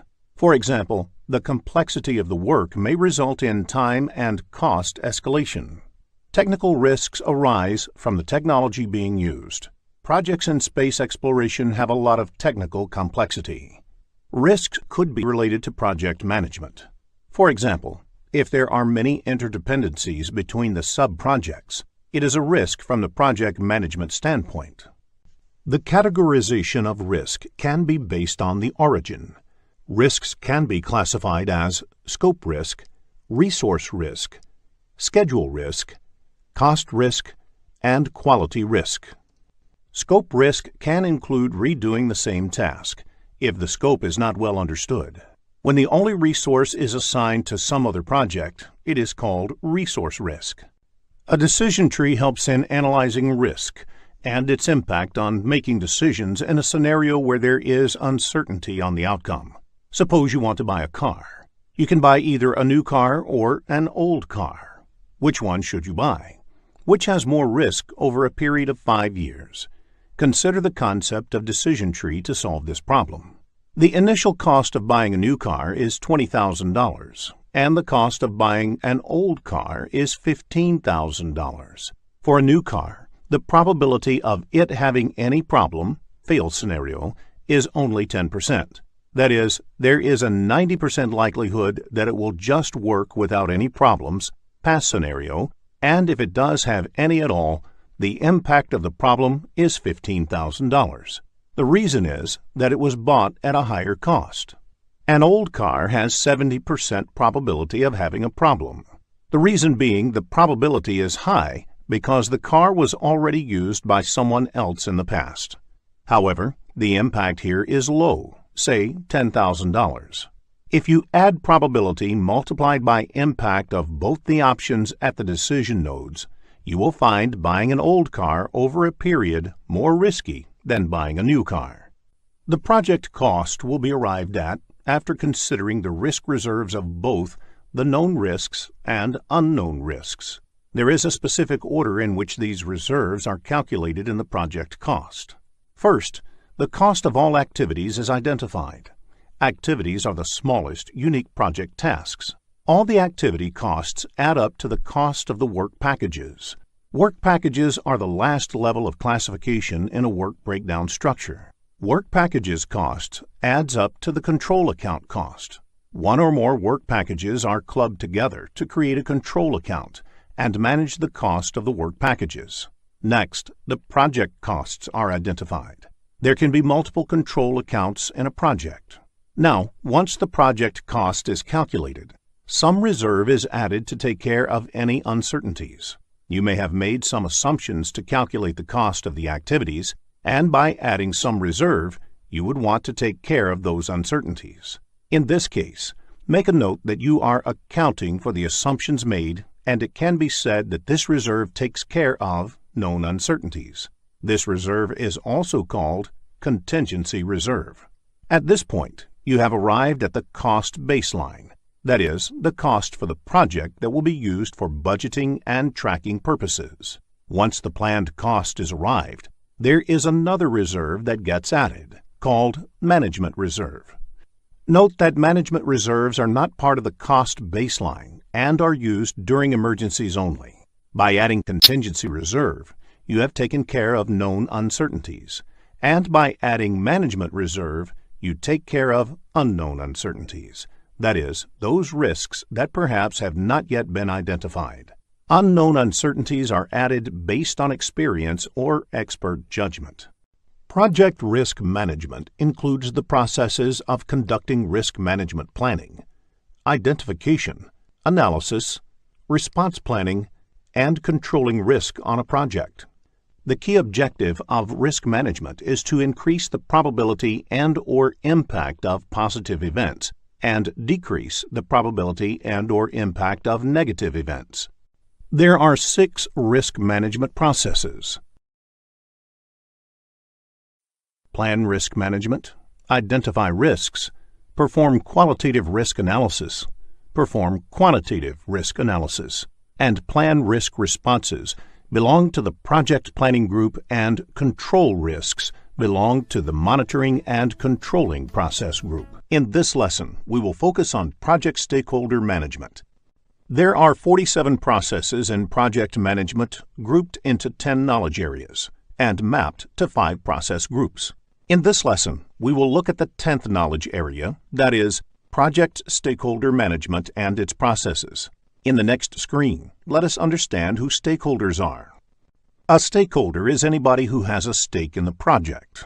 A stakeholder may be an individual, a group, or an organization who may affect or be affected by or perceived to be affected by a decision, activity, or outcome of a project. Further, the nature of the impact can be positive or negative, thus giving rise to the notion of positive or negative stakeholders. Irrespective of whether a stakeholder is positive or negative, it is important to engage with the stakeholders and get them involved in the project. This can make a critical difference to the success or failure of the project. A single disgruntled stakeholder can bring the entire project to its knees, whereas an actively engaged and influential stakeholder can have the opposite effect. Let us understand who the common stakeholders of a project are. There are several categorizations of stakeholders. The project managers themselves are important stakeholders. The project team members represent stakeholders in the project. The senior management of the organization, which is working on the project, has a stake in the project. The sponsor, that is, the person or entity that provides the money and resources for the project and essentially champions the project, is an important stakeholder. The customer, which may be different from the sponsor, is a stakeholder as well. For instance, in many of the projects in the social sector, the sponsor may be the government or a development agency, whereas the customers would be the people who actually benefit from it. The end users, which may be different from the customers or the sponsors, are stakeholders too. The vendors or suppliers who provide goods or services to the project are important stakeholders. People whose lives may be impacted by the output of the project are also stakeholders. For example, if a highway project requires possession of privately owned land, people whose land is being taken away are the stakeholders. If the construction of a dam or water reservoir benefits the downstream farming communities, they are the stakeholders here. Competitors who provide alternative goods or services are stakeholders too. Sometimes environmentalists or other social groups may become stakeholders. The government or political leadership may become stakeholders for projects in the public domain. It is sufficient to state that there could potentially be hundreds of stakeholders for a large project. It is in the interest of the project manager and the project team to clearly identify all such stakeholders up front and then actively manage them throughout the project. In the next screen, let us discuss the classification models for stakeholder analysis. Not all the stakeholders have the same amount of influence or power over the project. Therefore, the way to manage each stakeholder needs to be calibrated based on a proper classification of the stakeholders. This is the role of the classification model. You can come up with a grid that maps the power of the stakeholders, the interest they have, the influence they may have, or the impact that they can have on the project through the power interest, power influence, or influence impact grids. It can be represented by mapping stakeholders to a power or interest grid. The diagram on the screen has x-axis, which represents interest level, and y-axis, which represents the power level. Based on the various combinations of power levels and interest levels, the grid can be divided into 4 quadrants. The stakeholders on the top right quadrant, with high power and high interest, need to be managed closely. That is, you have to monitor their involvement and engagement very closely. The stakeholders on the bottom right quadrant, with high interest but low power, need to be kept in the loop. That is, you should share information with them and keep them regularly informed. The stakeholders on the top left quadrant, with high power but low interest, can be managed by keeping them happy, for example, by making sure that their interests and opinions are taken into consideration. The stakeholders on the left bottom quadrant, with low power and low interest, may be managed less actively by simply monitoring how things are going with them. The salience model describes classes of stakeholders based on their power, ability to impose their will, urgency, need for immediate attention, and legitimacy, appropriateness of their involvement level. This is a useful framework to guide the stakeholder management strategy on a project. Practice creating power grids for business scenarios. This will help in understanding the level of engagement a project manager needs to maintain with various stakeholders. In the next screen, let us discuss the Stakeholder Engagement Assessment Matrix. The Stakeholder Engagement Assessment Matrix allows visualizing the current and desired states of a stakeholder's involvement in the project. The 5 levels of involvement are as unaware, resistant, neutral, supportive, and leading. Unaware is where the stakeholder is not aware of the project or its impact. Resistant is where the stakeholder is aware of the impacts and is resistant to change. Neutral is where the stakeholder is aware of the project and is neither supportive nor in opposition to the project. Supportive is where the stakeholder is aware of the project and its impact and is supportive of the change. Leading is where the stakeholder is aware of the project and impacts and is actively engaged to ensure that the project is successful. Let us now look at the matrix. The table has 1 row per stakeholder identified. You place C in the column which best indicates the current level of engagement for that stakeholder. Then you place D in the column which best indicates the desired state of engagement. This table can be a quick visualization tool that helps understand where work has to be done in the stakeholder management activities. In the next screen, let us discuss the skills required for stakeholder management. Stakeholder management is both an art and a science. Since it involves dealing with people, and people are inherently nonlinear and unpredictable, there is no one size that fits all strategies or tools that will work while managing them. However, a project manager may use a few traits and techniques while managing stakeholders, which are classified as interpersonal skills and managerial skills. A project manager must possess good interpersonal skills. That is, must invest the time and energy to build trust. This involves multiple things, such as establishing a personal rapport, following through on commitments, being punctual, etc. Once the trust is established, it helps in smoothing many difficult bends. Conflict management is an important skill for a project manager. While communicating with stakeholders, the project manager must practice active listening. They must not assume that they have all the answers. Instead, they should spend some time to understand the issues and the stakeholders' points of view.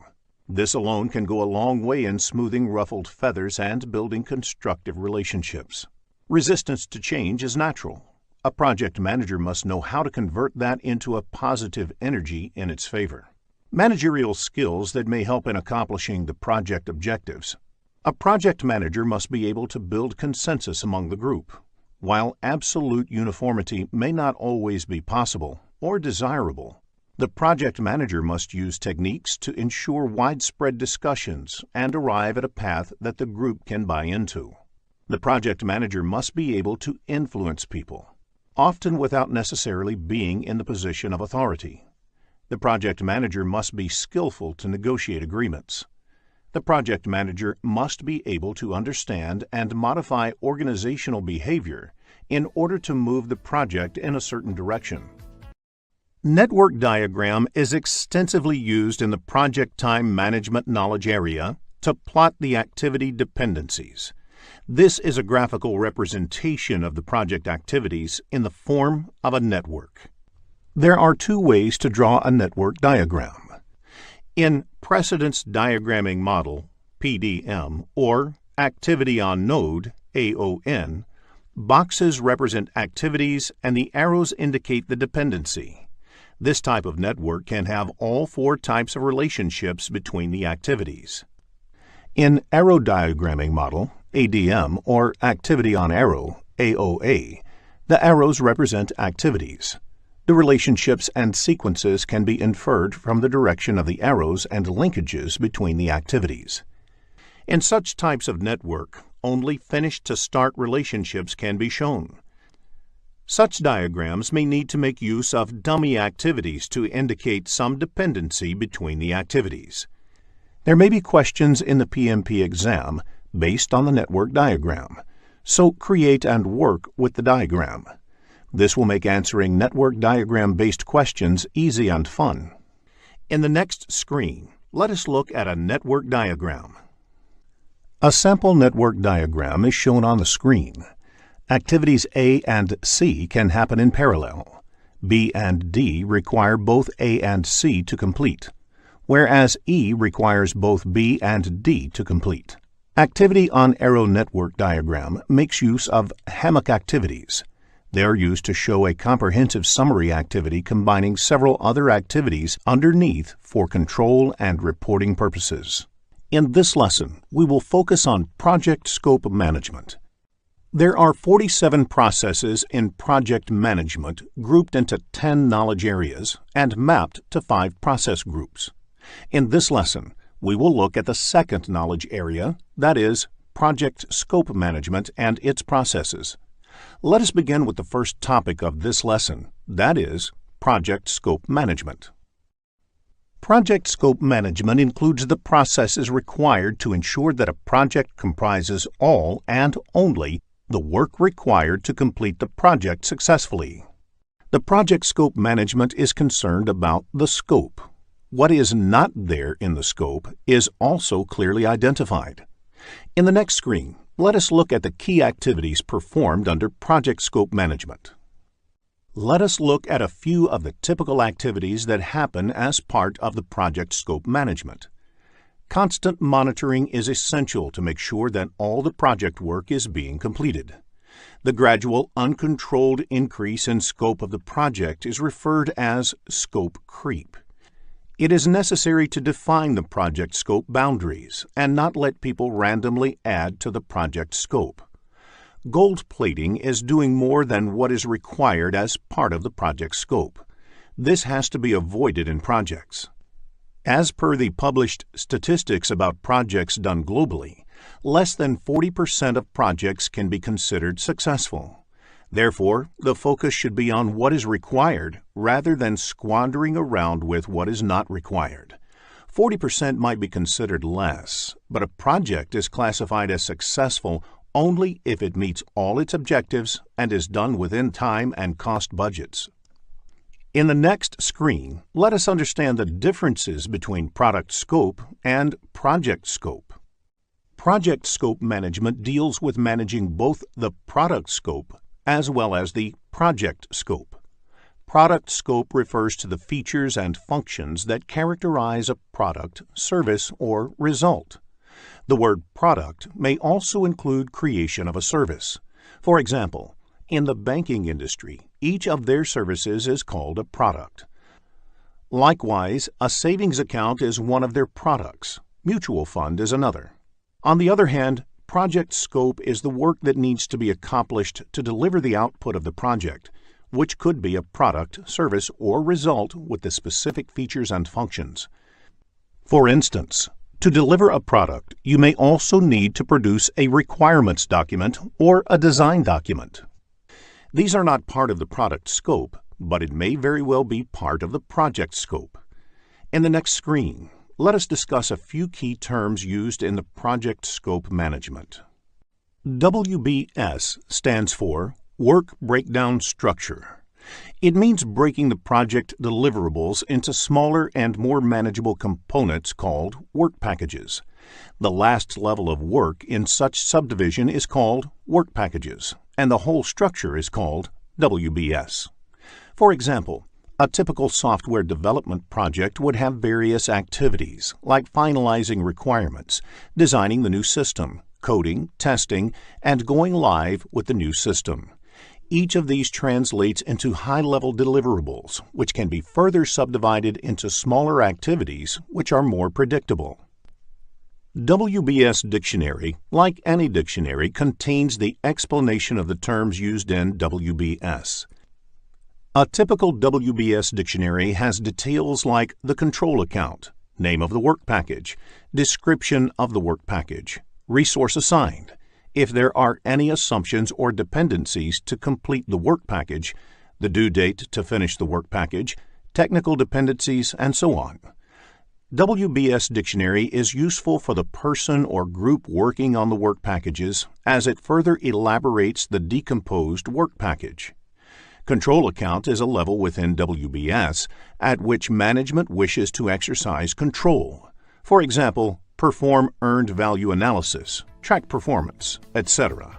In this lesson, we will focus on project integration management. There are 47 processes in project management, grouped into 10 knowledge areas and mapped to 5 process groups. In this lesson, we will look at the first knowledge area, that is, project integration management and its processes. In the next screen, let us understand the concept of project integration management. Project integration management involves unification, consolidation, articulation, and integrative actions that are crucial for successfully completing the project. The project integration management is high-level work that project manager does, and it involves managing interdependencies among the other knowledge areas. The other 9 knowledge areas involve detailed work in a specific direction. For example, project cost management deals only with how to manage cost in a project. The project management processes do not happen independently. For example, a new resource added to the project may require changes in cost or schedule or both. In dealing with such situations, the project manager integrates the processes of project management. The need for integration drives much of the communication and the work of the project manager. Let us discuss the key role of project manager, sponsor, and team in the next screen. Project manager, team members, and project sponsors have different roles to play in a project. The project manager is supposed to play multiple roles in the project. The key role is to perform integration.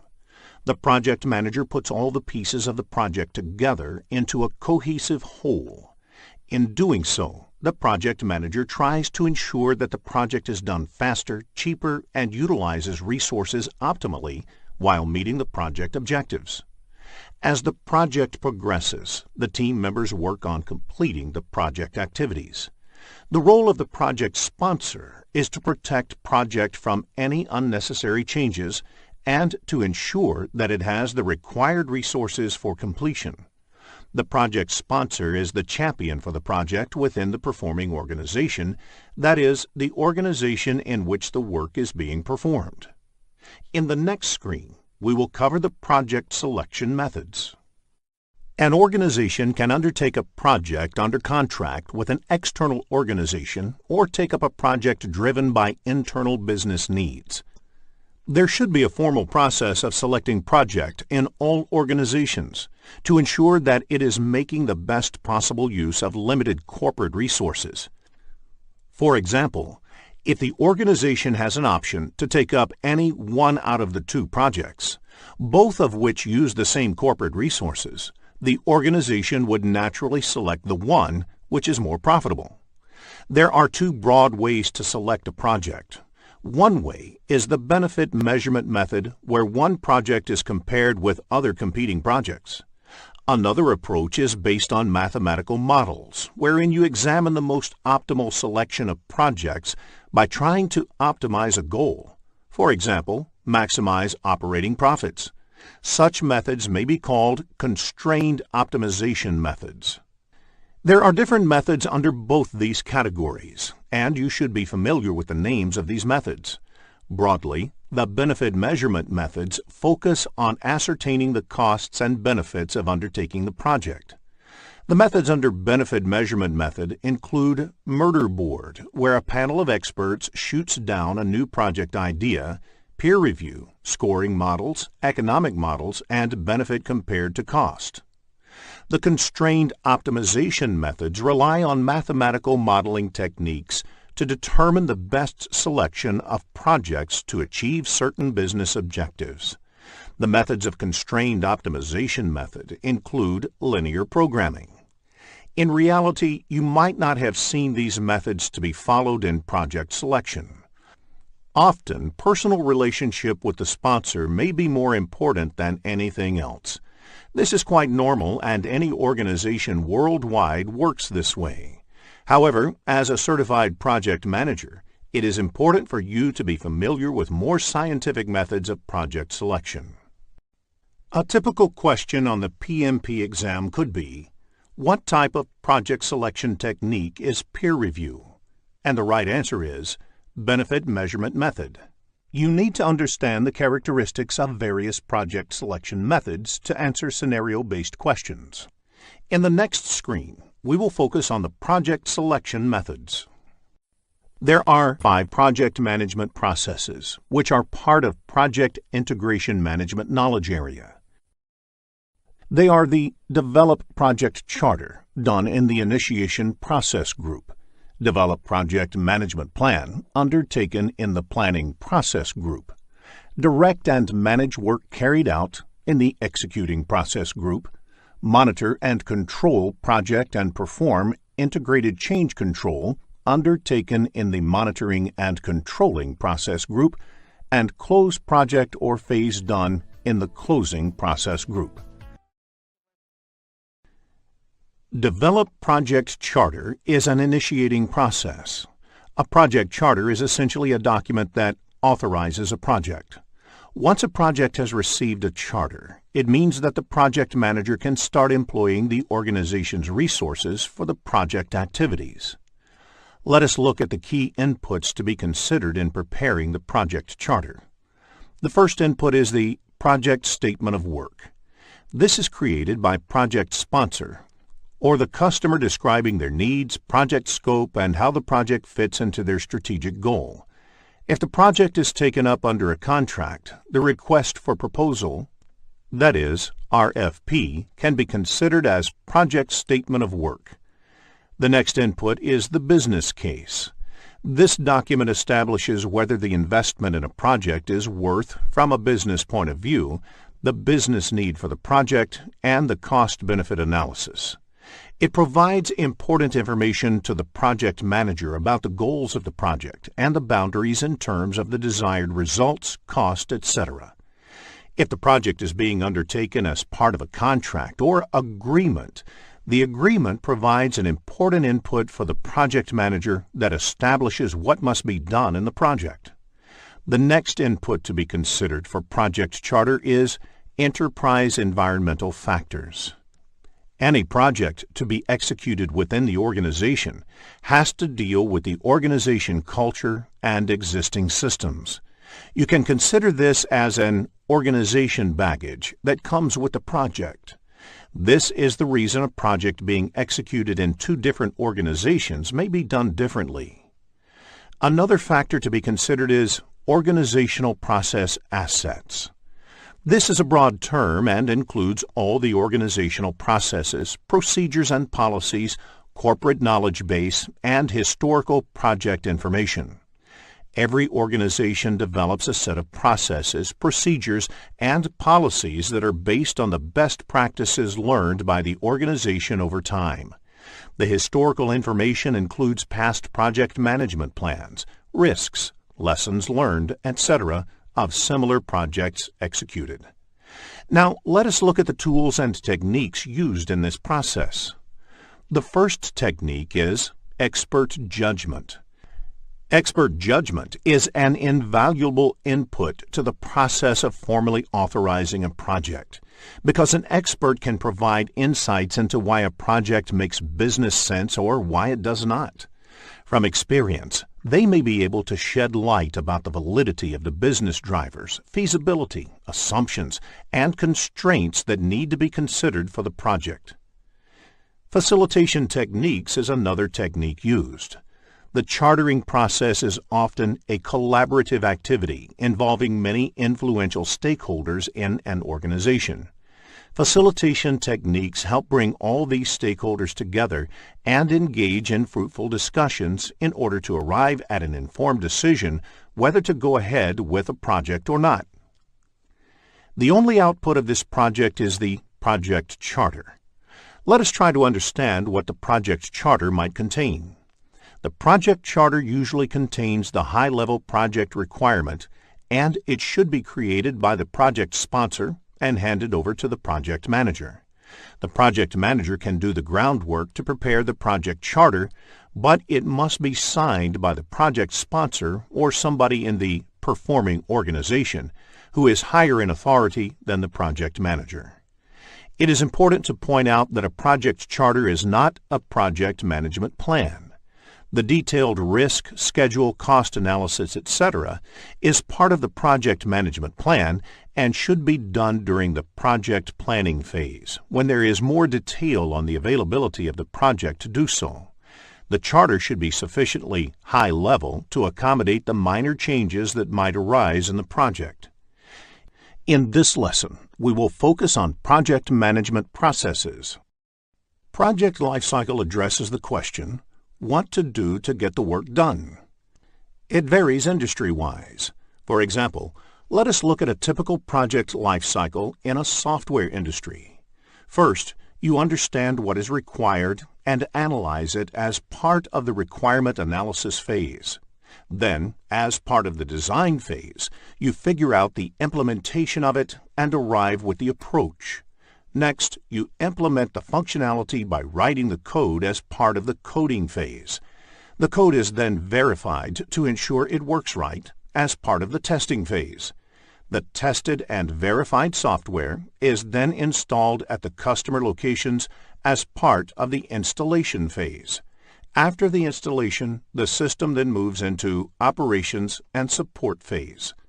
The project management process addresses the question, what to do to manage the project. The processes for managing the projects are likely to be the same across industries.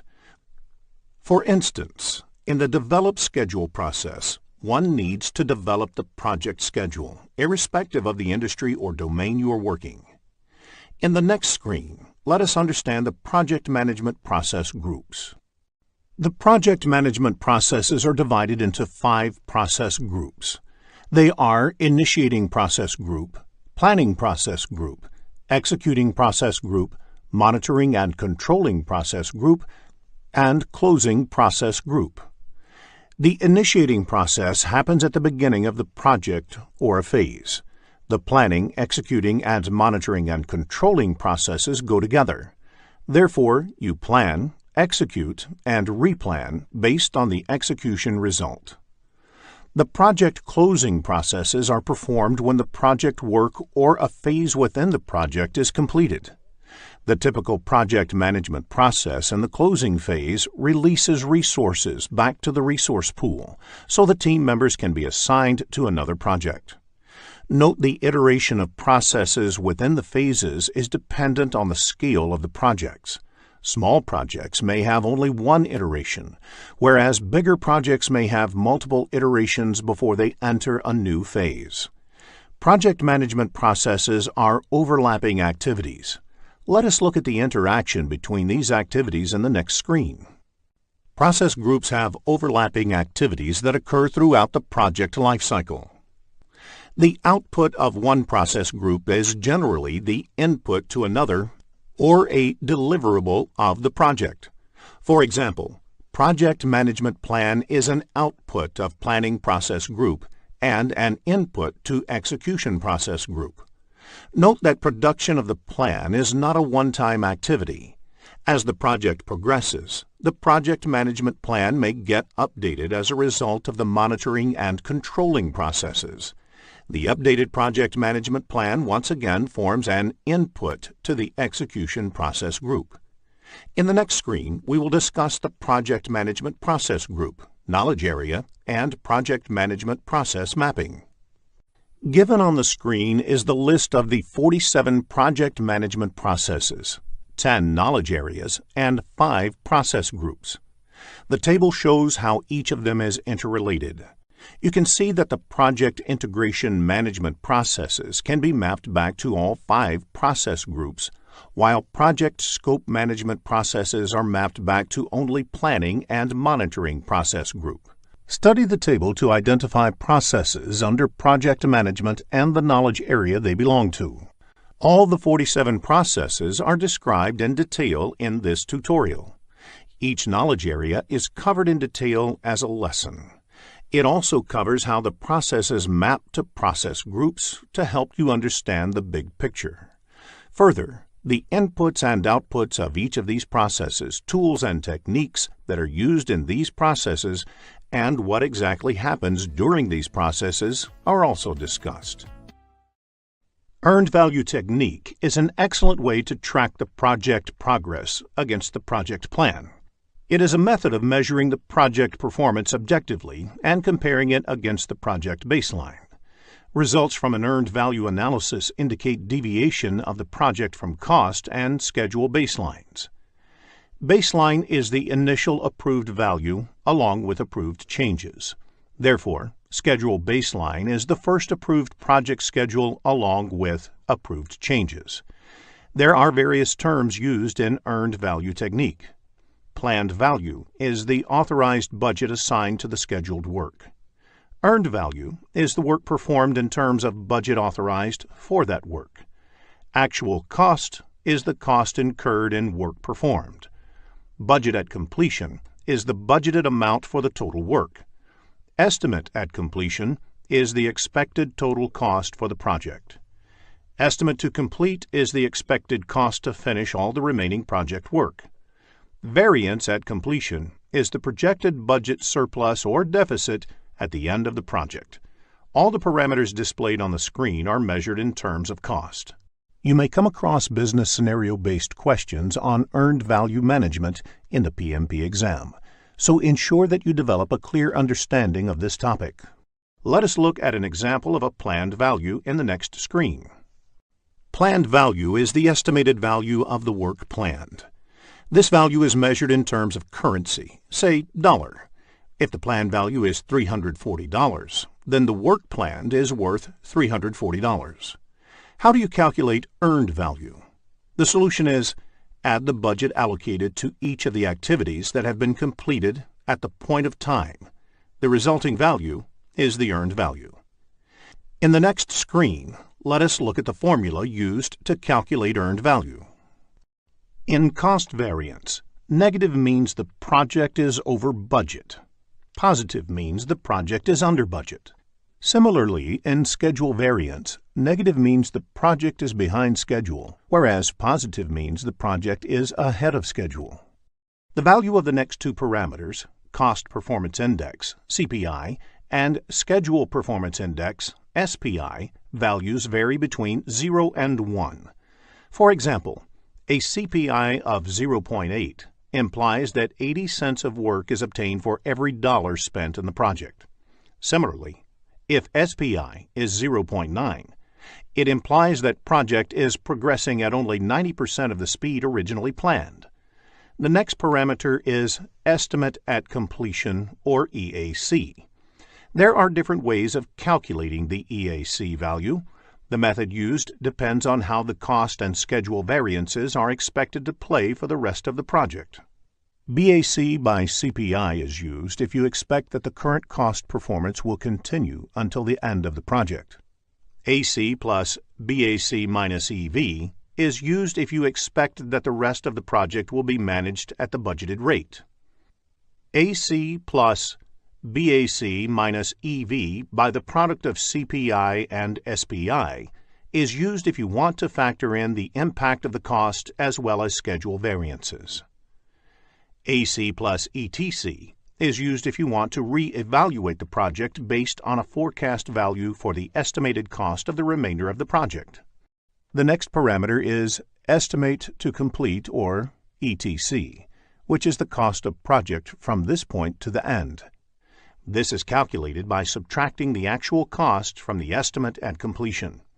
In addition, variance at completion can be calculated by subtracting the estimate at completion from the budget at completion. Variance at completion is the cost estimation whether it is over or under budget. Another parameter is the To Complete Performance Index, or TCPI. This is the cost performance needed to achieve a desired outcome.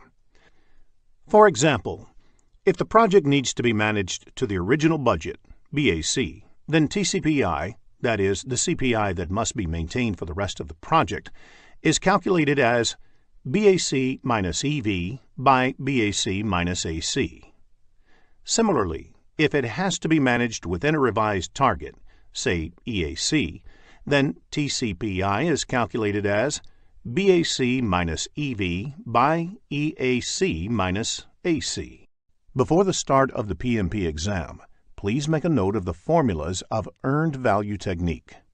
In the next screen, let us look into a business scenario to understand this concept better. After reading the problem statement, click the Solution button to look at a possible answer. Let us take the example of a software development project. There are 4 phases, and each phase takes a month to complete and is expected to cost $10,000. The phases are planned to be completed one after the other. The status of the project at the end of the month 3 is summarized in the table. Requirements definition is completed and actual spending on this is $10,000. Architecture and design is done and actual spending on this is $12,000.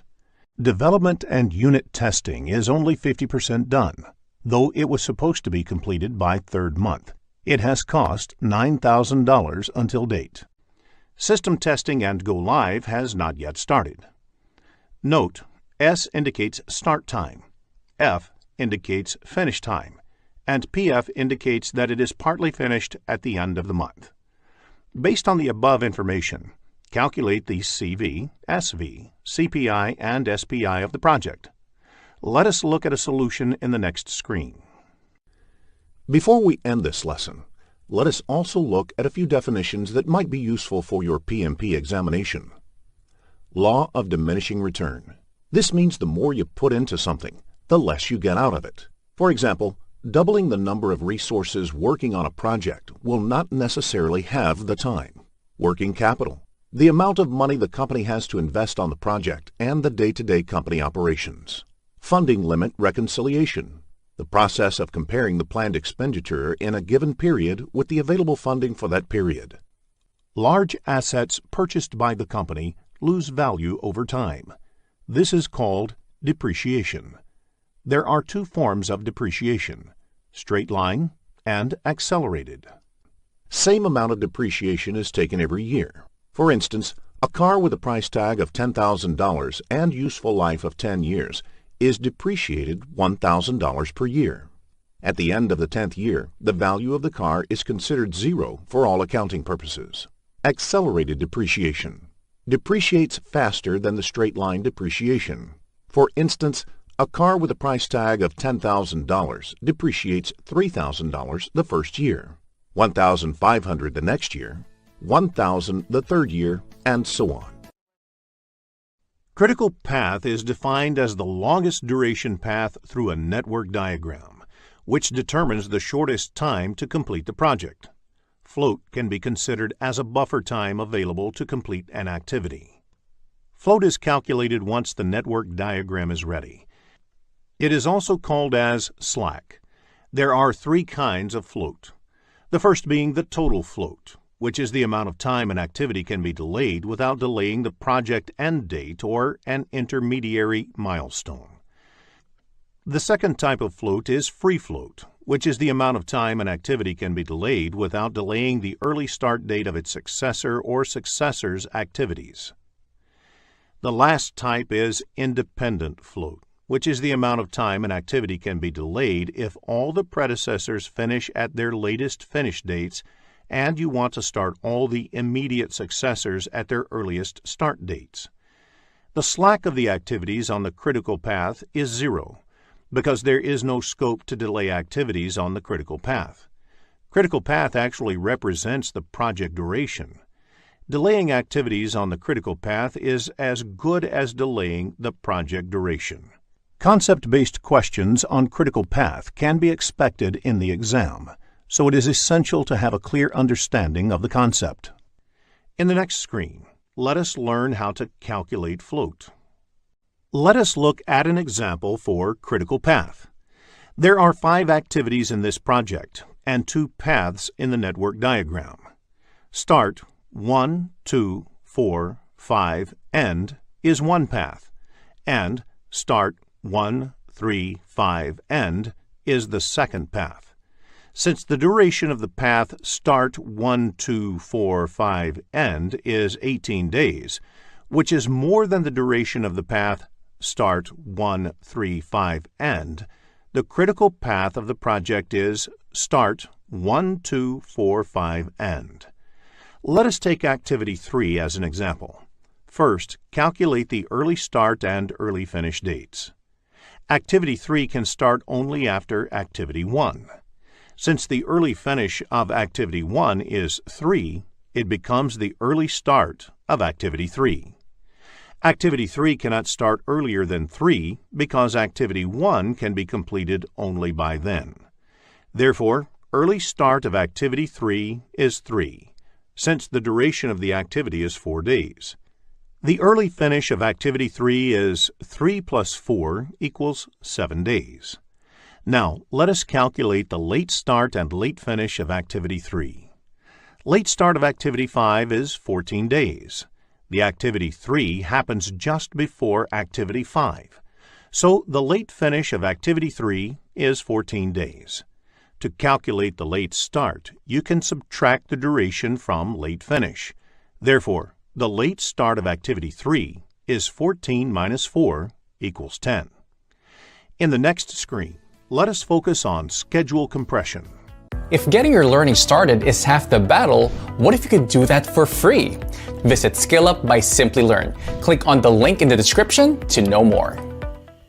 Hi, welcome to Project Management Tools tutorial from Simplilearn. So what is project management tools? Why should we use project management tools while doing project management? So project management tools help to keep a streamlining flow in project management processes. The tools help the team or an individual to carry out the steps of project management in an effective and efficient manner. So project management tools, features and functionalities. So basically a project management tool should have minimum fulfilling these features and functionality. They should be simple to use, customizable, they should have API for integration, it should help in collaboration, it should help in risk analysis and real-time reporting. When we say simple to use, the project management tools need to be suitable for every project we do. One needs to find a tool that will have a pleasant interface and increase work productivity. The project management tool must be easy to configure according to the organization needs.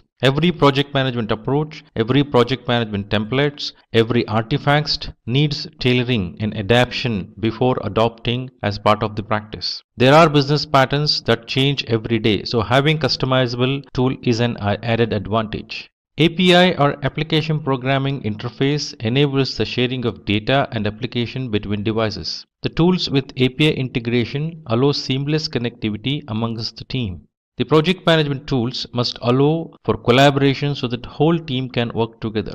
Collaboration not only makes the task easier but also increases the productivity of the project. Risk analysis helps to identify, analyze and respond to the risk quickly and efficiently. It needs to capture all the details of the risks, their impacts, the probability of occurrence of the risk and risk responses and tracking them throughout the project lifecycle. The real-time reporting enables the access of data at different locations of the project management. One can assess or access data at any time about the project's current status. This will help in having a real-time update about the project status to the stakeholders of the project. The top 10 project management tools what we have today in the market are Monday.com, Rick, Jira Software, Trello, Asana, Teamwork, Meister Task, Basecamp, Oracle's Primavera and Microsoft Project Management Tool.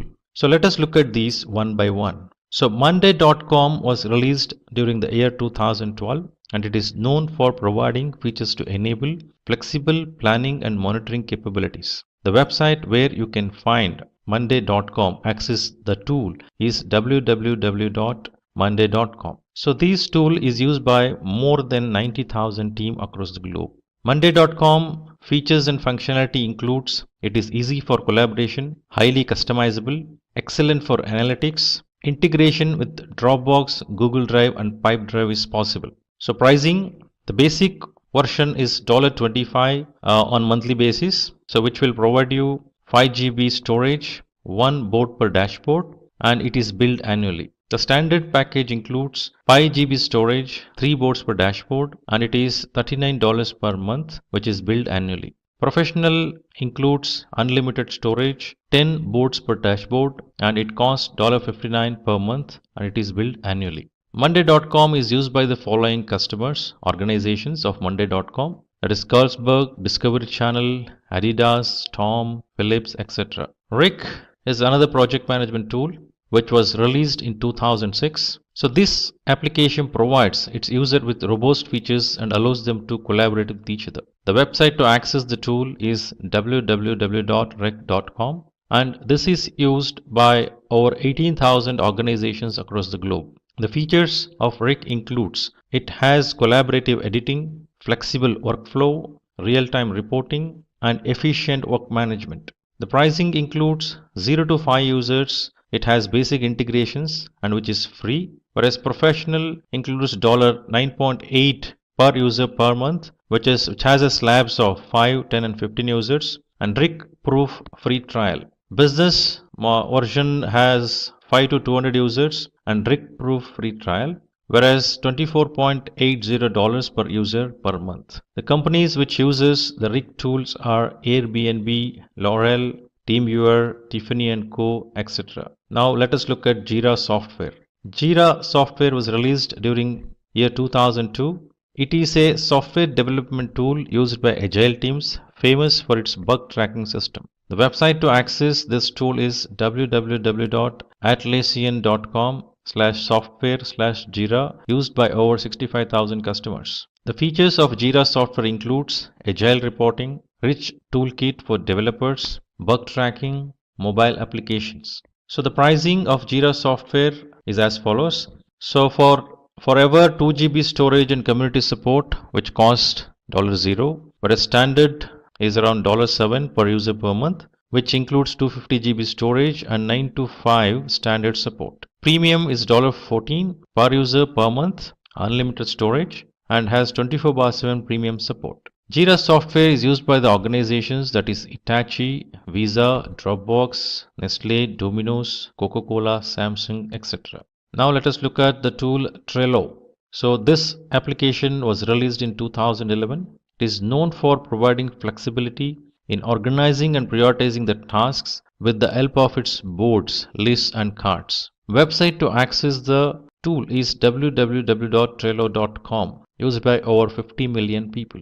The features of Trello includes smooth editing, easy file uploads from Dropbox or Google Drive, high security standards, and easy data searching techniques. So the pricing includes, it is free for 10 MB per attachment and 10 team boards. Business class includes 250 MB attachment, unlimited team boards, and it costs $9.99 per user per month annually. Enterprise version provides 250 MB per attachment, unlimited team boards, and costs around $20.83 per 100 users per month. The companies who use Trello are Google, Adobe, PayPal, UNICEF, the New York Times, etc. Now let us look at Asana. The Asana tool was released during 2008. It is an high-quality task management software that makes the tracking of tasks easy across the project management. The website to access this tool is www.asana.com, used by over 140,000 companies. The features includes incredible task management, Gantt charts, privacy controls, easy progress tracking. The pricing includes the basic model. Asana provides 0 to 15 people, beginners in the project management. So premium includes custom fields, priority support, where the pricing is $10.99 per user per month annually. The business version includes advanced integration, priority support, and it costs $24.99 per 100 users per month. The companies which uses Asana are Deloitte, Vodafone, Red Bull, Uber, Salesforce, NASA, etc. Let us look at Teamwork tool. Teamwork was released during year 2007. It is a cloud-based project management solution that helps in managing group activities and establishing flexible communication. The website to access this tool is www.teamwork.com, used by over 370,000 organizations. The features of Teamwork includes high-quality CRM, help desk software, risk register, and easy time tracking. The pricing includes 0 to 5 users and 100 MB file space is provided free of cost, whereas Pro version includes 5 to 50 users, 100 GB file spaces, which cost $9 per user per month. Premium version costs around $15 per user per month, which includes 5 to 100 users and 250 GB file space. The organizations who use Teamwork are Forbes, eBay, Microsoft Studios, HP, PayPal, Disney, Honda. Now let us look at the tool Meister Task. So this tool was released during year 2015, and it is known for providing automated and streamlined workflows to make the overall processes more productive. The website to access this is www.mastertask.com, used by over 2 million users. The features of this tool includes, it is simple to use, seamless workflow, Gantt charts, flexible project boards. The pricing, it is $0 per month up to 3 projects and unlimited project members. The Pro version includes unlimited projects, unlimited integrations, which costs around $8.25 per user per month, whereas Business costs $20.75 per user per month, which has security restrictions, priority email, and phone support. The organization who use the tool are Virgin, Optics Consulting, and Datan Succots Expert.d, etc. Basecamp. The Basecamp tool was released during the year 1999. It is a real-time communication tool that allows users to keep track of priorities and actionable tasks. The website to access this tool is www.basecamp.com, used by over 3 million users. The features of Basecamp includes easy to use, various third-party integrations, daily backups, and comprehensive project calendar. The personal version is free and 0 to 20 users, and 1 GB store space is provided. In business version, it is $99 per month for unlimited users having 500 GB storage space. The companies who use Basecamp is ThoughtPod, Harvest, WLB, Groupon, etc. Oracle Primavera. So this tool was released during the year 1983, which is acquired by Oracle Corporation in the year 2008. Primavera helps project manager to handle a vast number of tasks with the help of its unlimited resources and target plans. Website to access this tool is www.primavera.com, which is used by over 7,143 companies. So features of Primavera includes creation of WBS, the work breakdown structure, issues and risk recording, supports large number of activities, and easy collaboration with project users. The Enterprise Project Portfolio Management version costs around $2750 per user, which improves planning and execution. Professional Project Management version is USD 2500 per user, handles large-scale, highly sophisticated projects. So Oracle Primavera Contract Management version module costs around USD 2000 per user, keeps construction projects on schedule and on budget. So the companies which use Primavera are Burns, McDonald's, Pond, Arcadis, etc. Microsoft Project. So Microsoft Project Management tool was used during the year 1984. So this tool allows users to develop a schedule, assign resources, track progress, and manage budgets all through the project. The website to access this tool is www.office.microsoft.com/project. The features of Microsoft Project includes simple to use,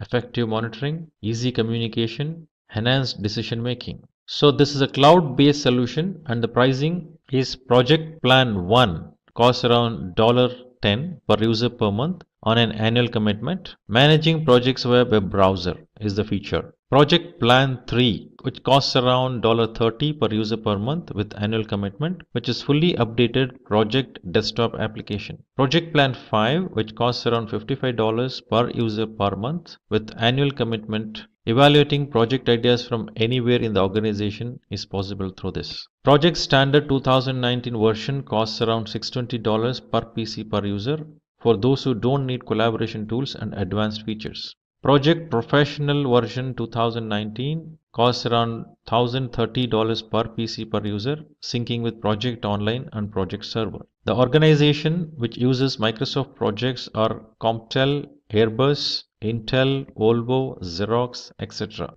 Let's get started with what exactly is Trello. So Trello is a simple and easy to use collaboration tool that can enable you to organize projects and everything related to it into boards.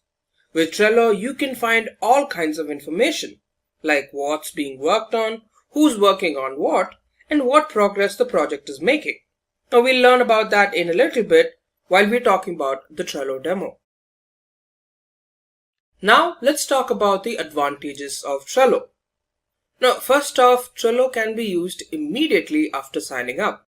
So Trello offers you a free sign up, after which you get access to almost all of Trello's features. Now it does have a premium service, but most of Trello's important features are available in the free account. Secondly, it follows the Kanban system. So the Kanban system is a popular methodology that can be used to achieve lean. So with Trello, you can also achieve lean. Now Trello also has a very popular mobile application which also has the same features as the interface that you see on the desktop. It's very user friendly. Now the fourth advantage is that all project related items can be seen on one page, which means everything you need about the project is available in one place. Next, adding new members, creating issues, and assigning them are very easy with the help of Trello. Now that we had a look at all the advantages that are provided by Trello, let's have a look at a live demo. So first off, let's go to Trello.com.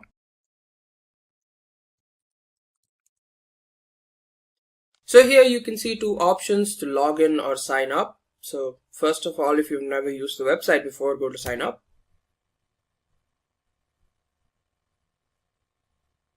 So here you can enter your email, or you can go through Google or Hotmail or Outlook. So it's very simple. I already have an account, so I'll just log in. Right, so I'm just going to log in.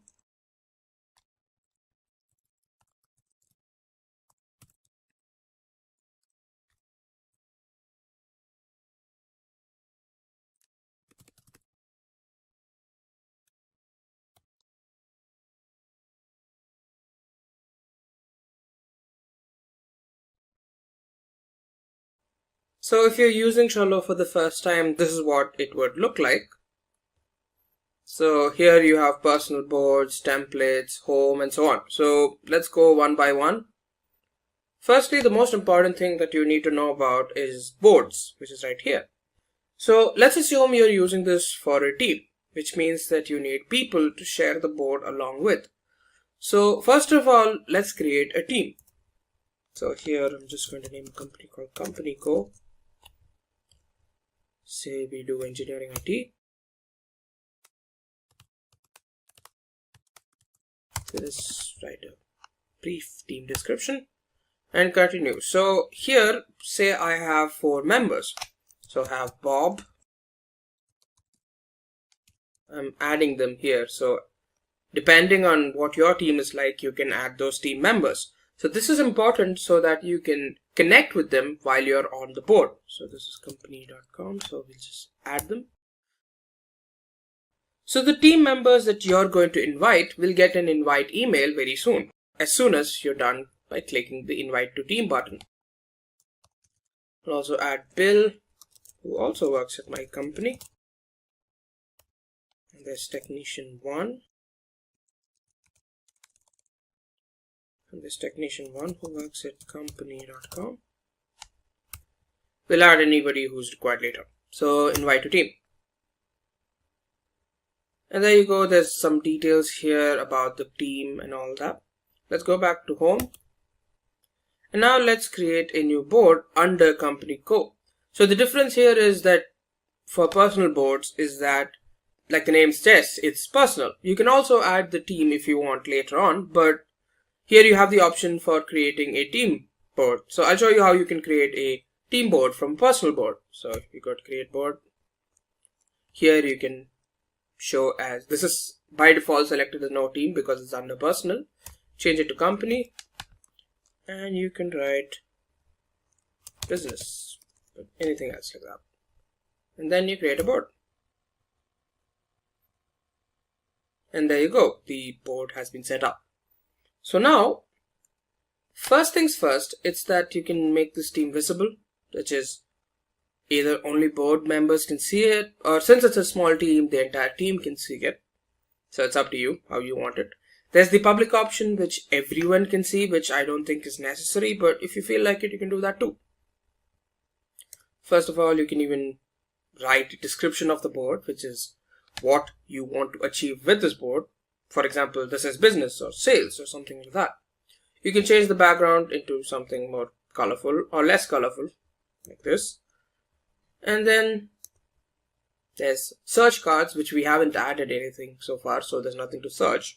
There's stickers, which again is, I feel, unnecessary at the moment. You can also see something called Butler. So based on your usage or how you're using Trello, Butler can provide you suggestions like what you can add here. Like you can see here, the tips haven't been added so far because we haven't used Trello so far.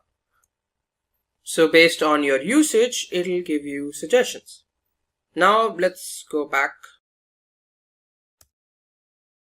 So here you see power-ups. So power-ups are basically additional features that you can add to your board. So there are features that are connected to a number of different fields. There's analytics, automation, utilities, tools, and so on. So as a free user, you get access to one power-up, but still we don't have to use it so far because we don't have anything on our board. But based on your requirement, you can go through these power-ups and decide on one of them. So now let's get back to business or our board. So first you can see add a list. So this basically refers to the different processes that you want to follow in this board. So first of all, we'll add a list title. I'm going to add to do. That's the first list. Then there's in progress,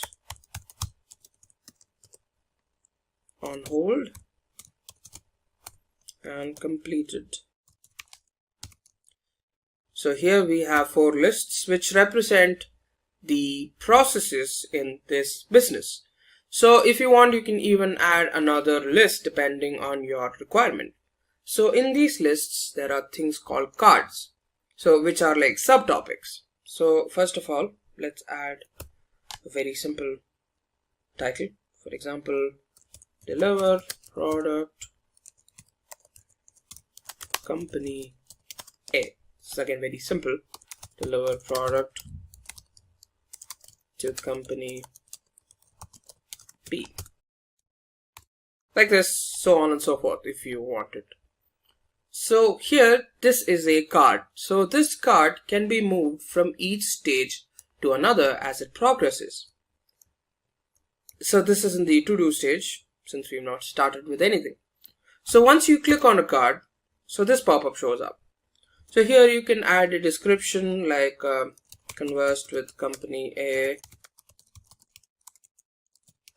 ready to go.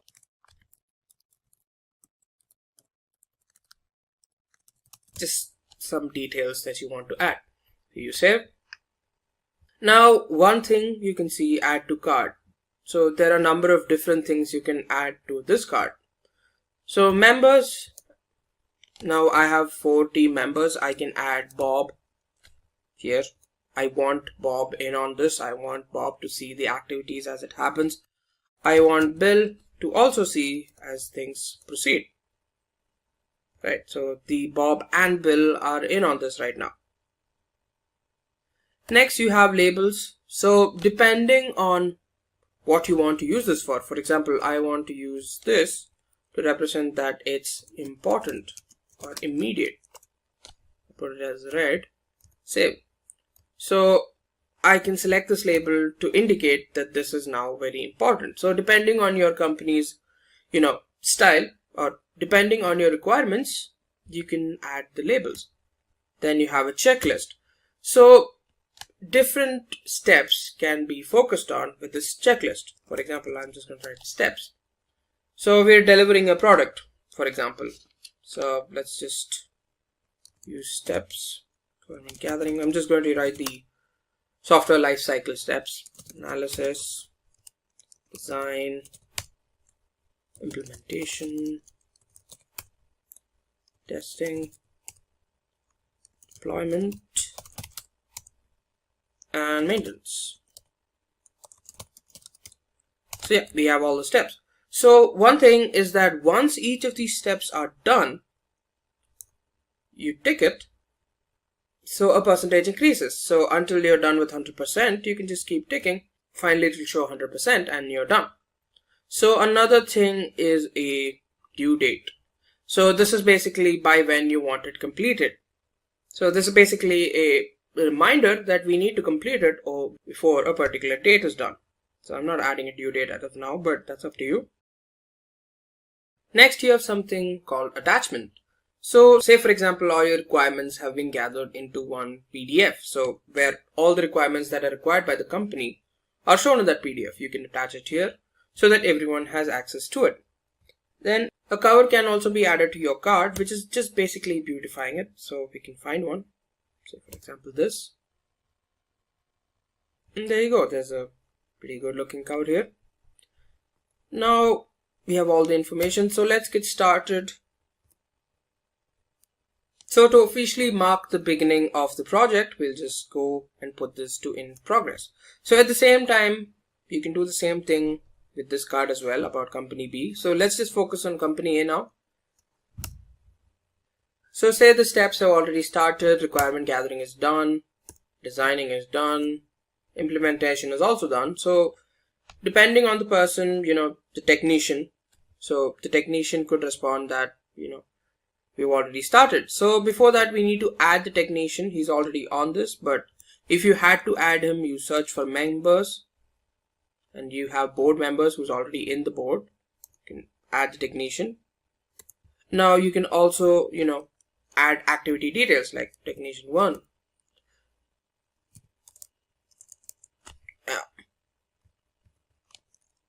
How's it going? How's the process going?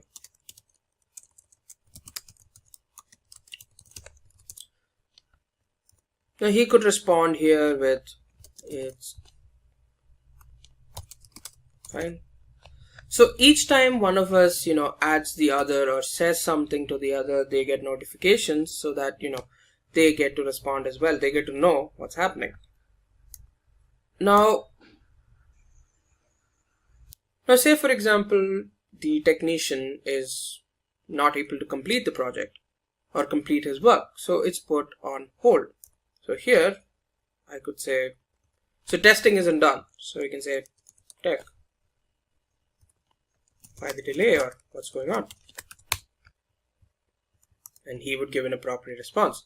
And once he's ready, he can finish the testing and put it back to in progress. Then eventually all of it is done, deployment and maintenance. So here you have an option to hide complete items. That's up to you. You can also delete them if you feel like it. You can close this. And then after everything is done and you feel that everything of the process is done, you can put it on completed. So if this is a recurring process, you can, make a copy of this, which you can find by doing this copy, or you could just put this on archive, indicating that it's done. You can even get it back by just going to more, archived items, and then there you have it. You can send it back to board. That's up to you. And there you go. That's most of everything you need to know about Trello. One another thing is that right now you can only add 10 boards on this feed as of now because you're using a free membership. Also, depending on the intensity or the difficulty of the board, you can also have different boards for different projects. I've just used one for multiple projects, but it's entirely possible for you to have one board per project. You can also, favorite this, indicating that this is a very important one that you need to focus on every day. So this is where you get all the notifications that X is changed. There you go. All kinds of responses, everything that you need is available on this home screen, which is basically like a home feed. You can also find templates depending on your requirement. So you can choose a template from a wide variety of options. So I'm just going to show you the Kanban template. So here you have details about the template. You have an example of what the template looks like and so on.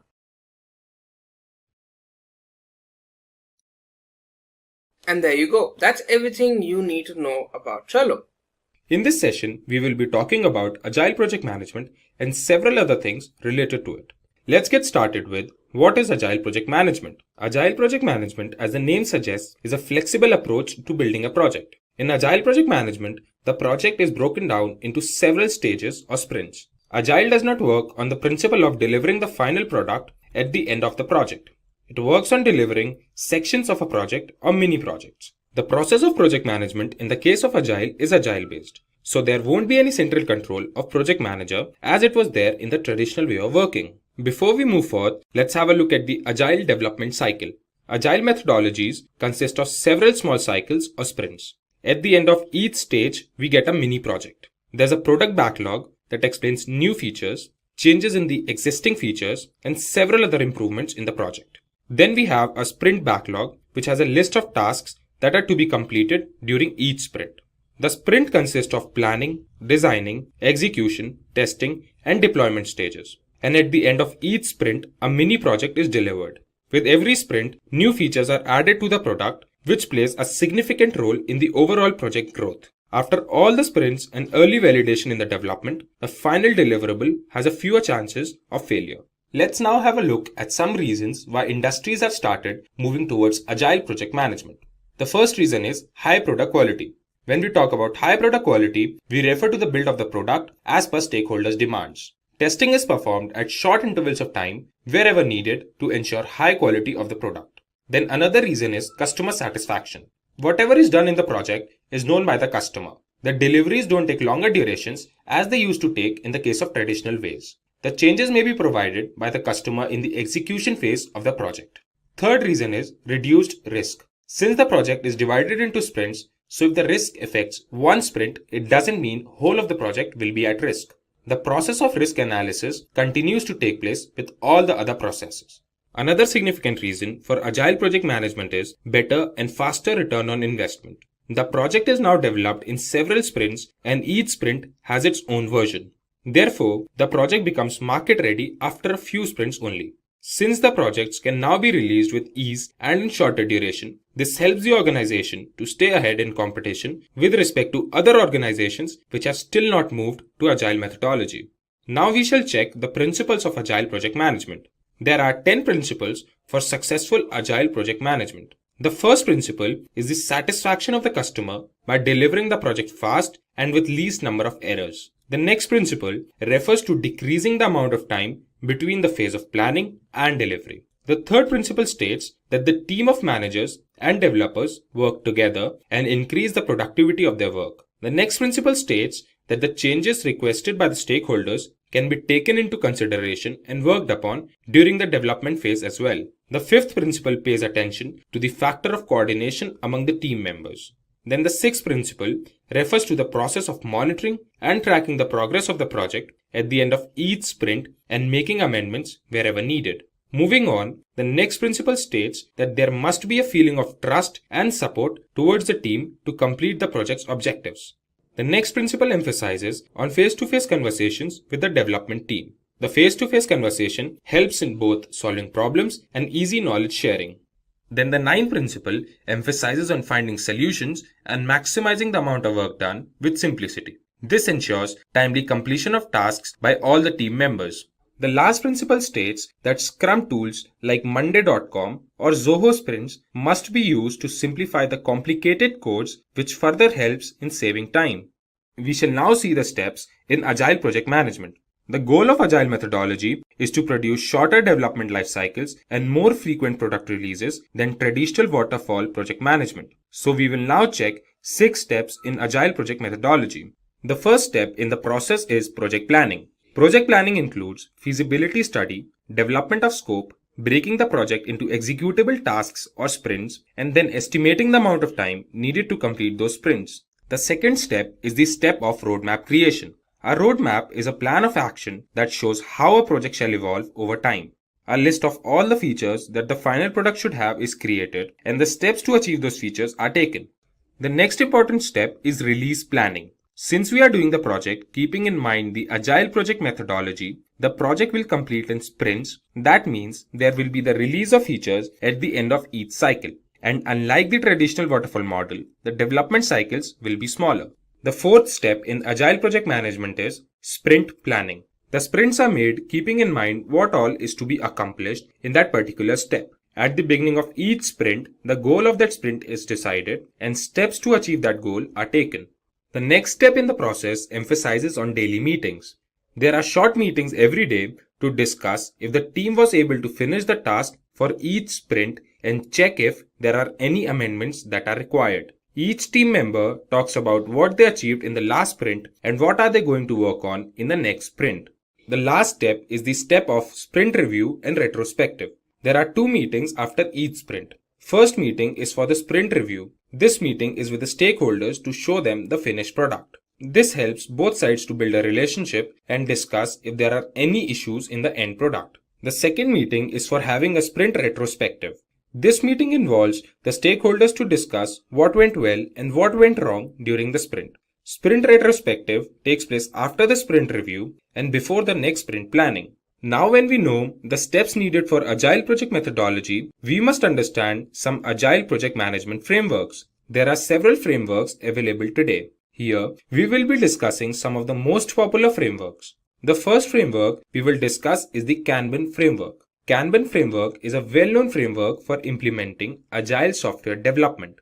In the case of Kanban framework, work items are represented on the Kanban board, which helps all the team members to see the state of every piece of work at any time. Kanban board not only helps in visualizing the work, but also optimizing the workflow among the team. The next framework we will discuss today is the Scrum framework. Scrum framework is a popular framework for managing complex knowledge work like in the field of research and advanced technologies. Scrum is a simple framework that helps teams work together and learn through their experiences gained while working on a problem. The third framework we will see today is the hybrid framework. The hybrid framework is a combination of Agile methodology and non-Agile methodology. In the case of a hybrid framework, planning is done using the traditional way of project management, while the execution and delivery is done using the Agile methodology. Since the hybrid is a combination of the two, it handles the requirement changes and delivers the product in different stages. The fourth and the last framework we will see is the Lean framework.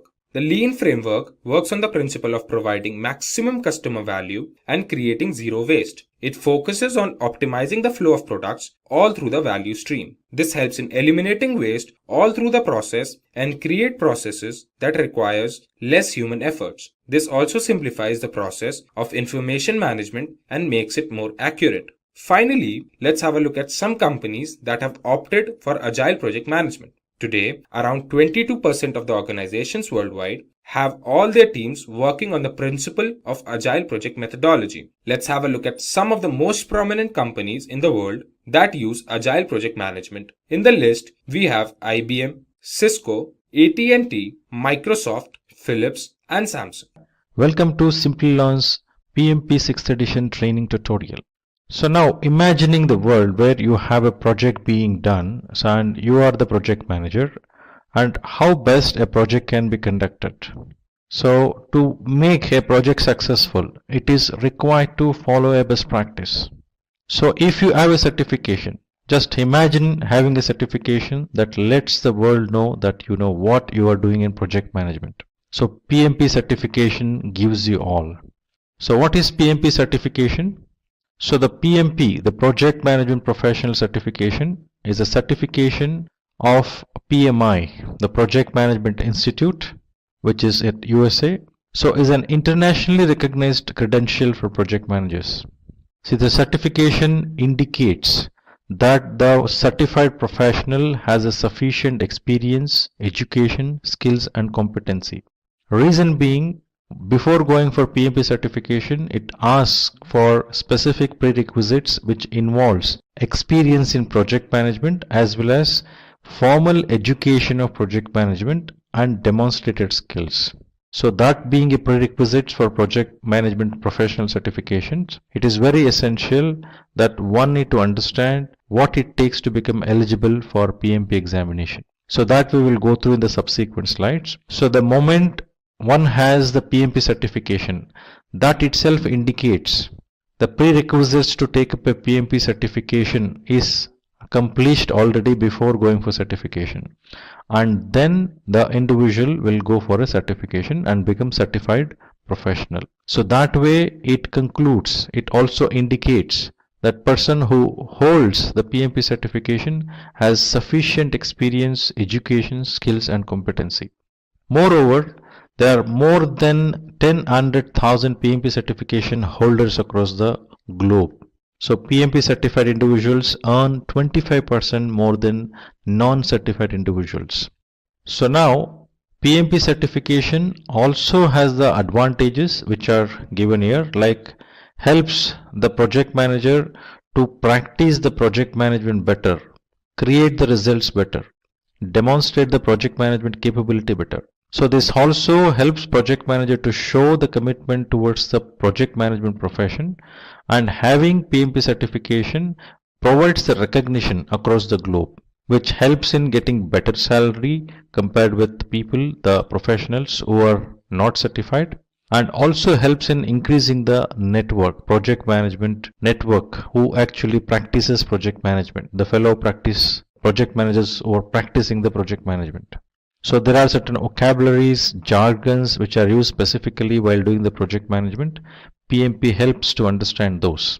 So now let us look at what does the official guide which is used in PMP that can help to become a project management professionals. So that is PMBOK, which is referred as Project Management Body of Knowledge, or PMBOK, which is the collection of processes, best practices, terminologies and guidelines accepted as standards within the industry. So the latest edition of this is 6th edition, which was released in 2017. The first edition of PMBOK guide was published in 1996, and the 6th edition, as I mentioned, was released in 2017, and the exam format was revised from 26th March 2018. So PMBOK guide will become the basic reference to appear in the PMP examination. So one needs to go through the training based on PMBOK guidelines, so that will help them to pass the examination easily. So eligibility criteria for appearing for PMP certification examinations. So you can have two types of eligibilities which PMI defines. So option 1 includes someone who has secondary degree should have 7500 hours of leading and directing project. That is an experience what it is asking as a prerequisite before the professional go for examination, plus 35 hours of project management education formally from a registered education provider like Simplilearn. Option 2, someone who has 4-year degree, project management experience, leading and directing project. This experience will be 4500 hours, whereas as we saw in option 1, in option 2, 35 hours of project management education is required, and that is from registered education provider like Simplilearn, as I mentioned earlier. So this training, which is conducted by registered education provider, will have their trainings aligned with PMBOK, the latest edition. So Simplilearn enables people to learn what are the topics in PMP framework, plus make the professionals ready to appear the examination and become successful. The project management framework, which is defined in PMBOK, includes 5 process groups, 10 knowledge areas, and 49 processes. So when we say 5 process groups, this indicates the way the project flows, how each of these process groups are connected while project happens in the project life cycle. Whereas 10 knowledge areas are the one which needs to be looked up to, demonstrated up to, considered while doing the project management. And the 49 processes distributed across 5 process groups and 10 knowledge areas has the activities, the objectives, the inputs, outputs, tools and techniques clearly defined so that those can be applied while doing the project management. So those are aligned the way it is shown in the table. So 5 process group, that is initiating, planning, executing, monitoring and control and closing. These are the process groups. Whereas 10 knowledge areas includes project integration management, project scope management, project schedule management, project cost management, project quality management, project resource management, project communication management, project risk management, project procurement management, and project stakeholder management. So each of these knowledge areas and process groups are aligned in such a way where the processes aligned with a specific process group and knowledge area can be demonstrated accordingly. If you look at a process which goes from initiating to planning, planning to executing, and then monitoring and control, while you do monitoring and control, if there is anything found as a deviation, it may come back to planning or executing for necessary corrections. Once the necessary corrections happens, again it moves to monitoring and control to check whether it is completely done as expected or not. If it is confirmed everything is done as per the requirements defined, then it moves to closing. This is how the project flows in the project life cycle. Whereas all the 10 knowledge areas happens in parallel. So now if you look at initiating process group, you can see 2 processes, that is develop project charter and identify stakeholders. So develop project charter and identify stakeholders basically defines project charter required for the project as well as initial identified stakeholders who are required to move forward in the project. Similarly, if you look at planning process group, you have 24 processes which are distributed across all the 10 knowledge areas. So these processes creates a plan for the project which involves scope baseline, schedule baseline, cost baseline, quality management approach, then resource management approach. Means the plan, I mean to say. When I say approach, I am speaking about the plan. Similarly, communication management plan, risk management plan, procurement management plan, stakeholder management plan, and all of these will get consolidated into project management plan in the integration management knowledge area. Once this plan is done and approved, then it moves for execution. All that project manager do during execution is directing and managing project work and managing the project knowledge.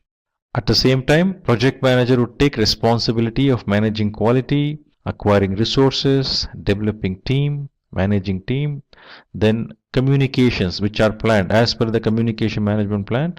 Communication should happen during execution. So similarly, implementation of risk responses defined while doing the planning and conducting the procurements as planned, and then managing stakeholder engagement. So actual execution of those work packages, execution of those deliverables happens from the team.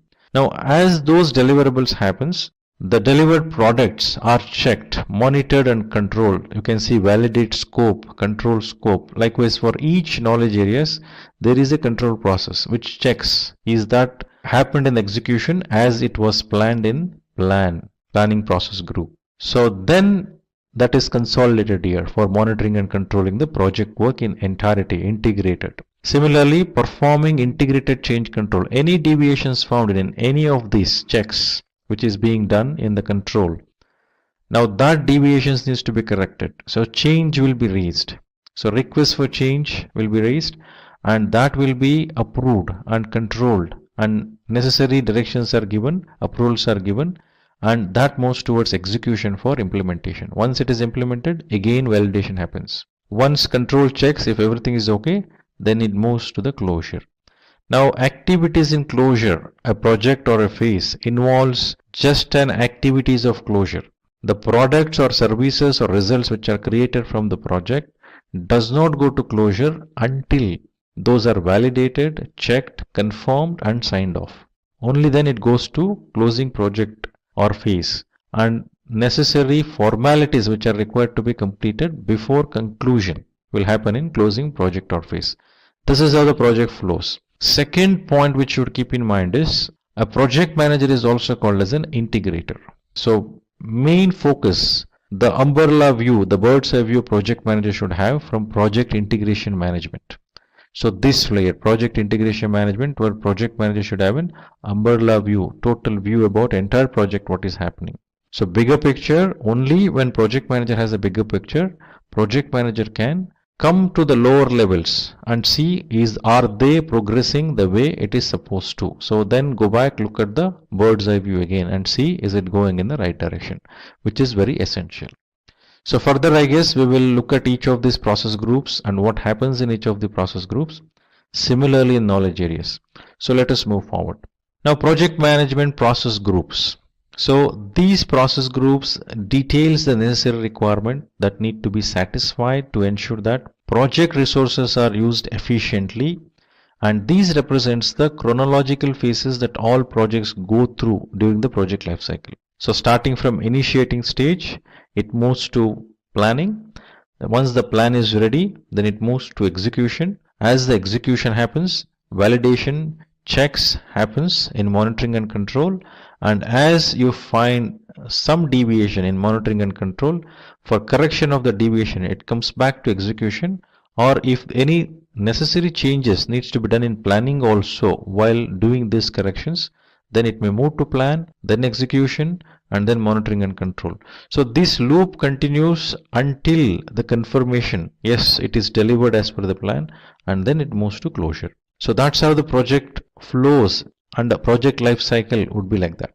So initiating process group. So initiating process group involves the processes, activities, and skills needed to define the beginning of the project. As I mentioned earlier, in initiating process group, the creation of project charter happens and identification of the basic stakeholders, main stakeholders who are required to understand the further requirements in detail, who needs to be engaged.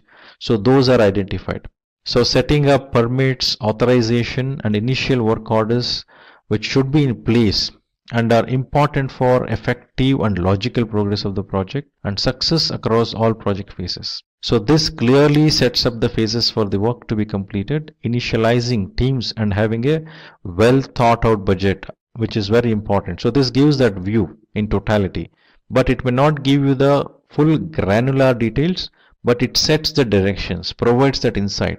And also one important thing we should keep in mind is in initiation stage, appointment of project manager happens. The formal declaration of appointment of project manager happens and project charter will be formally handed over to project manager, and that formal declaration of assignment of project manager happens. From then project manager takes over, and first activity project manager does is identification of stakeholders.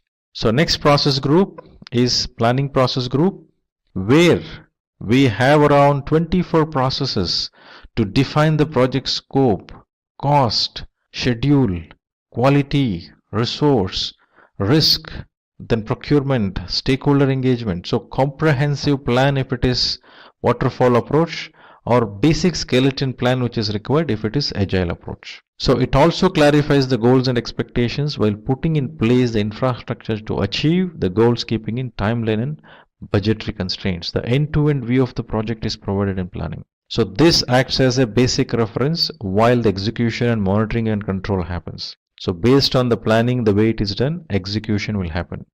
Now next process group is executing process group, where the role of project manager is to direct and manage project work and manage the project knowledge, main activities, being an integrator of a project. Secondly, acquiring resources. It may be human resource or technology resource or any other resource required for the project. Then if it is human resource, there needs to be necessary training, development of the team, and then managing them. So a lot of team dynamics are involved. That needs to be handled. So this involves managing teams while handling time expectations and achieving benchmark goals. Team members delivers those results.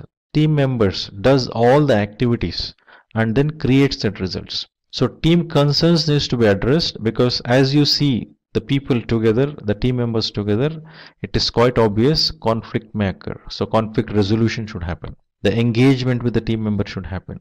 So demonstration of work which is done by the project team, that needs to be monitored and controlled. Parallelly, which happens during the execution, monitoring and control is also happening. So project manager should look at both. So concerns needs to be addressed. Execution, is that happening as per the plan, has to be checked as part of monitoring and control while execution is happening. So bird's eye view in entirety, which says how the execution should happen, that needs to be directed and monitored. Whereas coming on ground, seeing is that happening the way it is required, that is also very essential. So next is monitoring and control process group. Now as part of these process group, as I mentioned, while execution happens, it is very essential to check, validate and control. So this process group involves processing change orders. Any deviations being found, change requests are raised. And if that change request needs some modification or changes in planning, then it goes to planning. If no such planning requirements, simple change, then it straight go to execution, change get executed, and then again validation happens. So integrated change management, which is there in this particular process group. So this also focuses on addressing ongoing budget considerations, handling unexpected circumstances that could hamper the team's ability to meet the initial project expectations. So it goes on throughout the project lifecycle. So two process groups, if you closely observe, planning process groups and monitoring and control process groups are the process groups where you see processes in all the knowledge areas. Otherwise, if you see an initiating process group, it is only two processes. One is an integration management, other one is stakeholder management. If you look at execution, you don't see in scope, time, cost and risk management. Similarly, if you see closing process group, only one process, which is in initiating process group. So these are the only two process groups, planning process groups and monitoring and control process group, where you see the most of the processes. So next process group is closing process group. So closing process group, closing project or phase is a process what we have in this process group, which basically focuses on addressing the culmination of project management skills shown throughout the other interconnected processes that guided the projects. So all the aspects of process are closed and all the necessary paperwork is submitted. So it can lead to great reviews and word of mouth referrals in the future. So all the activities which need to be done for formal closure and conclusion, which is done in the closing process group. So this is about all the 5 process group defined in the PMP framework. So now let us move towards understanding each of the knowledge areas and the different processes within it. So how many processes in each of the knowledge areas aligning with the process group, we just saw in the table, but when we look at it, understand what are those exactly. So now knowledge areas are necessary for effective project management, which can take place during any of the explained process groups. So there are 10. So those are project integration management, project scope management, project schedule management, project cost management, project quality management, project resource management, project communication management, then project risk management, project procurement management, project stakeholder management. So many people ask me, when I train the people, they ask me, how do we remember all of this? So remembering process group will be easy because it's the flow which you can remember, then remembering the process group will be easier. But to remember the knowledge areas, so one thing you should keep in mind is initially when PMBOK were defined, mostly in until 3rd edition or 4th edition, we used to focus on triple constraints. So when we say triple constraints, we used to tell scope, cost and time. Now later, when as the best practices evolved, as the PMBOK evolved, so it did not limit on triple constraints. It actually said 6 constraints. What are the 6 constraints? Scope, cost, time, quality, resources and risk. So if you can able to remember the 6 constraints, so associated with each of these constraints there is a knowledge area. Like you have project scope management, which is one of the area of constraints. Similarly, schedule management linked to time, cost management, quality management, resource management and risk management. So out of 10, easily you can able to remember 6. Further, there are 4. Now integration management by default integrates all the 9 knowledge areas. So remembering that may not be difficult. So to consolidate this, to conduct the project properly, you need stakeholders, you need to procure something and you need to communicate. So other 3 knowledge areas remembrance should happen by linking to this. So firstly, remember 6 constraints, that is scope, time, cost, quality, resource and risk. Then you have communication which needs to happen. To communicate, there should be stakeholder and also there should be supply which needs to happen to the project. So if you can link like this, 9 knowledge areas you can remember. So all these 9 knowledge areas you will integrate and manage in integration management. So in fact, all the plans which are defined in rest of the 9 knowledge areas except integration management, so all those plans are called as subsidiary plans. So all these 9 subsidiary plans, that is scope management plan, schedule management plan, cost management plan, quality management plan, resource management plan, communication management plan, risk management plan, procurement management plan and stakeholder management plan. So all these 9 subsidiary plans are integrated together and consolidated in project management plan. So that happens in project integration management. So this we should keep in mind. So project integration management, what does it do? So project integration management basically includes plans to develop project charter, a document that sets up the project and assigns the project manager created during the initiation phase. So a project management plan is also created, which is a roadmap for the entire project to become a success. So the project plan, once approved by stakeholders and sponsor, is monitored and tracked through the change log. It also directs and manages the project work. This process is monitored, analyzed and reported to identify and control any changes or problems that could be encountered. So one thing we should keep in mind when we say project integration management, this is the only knowledge area where we see processes in all the process group.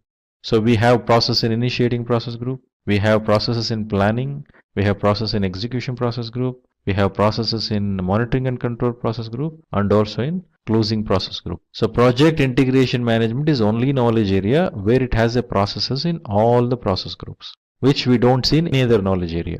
Now next we'll look at the list of processes. Like develop project charter is in initiation process group. Develop project management plan, which consolidates all the 9 knowledge areas, is in planning process group. Direct and manage project work, manage project knowledge. These 2 processes are in executing process group.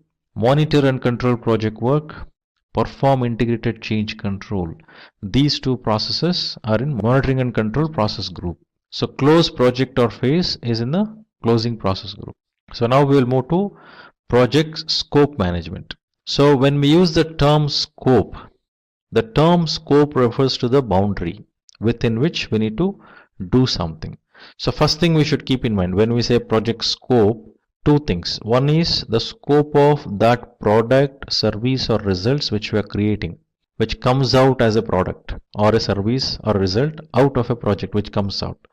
What is getting created? So scoping that part of it. So other scope part of it, the processes, the tools, the resources, what is being used during the project so that deliverables happen. So two part of the scope we should look at.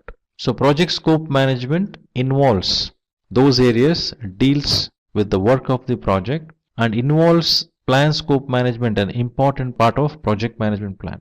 The collection of requirements of the product or service also takes place in this process group. And also project scope management knowledge area deals with work of the project, which involves plan scope management, an important part of the project management plan. So the collection of requirements of the product or service also takes place in this stage. The scope of project is also defined in the scope statement. This is expected to undergo change over the course of project. The scope is validated during the project, ensuring that the deliverables are approved by sponsors or stakeholders. So as I mentioned earlier, it involves the scope of the results, what is being created, and also scope of those processes, resources, tools which are used during the project. So processes in project scope management knowledge area.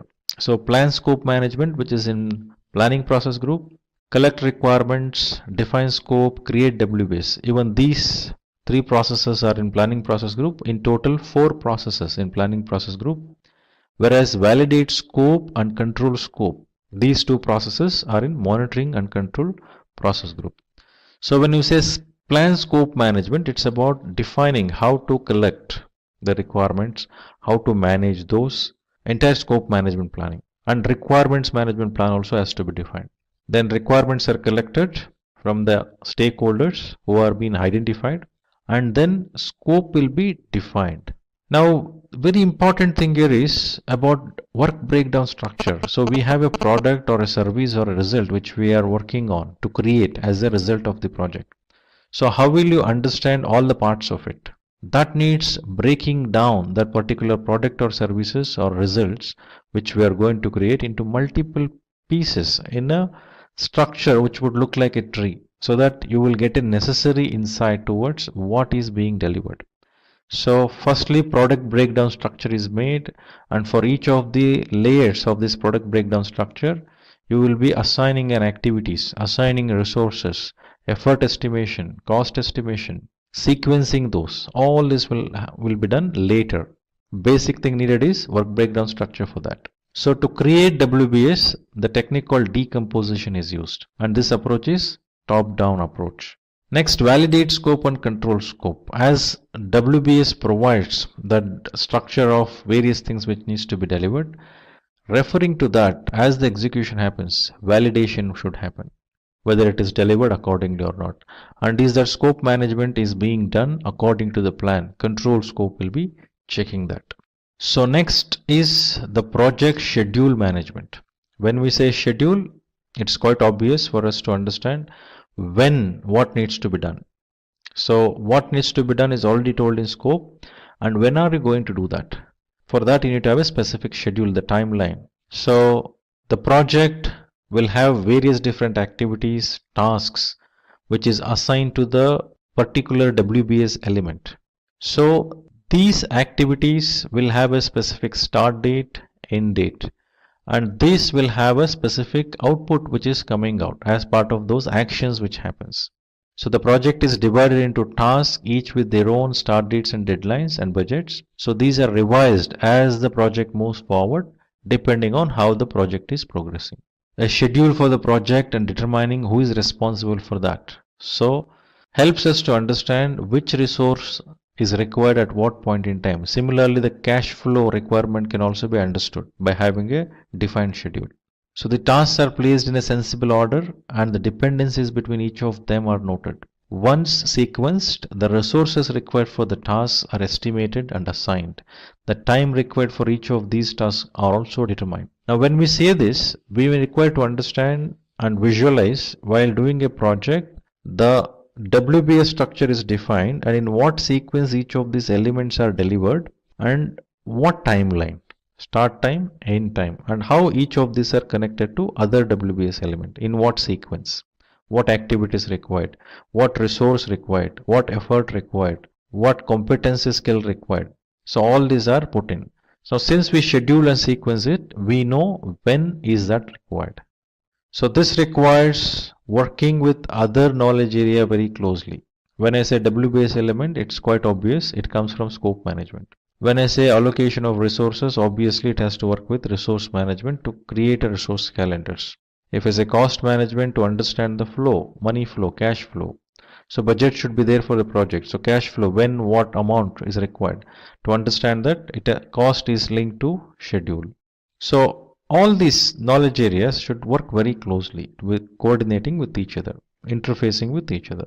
So project schedule management also uses a very important technique called network analysis technique, where we speak about critical path, then forward pass, backward pass, then identification of floats.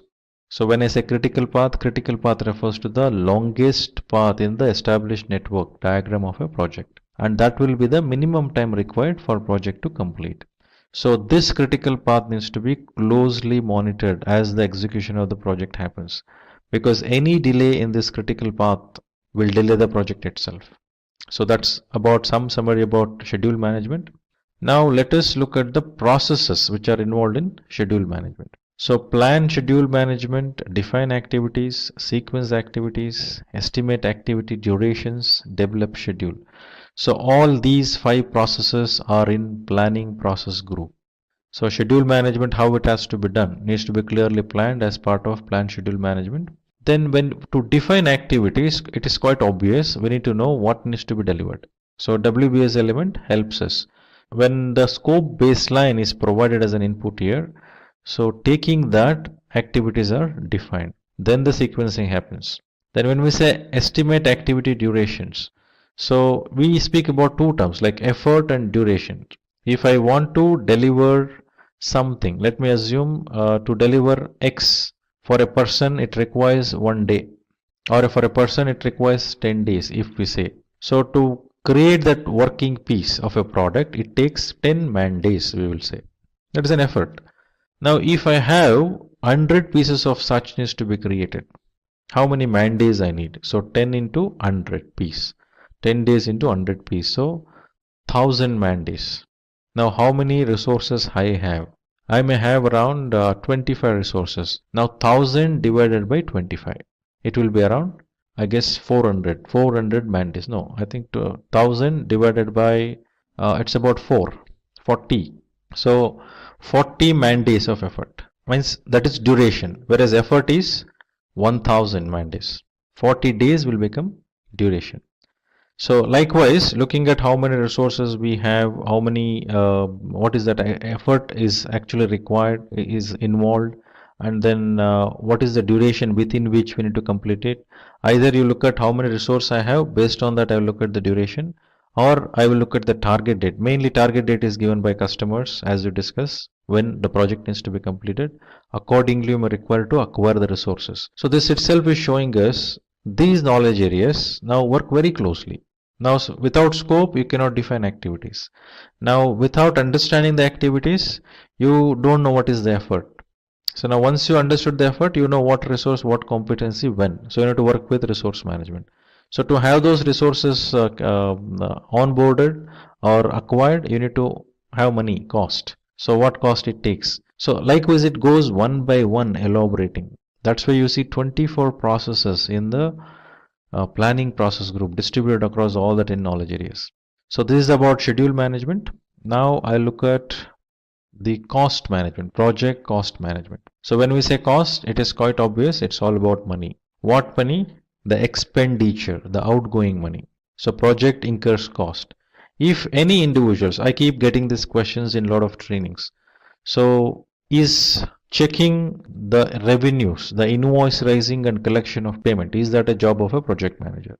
Now when we say the project management and look at it as a project management activities, now it's all about delivering the results of the project. So when we say I need to collect invoices and to submit invoices, collect payments, when you say that, so that doesn't mean it is part of a project management role. No. Now if in your organization, if you have a designation of project manager or some manager or something, and invoice submission and collection of payment is also part of your job description, you have to do. You don't have any choice.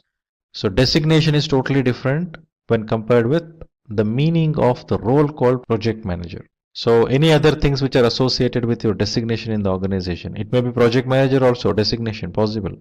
Depending on what job description, what job activities are associated with it, accordingly you need to do. But when you do a project management activity in specific, when you involve in the project, so all these aspects what we are defining, that needs to be taken care 100%. Along with it, raising an invoice, collection of payment, or coordinating with some other department to find out new opportunities in the existing customer, those are all additional things which are given to you as an individual with that designation to justify many things. So as a professionals, I have a position in organization with some designations, and there is a CTC salary which is given, and that needs to be justified. To justify that, various different roles are attached to you for your designation. So that you need to look up to.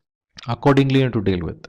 Now let us come back to project cost management. So it's about expending money, what we're speaking about, which basically focuses on estimating and allocation of budget to the project. That is first thing. One needs to estimate, approximate what cost it takes for a project. Now, what are those cost components? So where is that cost incurred? So cost is incurred to the resources acquired. Cost is incurred to the tools. Cost is incurred in all that activity what we do, right? So everywhere, the one we create a result for raw material what you acquire, the people, the technology resource what you acquire, the facility what you have. So all this involves money, the cost, expenditure. So approximation of the cost needs to be done, what it takes to complete this project, and confirm, budget it. So this involves project budgeting. So good estimation tools need to make sure that the funds are within the need of the project and stakeholder sponsors are kept informed. So estimation and budgeting cannot happen in isolation. Project manager cannot do alone. That requires to involve the experts, the domain experts, who can determine how the budget can be established, how it can change, how it can be controlled, what are the regulators needs to be kept in mind. So it considers all those processes required to do that. All the tasks which are involved like cost and combining them would determine project budget. So firstly approximation would happen. Based on that approximation, then the approximation of that will be submitted. Then the budget is confirmed after allocation. So this needs to be monitored and controlled throughout the project lifecycle. So initially I also mentioned earlier about triple constraints, scope, time and cost. So it is very important to monitor these three critically. So for that there is a technique which is used, which is very popular, earned value management, which speaks about or provides you the insight towards how the project is progressing in terms of scope, time and cost, which are basically very important ones. Then comes rest of the things, quality, resource, risk, which complements to this, right? So project cost management involves four processes, that is plan cost management, estimate cost, determine budget, which are part of planning process group, and control cost is part of monitoring and control process group. Now next knowledge area is project quality management. So when we say quality, it's all about ensuring that grades are set, requirements are clearly defined, and how are you going to ensure that inherent characteristics what are defined are accomplished. So you need to have a quality management approach, quality management plan in place. Now what quality management I should follow? There are a lot of standards, a lot of best practices. So that is based on the project environment, in which organization are you doing. In any given organization there will be quality management practices which are followed, an approach that may require to get reflected in the projects which is being done in that environment.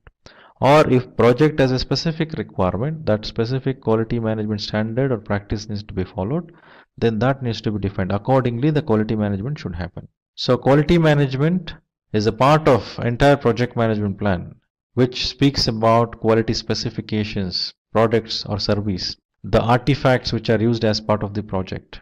So when we say quality management approach, we speak about many terms like acceptance criteria, quality criteria, customer quality expectations, then quality assurance, quality control. So all these needs to be kept in mind and brought in place. And this in execution, if you look at, there is a process called manage quality. When we looked at scope, schedule and cost, there was no processes defined in execution. But since the accountability of ensuring quality is with project manager, there is a process. Now remember, all these 49 processes defined in PMP are project management processes. These are not the processes which are for execution. So these are all project management processes. If any team member is configuring something, creating something, delivering something, none of those activities are defined as part of these processes. As plan, when you make a clear plan, like when I said create WBS, where you have the elements which needs to be delivered are defined. When you're putting an activities into it, adding activities into it, that anyway you have a domain expert to do it. Accordingly, execution happens by team members. But as a project manager, you are not involved in that in entirety. In execution, I'm saying. So project quality management will have the processes like plan quality management, manage quality and control quality.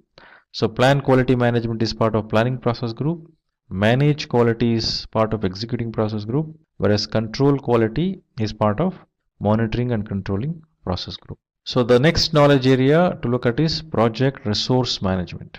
So when we say resource, by default we think about human resources. So that's how the knowledge area was in the 5th edition.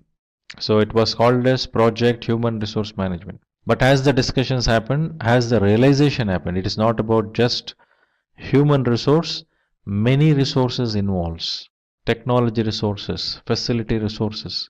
So the renaming of that knowledge area happened in 6th edition as project resource management. So project resource management focuses on ensuring identification of those roles, identification of those resources, having a plan in place so that resources can be managed better.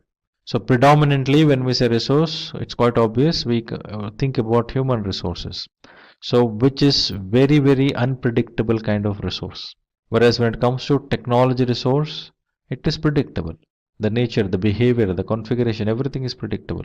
But only those human resources are the one which requires a special treatment, a special approach to engage with them. So this knowledge area helps to identify roles within the project team as per the project management team structure defined.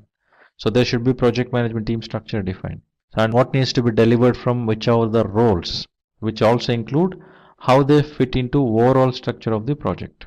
So these team members or resources need to be acquired. If it is human resources, those needs to be educated, an induction needs to be done about the project, and they needs to become fit into the project. So when I say people, it's quite obvious conflict occurs, various different preferences they come across with. They have their own experience backgrounds and dynamics associated with them. So close monitoring is required, mentoring is required, demonstration of leadership skills are required. So generally we speak about three main ways of demonstrating leadership, which involves authoritarian leadership, then laissez-faire leadership, and participative leadership. So authoritarian is also called as autocratic, which means the project manager will hold that authority, power. With that power, the project manager demonstrates this is how it should be, makes the decision. So such power demonstration may be required when something needs to be influenced strongly and direction needs to be set and decisions needs to be made. But when it comes to participative leadership, when some problems needs to be resolved, when people's involvement is required, that needs to be encouraged. That is very essential. Reviewing or creating solutions, that approach, leadership style is required. But when it comes to laissez-faire, delegative approach, so where there are specific domain experts who will do it, so assign to them and then monitor, review with them. That is delegative approach. So these three leadership styles has to be demonstrated effectively while doing project resource management.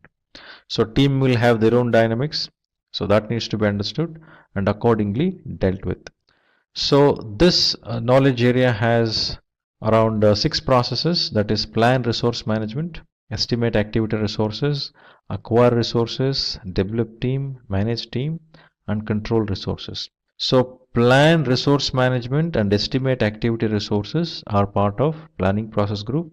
Acquire resources, develop team, and manage team are part of executing process group, whereas control resource is part of monitoring and control process group. So next knowledge area we are going to look at is project communication management. So when we say project communication, firstly we need to understand what is this communication is all about. So communication is used to convey something to someone. So there should be two parties, the communicator and the one who receives it, means sender and receiver. So very important here is when sender sends certain message, at the receiver's end, how it is received. Is the meaning what is actually perceived by a receiver is same as what is meant by the communicator, means sender. So this will become a big gap. If what I told versus what someone understood, if there is a gap, then the communication is not effective. So it is very essential to understand this dynamics. Communication should be very effective, and based on that communication, there is always a resultant action. So always communication will have two parties minimum, one is sender and receiver. And in the receiver's perspective, one needs to understand who would be the receiver generally. When I say project manager communicates with sponsor. Project manager communicates with team members. Project manager communicates with customers. Project manager communicates with other functions within organization, suppliers who are external to the organization. Now, each of these communications will have a specific objective and intention. So, project manager should understand that.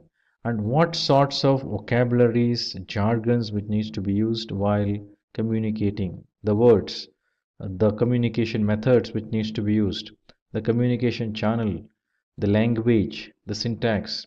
Understanding all of these will become very important while doing the communication in the project. So project communication management is the area that informs the team and stakeholders about the project. So the communication management system is determined along with how it is done and how often it is done, how frequently the communication has to be made. So managing communications should also involve reviewing how effective the communication is and how regularly the modifications are being done to ensure the communication is actually fulfilling the requirements of communication needs.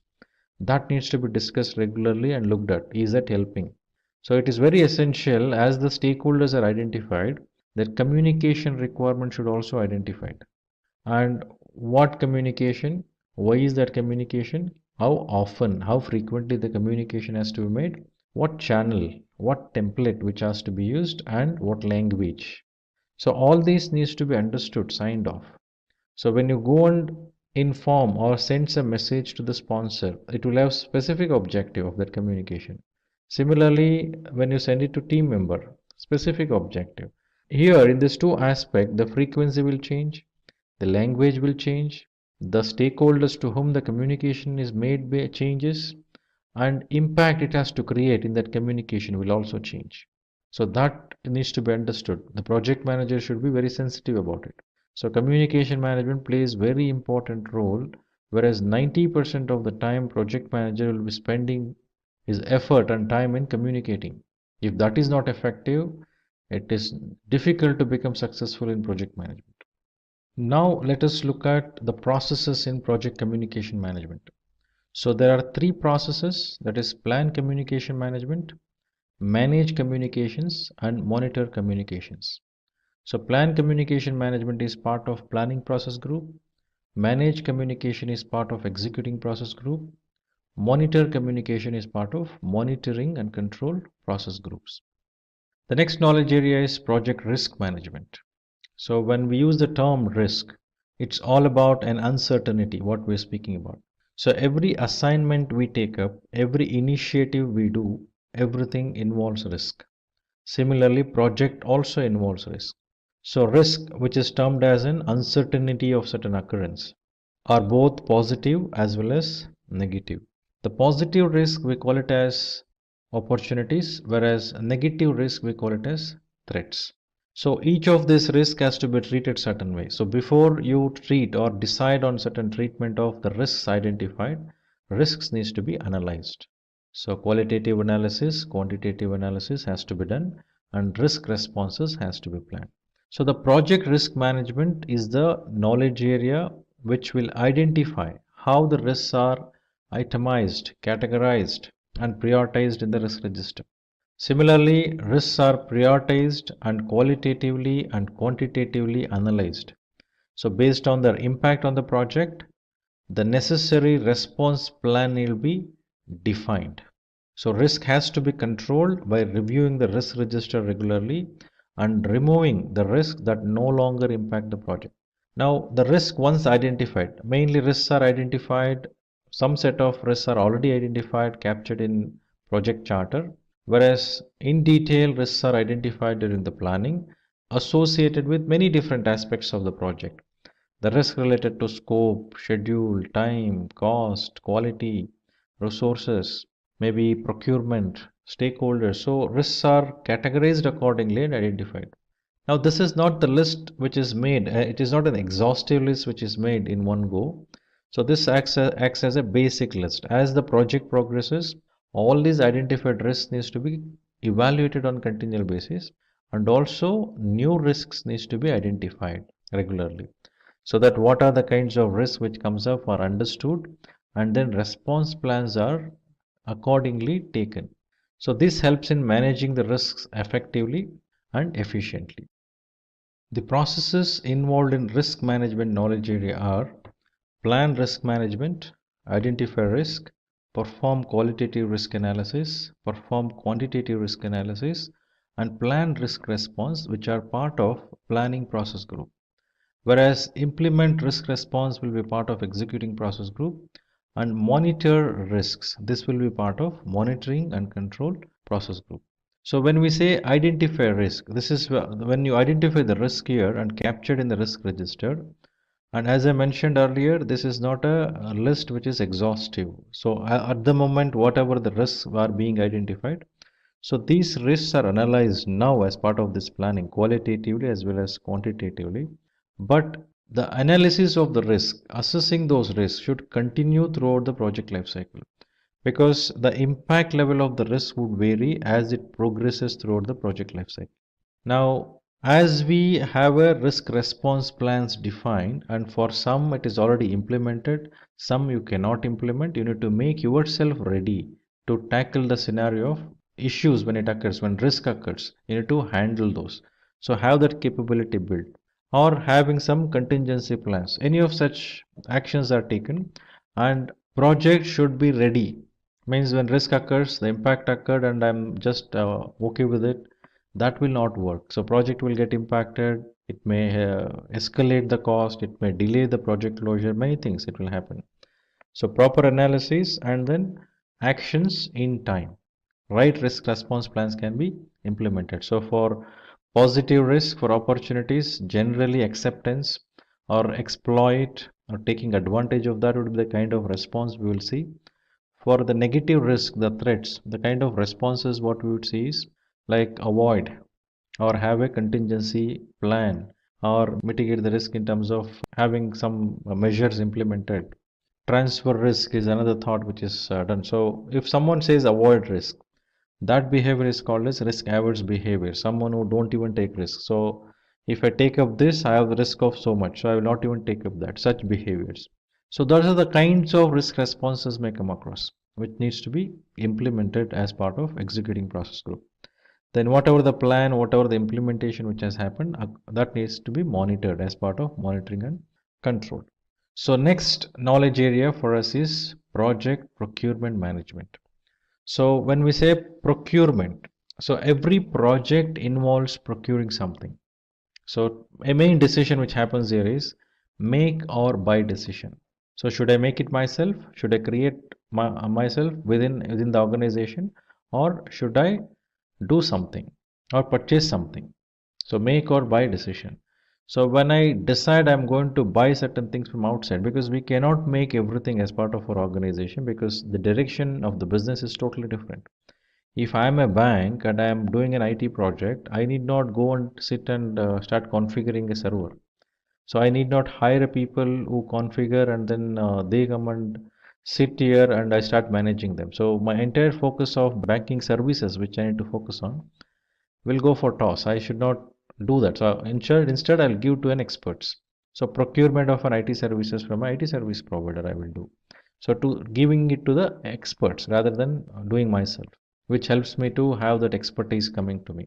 So procurement management involves in identifying those resources, the products or services which needs to be procured to use in my project. so that I need not spend time on that. So this involves identification of the suppliers, having those subcontractors, right? So they will have an engagement through a contract, and monitoring and managing them and establishing a relationship with them and engaging with them in appropriate way that is required. It is very essential to be done in every project. So that way project procurement management would guide in terms of handling all the procurements what we do from outside, external to the organization. So this knowledge area handles outside procurements like hiring subcontractors. Outside needs of projects are identified and how much they are determined. This involves a statement of work, terms of reference, request for proposal and choosing a vendor. So to do this, bidder conference happens. Floating request for proposals can happen. Request for quotation can happen. So many such actions are taken, and the processes involved here are three mainly. So plan procurement management, which is part of planning process group, conduct procurement, which is part of executing process group, and control procurement, which is part of monitoring and control process group. So the next knowledge area is project stakeholder management. So when we say stakeholder, who is the stakeholder? Stakeholders are internal, stakeholders are external, stakeholders are the one who influence, stakeholders impact, they will get impacted, they are influenced. So likewise, for every project, every initiative organization takes, there are stakeholders. For me, for my project, I need to identify all the stakeholders. So now identification of stakeholder, engaging with stakeholder, managing these stakeholders will become very essential. So as part of this knowledge area, after identification of stakeholders, the need of stakeholders needs to be understood. So not every stakeholders are identified will have very close to the project. They are not in very close proximity to the project. The distance of the stakeholder from the project may be far. Still, they may have an impacted because of this. We need to understand that. If I am building a flyover, construction of a flyover is happening, obviously people living in that region will get impacted. But they have no direct involvement in the project. However, their cooperation is required. So likewise, as we identify the stakeholders, we need to understand what kind of impact or influence that stakeholder will have on them or on the project from them. This needs to be analyzed. So stakeholders needs to be identified, their concerns need to be identified and must be managed. Some stakeholders would come up with certain powers, authorities. So we need to understand that as well. So each of the stakeholders needs to be listed out, their concerns prioritized based on their impact on the project. Then the stakeholders need to be engaged and determine if their needs are being addressed. If not, what can be done to rectify those, if at all any issues exist. So various stakeholders, state also can exist. There is a stakeholder who should be very supportive in the project, actively involved in the project, but the stakeholder may be in an unaware state. So we may require to engage with a stakeholder, bring that clarity, explain, and then ensure that stakeholder is supportive to the project. Some stakeholders may be resistive, some stakeholder may be neutral, some stakeholder will be very supportive, unaware. So various different state of stakeholders would exist, but one needs to analyze what kind of state that stakeholder should be in this project. That needs to be discussed, understood, and then decide. So accordingly, engagement should happen. So stakeholder engagement plan needs to be defined very clearly. So now here we have 4 processes. So one process in initiating process group, that is identify stakeholder. Then plan stakeholder engagement, which happens in planning. Manage stakeholder engagement, which is executing process group. And monitor stakeholder engagement is monitoring and control process group. As I mentioned in risk management, in stakeholder management also, identification of stakeholder, analyzing the way stakeholder engagement should happen and deciding that engagement. This is very dynamic, which has to happen throughout the project life cycle. And this is not one time register what we create, like stakeholder register if we create, it is not one time register, it is dynamic, which gets updated throughout the life cycle of the project. In this session, we will discuss about project manager roles and responsibilities. Let's get started with who is a project manager. Project manager, in simple words, is a professional who manages the project. Project manager plays an integral role from the first phase of the project life cycle to the last phase of project life cycle. This individual is a part of all the activities that produce the final deliverables and strive towards the success of the project. Now, let's consider some must-have skills of a project manager. First we have is strong communication skills. The communication skills help the project manager to communicate the organization's mission and vision to the team members in a clear, concise manner. These communication skills help project manager to explain their thoughts and requirements to customers and stakeholders. The next we have is effective leadership skills that helps in forming a team of skilled professionals and lead them in the best possible manner. The next skill that a project manager must have is a team management skill. As a project manager, it is very important to know how to manage your team to achieve a common goal with complete harmony. A project manager must have strong negotiation skills, as project managers have to negotiate at each and every step. This negotiation might be with the customers, stakeholders, or team members. These negotiation skills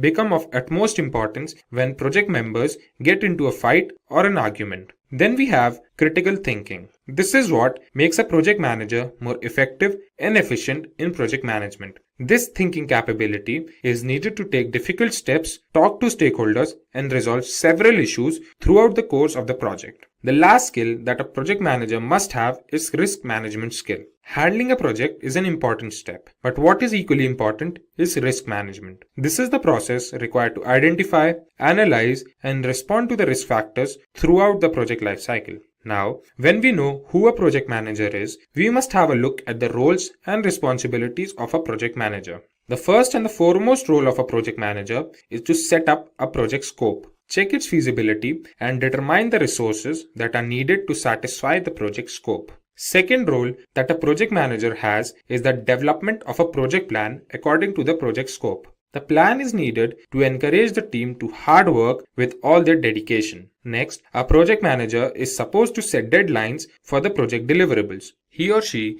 is supposed to manage time as a priority and communicate with the team at regular intervals. Next important role is to analyze, track, and control the budget of the project. Project manager has to make sure that the project does not run out of budget and is optimized as possible. Moving forth, effective communication is one of the most important skills of a project manager. He/she is supposed to maintain communication with all the stakeholders throughout the project. Then we have is the identification and evaluation of risk in a project. Project manager must take steps to minimize the effect of risk in a project. The next role of a project manager is to track and control the performance of the team. This helps in yielding the best outputs with the least number of resources. Last role a project manager must have is to provide reports and documentation of all the steps involved in project management. This helps in future projects and makes sure that the mistakes that happened in the project will not happen again in ongoing projects. Now, it's time for us to check the salary of a project manager.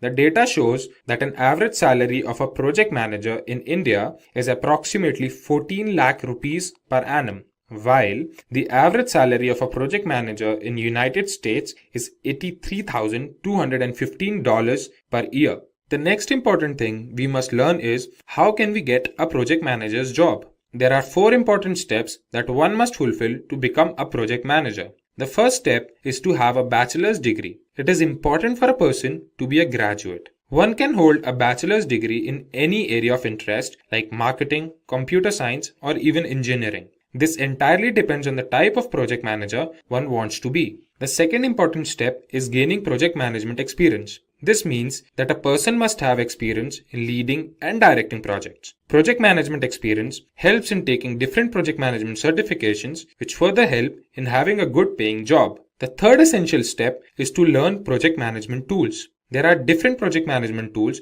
for different area of interest. These tools help in quick and efficient management of work. Project management tools are used widely by organizations now. Learning these tools will increase the chances of getting selected in one of those organizations. The fourth and the last step is getting project management certified. Project management certifications help an individual to increase the value of their certification and validates their dedication to the job. Nowadays, several organizations have made it compulsory for a project manager to be project management certified. There may be several project management certifications, out of which Project Management Professional Certification or PMP certification is one of the most common and widely accepted certifications. The Project Management Institute or the PMI predicts that there will be 22 million new project management jobs by the year 2027. Now, it's time for us to know how a resume of an aspiring project manager looks like. If you are somebody looking for a project manager role or a senior project manager role, then your resume should look something like this. The summary in the beginning would include how much experience you have and anything that supports your claim of being a project manager. Like here, James Brown has written, he has more than 10 years of experience with generating and building projects. Then, when you talk about your experience, you should put something that emphasizes on the responsibilities that you had in your area of expertise. Put something that shows your skill set for the desired post and also something that you learned from your former job role. This shows that you have command over your work and also the determination to upskill yourself. Like here, James Brown has 3 years of experience as an assistant manager where he trained new associates, and then 3 years of experience as a project manager where he not only led projects but also learned new project management tools like Trello and Primavera. After this, add relevant information regarding your education. Your resume must include skills that you have or you have gained in your years of experience. Like here, James Brown has divided his skills in 2 parts where he has written his technical skills and non-technical skills. He has included his skill of agile and quality assurance software, as well as he has his knowledge of different project management tools like Trello and Primavera. Then putting your certifications play a major role. This proves that you are up to date and updated with current market trends. James Brown has his certifications in C and Java. And more importantly, he has his project management certification in Project Management Professional or PMP. Here, as part of this video, we are going to look at few plausible questions which one would face while going through an interview. This will help them to prepare for interview and also help to understand what kind of questions would come across when they face the interview. In addition to that, these questions also has an insight towards the role of project management itself. So let us look at one by one.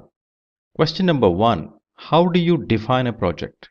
So as per the PMI's PMBOK 6th edition, a project is a temporary endeavor undertaken to create a unique product, service or results. The temporary nature of projects indicates that a project has a definite beginning and end. So when we say this temporary endeavor undertaken to create a unique product, service or results, each project will have a definite start date and end date.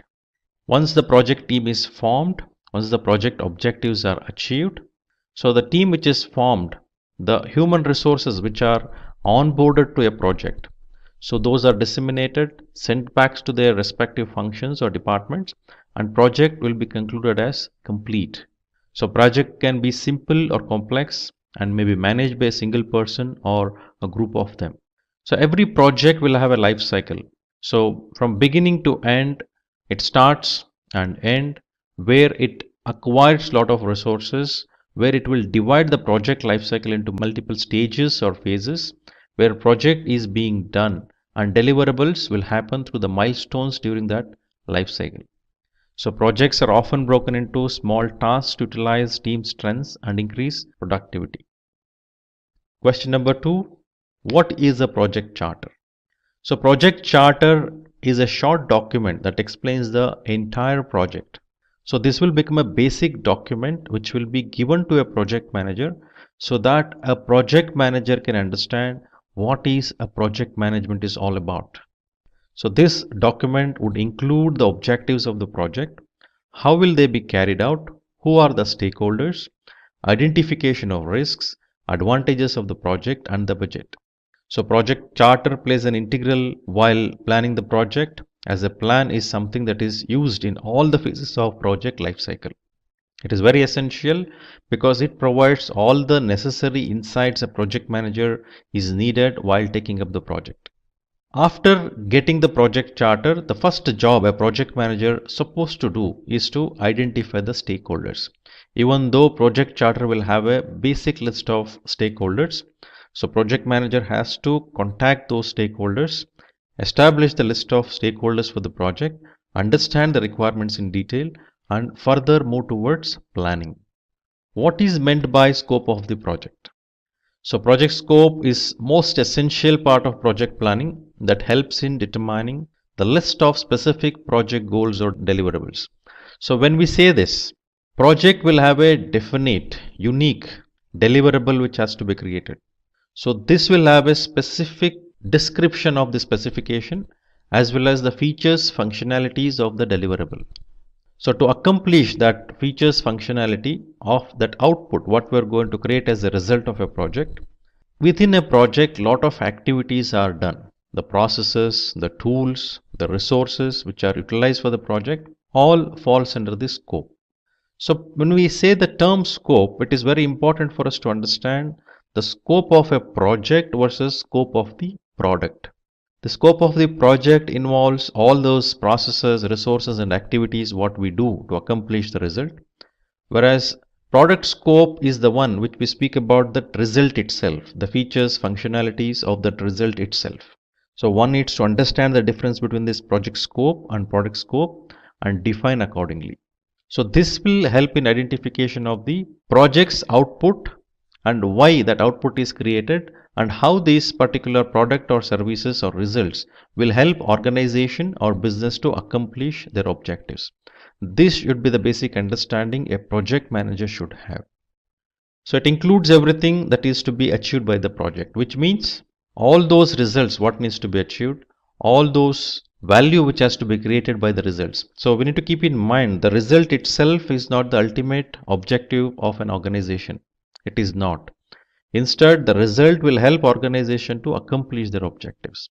For example, if you take in HR department, if they introduce an intranet portal for claim processing, so the application what is created as part of the exercise of initiative where my employees should submit their claims through a specific portal. Now that is to reduce the time, the processing duration as well as the efficiency and effectiveness of the processed claim what is submitted. So this is an outcome. So keeping that outcome, the objective, this portal is created. That portal itself has the features and functionalities which project will focus and create that results. So through that result, organization would accomplish their objectives. That should be kept in mind. So understanding the scope is essential. So while understanding the scope, also need to understand how this particular output, the product results, is going to add value to the business. What is the outcome of that? That is also very important to understand. One is understanding the scope, ensuring the project is delivered within that scope, and all that required to be done to accomplish that scope has to be done, and only that. Not anything more than that, not anything lesser than that. What is project life cycle? As I was mentioning during the question 3, there is a project scope. So project itself has a life cycle. So this project scope falls under this project life cycle.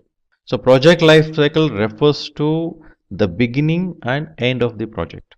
So there is a life. So you initiate a project, trigger a project, project is actually started, and as it starts, it progresses, creating the results, and then it ends. Project can end in various different scenarios.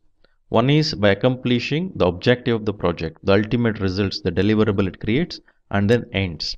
Or project may also get closed prematurely. So we are not going to look at the why the project is going to close prematurely at the moment. Our idea is to understand what is project life cycle and to visualize that. So this entire span of time the project spends from the beginning to end. It involves various different stages or phases, whatever the term you want to call it. And in each of these stages or phases, there is a milestone deliverables which are measured, and that will be part of the ultimate deliverable, what is going to be delivered as a result of a project. So it involves all the activities, all the processes, all the resources which needs to be acquired, managed, and then the results needs to be accomplished ultimately. So here in a project life cycle, it involves 5 process groups which mainly focuses on different activities and dynamics of the project, which we call it as the initiation process group, planning process group, execution process group, monitoring and controlling process group, and closure process group. So during initiation process group, the creation of a project charter, appointment of the project manager, and identification of the key stakeholder will be done. This can be initiation of the project as a whole or as a part of a specific stage or a phase.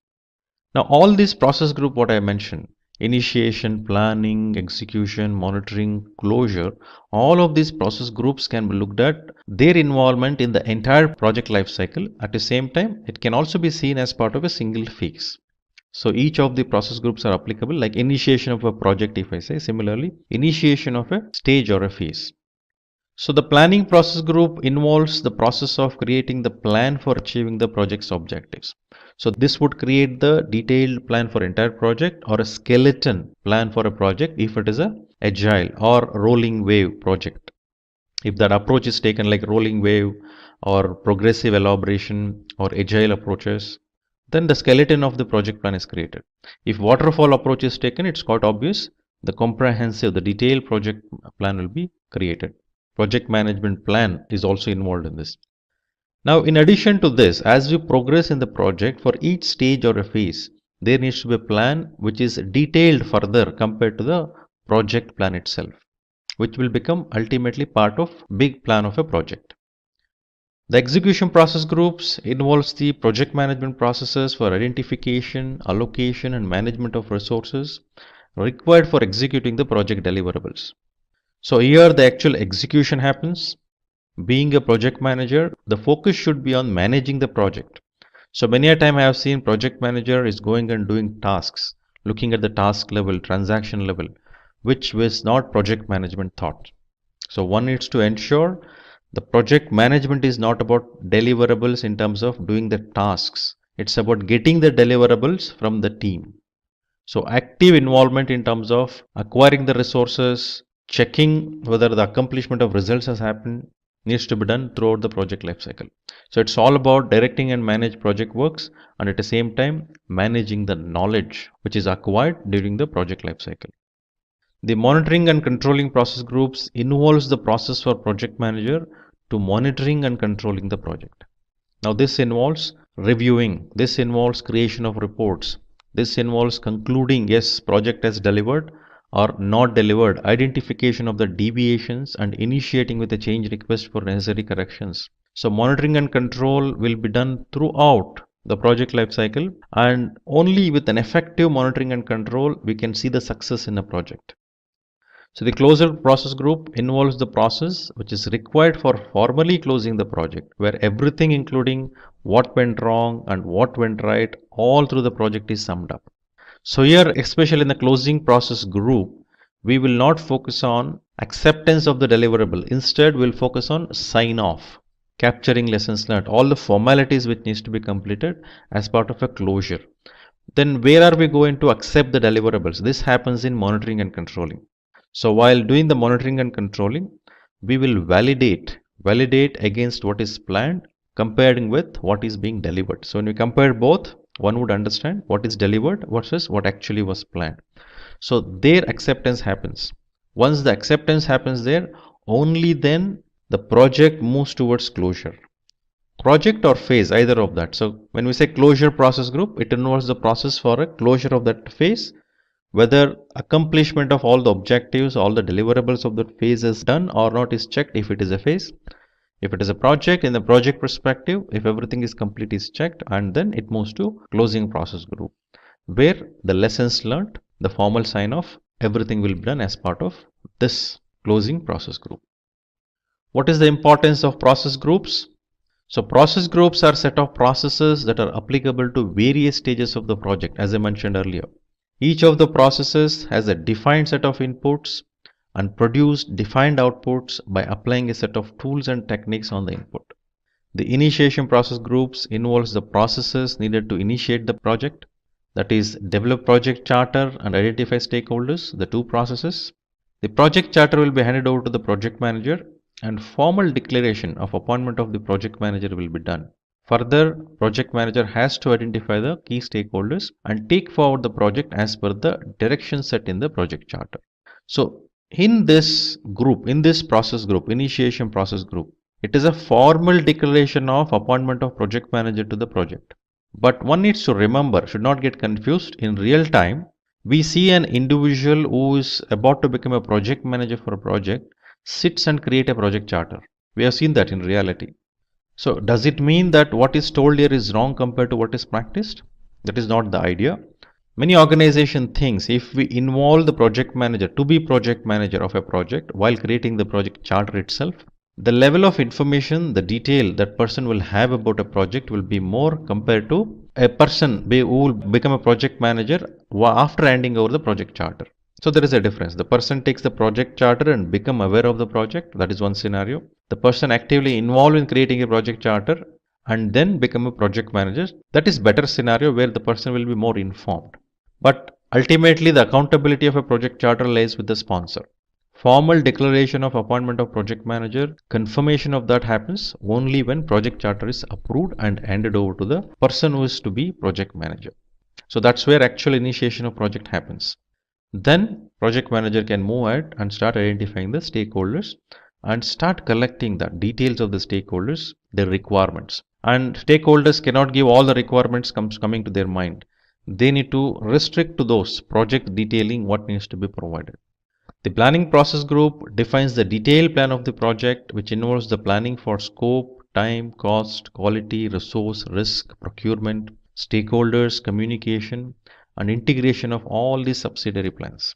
Each of these plans, like scope management plan, schedule management plan, cost management plan, quality management plan, resource management plan, risk management plan, procurement management plan, stakeholder engagement plan, communication management plan.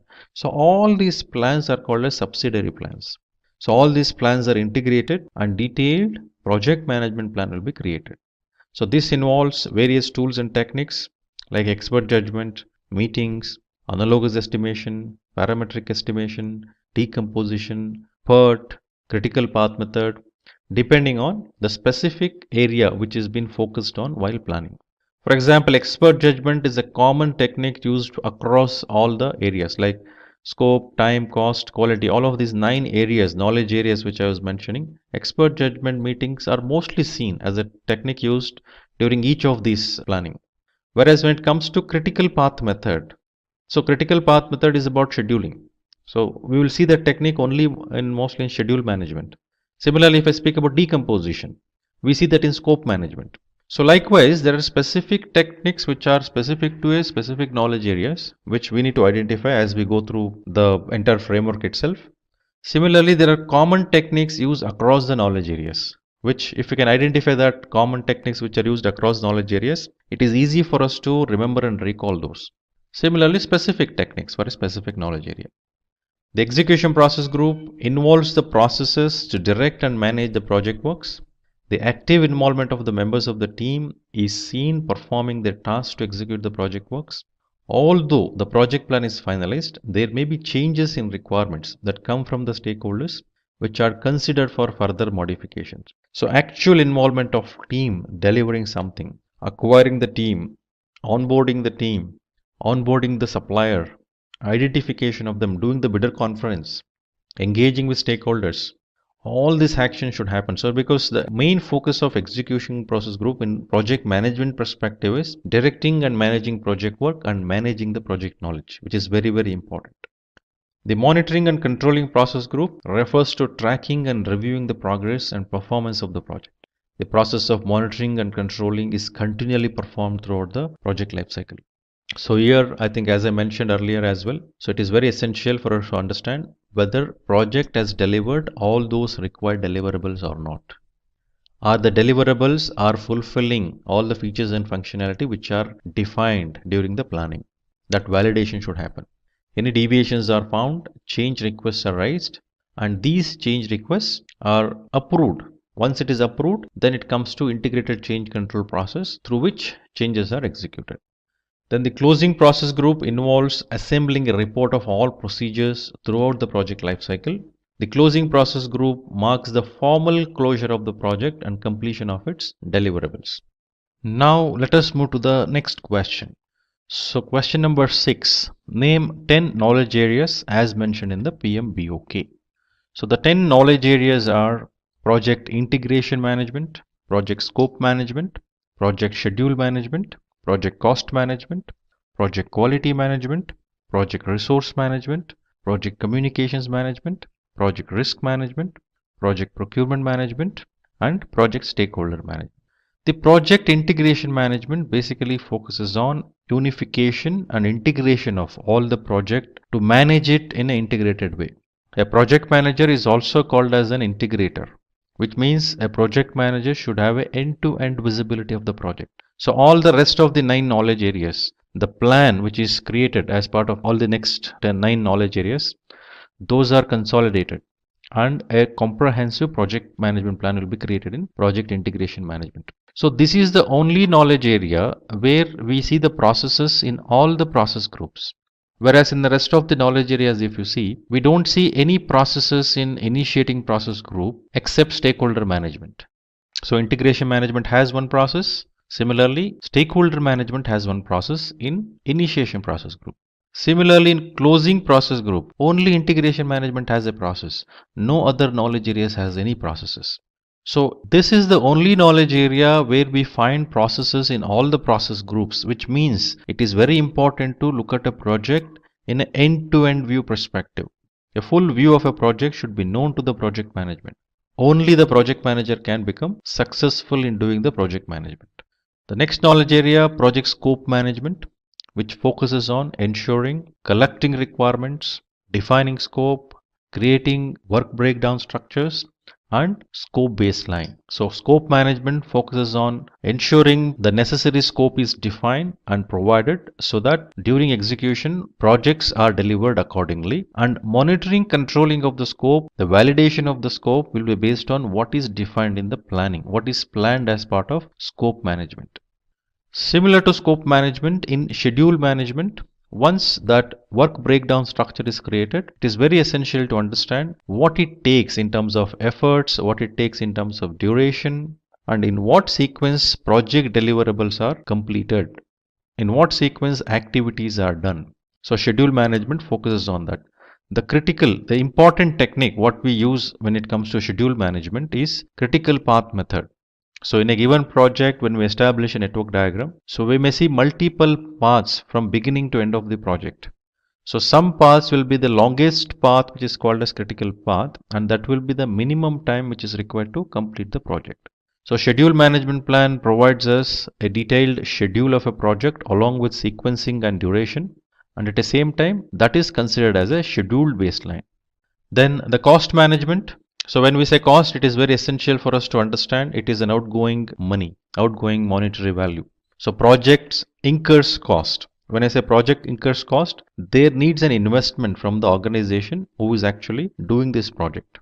So the cost needs to be assessed, means an approximation of the cost needs to be done, a budget has to be allocated to the project, and within that budget, the project needs to be completed. It cannot go beyond that. So budget is established, allocation of budget and confirmation of budget happens, and cost perspective monitoring of the project happens based on what is that specific budget it has within that project has to done. That will become a baseline, cost baseline. So to measure the cost and schedule, a technique called earned value management is used, where the terminology like cost performance index, schedule performance index, actual cost, earned value, planned value, budgeted completion, estimate to complete. So these are the terminologies which are used as part of earned value management. Now let us move to quality management, project quality management. So it is very essential for us to ensure all the processes, all the activities, all the templates defined for the project are complied with. That is first thing while doing the project, during the project life cycle. Similarly, the deliverables which comes out of a project at the end of the project or at the end of the specific phase or specific stage or a specific milestone. So those deliverables should be according to the specifications defined and agreed upon. So quality management focuses on establishing that quality management approach so that project compliance is maintained at the same time. The results what is delivered is as per the specification what is agreed. The resource management focuses on ensuring all the resources which are required for the project are acquired, configured, installed. If it is a technology resources, if it is a human resources, the necessary induction of the project, the brainstorming required for team to understand what is the project is all about is given, and the necessary skills and capabilities are there with those human resources, and these team members execute the task of the project. So project resource management plays very important role. And now here, when we say scope, when we say schedule, when we say cost, when we quality, in each of this, in other knowledge areas as well, the involvement of each of these resources are essential. So what resources gets into scope management, what resources gets into schedule management, what into cost. Likewise, for each of the knowledge areas, we see various different resources used. When I say in schedule management, effort has to be established. While we establish an effort, it is also required to understand what is the skills and capabilities required. So schedule management definitely work very close with resource management. Similarly, each of these resource comes with cost. So obviously cost management is involved. Then quality, yes. So who is going to do the quality management? So roles and responsibilities needs to be clearly articulated, defined if it is a human resource in resource management. Coming to communication management. So communication, I think, plays very important role. As we know, 90% of the time project manager spends on communications. Many times we see project managers only communicating. Many team members have told me, mentioning that project manager only does communication, project manager only asks questions. Now this impression to the team gets created because they only see what project manager is doing is communication, because team comes in when everything is done, everything is set right. So they see project manager during the monitoring and control mainly, not during initiation, not during planning, not during closure. So many team member comes and goes during the project. They only see project managers reviewing and asking the questions. So because of this, they assume project manager only communicates, project manager only asks questions. But it is very important to ask questions, but there is a perspective and objective behind it, which already project manager is involved and created, like a plan, like signing off, coordinating with stakeholders, understanding requirements, many things has done. In all these areas, communication is involved. So it plays very vital role. So then project risk management, every initiatives organizations takes, every investment organization does, there is a risk. So already the identified risks are evaluated and project is taken up by the organization, which means the business has already understood what is the risk associated with this particular project. Considering that, they have taken up a project. But while doing this project, while doing the project management, lot of risk comes across. Project manager should keep identifying the risk, assessing the risk, analyzing the risks, qualitatively and quantitatively depending on the level of impact of the risk. So risk means we already know it is uncertainty of certain occurrence, an outcome. It may be positive or negative. Positive, you can take advantage of that, you exploit it, you enhance it. Whereas negative risk, you mitigate, you respond, you will have a response plans like accepting those or transferring it, sharing it. Transferring means you outsource or you take an insurance. So that is negative risk responses. Next, the project procurement management. The projects would involve certain procurement. So we need to ensure for this project, what is that I am creating myself and using it? What is that I am going to procure from external suppliers? So whichever we decided in make or buy decisions, whichever we have decided that we need to procure from elsewhere. So procurement management plays a very important role here. So identification of what needs to be procured, what quantity we need to procure, who would be the best supplier, what are the criteria while selecting the suppliers. You may float an RFP, a proposal request will be a response which will come in. You may float a bid. When you evaluate the best vendor or supplier, you onboard them, then you start issuing a PO formally for them to supply, and then procurement happens. So end-to-end management of the supplier, right from onboarding the suppliers, doing the bidder conference, establishing an agreement, and then engaging with them for reviewing their performance. All these are involved as part of procurement management. The 10th knowledge area, the project stakeholder management. So stakeholder means any entity or individual who involves in the project, directly or indirectly, they are impacted. They influence the project and they get influenced. So very importantly, if we think about the stakeholders, we can think about customers, we can think about sponsor, we can think about team members, suppliers, who plays very vital role in the success of the project. So engaging with the stakeholders, managing the stakeholders plays very important roles. And if every 9 knowledge areas there is something which you've done right, but something wrong done with the stakeholder management, entire project may go for toss. So one needs to be very careful understanding the dynamics associated with each of these 10 knowledge areas and then dealt with them accordingly. And integration management would integrate all of this as I mentioned earlier, so that end-to-end visibility of the project can be seen. So that is about 10 knowledge areas mentioned in PMBOK. The next question number 7. Why is the project planning considered as the most significant step in project lifecycle? The project planning is more significant. This will provide all the baseline plans, like as we saw in the previous question, scope baseline, cost baseline, schedule baseline. So all the baselines required, which will be referred, right? Each of the baselines are considered. Based on these baselines, project needs to be executed.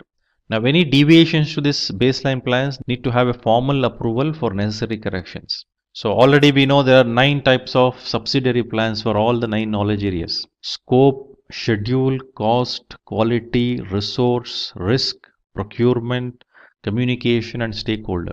These are the 9 knowledge areas which will have a subsidiary plans which will get integrated in integration management. So without having a clear plan, clear directions, so execution will not have any specific direction to take. So you cannot measure the deliverables. So what to do, when to do, who will do, all these are defined as part of the planning, and that plays a very important thing. So if you look at the entire framework of PMP, most of the processes out of 49 processes we can see in planning process group. Almost like 24 processes out of 49. 50% of the processes almost can be seen in planning process group, which itself indicates how important the planning process group and planning activity for a project. So why the project plan is considered most significant? Let us look at few more points. So one is it provides visibility in terms of what project is all about, what is that we are going to deliver, and what kind of results are we going to create, what is that we are aiming for. We'll get a better visibility. So next, increases employee satisfaction because there is no confusion. Each team member understand what needs to be delivered and what is the performance of the team members, how it is measured is also visible, and that is happening in reality because you cannot deviate on what is being planned. So that should happen in actual execution as well. So obviously employees are not confused now, the team members are not confused, they're delivering it according to what is planned, and it is easy for them also because it is a better visibility and they have a clarity about it. Next is quality assurance and control. So as we know, quality management is one of the knowledge areas. So doing timely audits, testing all the deliverables, compliance checks. So all these ensures the approach what we have selected, covering all of this ensures the project is delivered as we planned. Then reduces project risk because all the risks are identified. We have understood what are the risks are and we keep identifying the risk and analyzing those. And when we say risk, there is one unique nature of risk. Where exactly the risk occurs, accordingly the impact to the projects will be there. For example, when I start a project, if there is a risk associated with human resources which I have not even onboarded, non-availability of a specific resource, very less impact. But when I am onboarded a resource and then project execution is happening and execution is at peak, now what happens? It is quite obvious. Risk impact will be higher compared to the risk which would have occurred in the beginning of the project. So meaning as we progress in the life cycle of a project, the identified risk will have an impact differently at the different parts of the life cycle, depending on the nature of the risk and state of the project. So since it is visible to us, we have a risk management knowledge area which emphasizes on doing all of this. So since we are doing it, it will become visible for us to have an effective risk management. So next question, when is stakeholder analysis performed?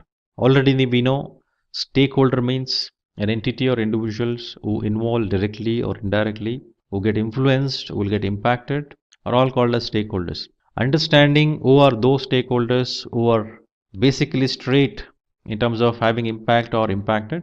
So we need to identify them and manage them. We may have a stakeholder like competition to our organization, but do we really manage them? Not required. We may require to be sensitive. What competition is doing? Is this project is unique so that the details of this project, the information on about this project is not leaked to the competition, is not shared with competition. In that sensitivity, you need to ensure monitoring it. You need not manage the competition here, but you need to monitor what is happening relating to competition. Similarly, stakeholder like team member. So you are required to manage them.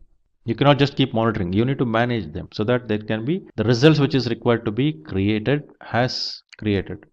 Now next is customer. If you say, you need to engage with them. You need to discuss with them. You need to review with them. That customer is getting what customer has asked for.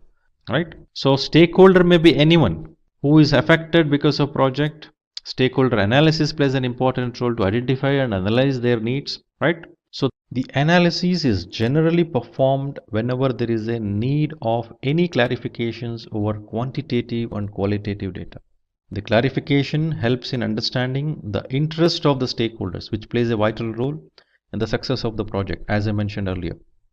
So next question for us, what is the role of stakeholder in project management? So stakeholder, as we know, refers to any organization or entity that can have any positive or negative effect due to project. Because their interests are most important, their positive impact need to be kept in mind, while any negative impact need to be minimized while planning for executing any activity during the project.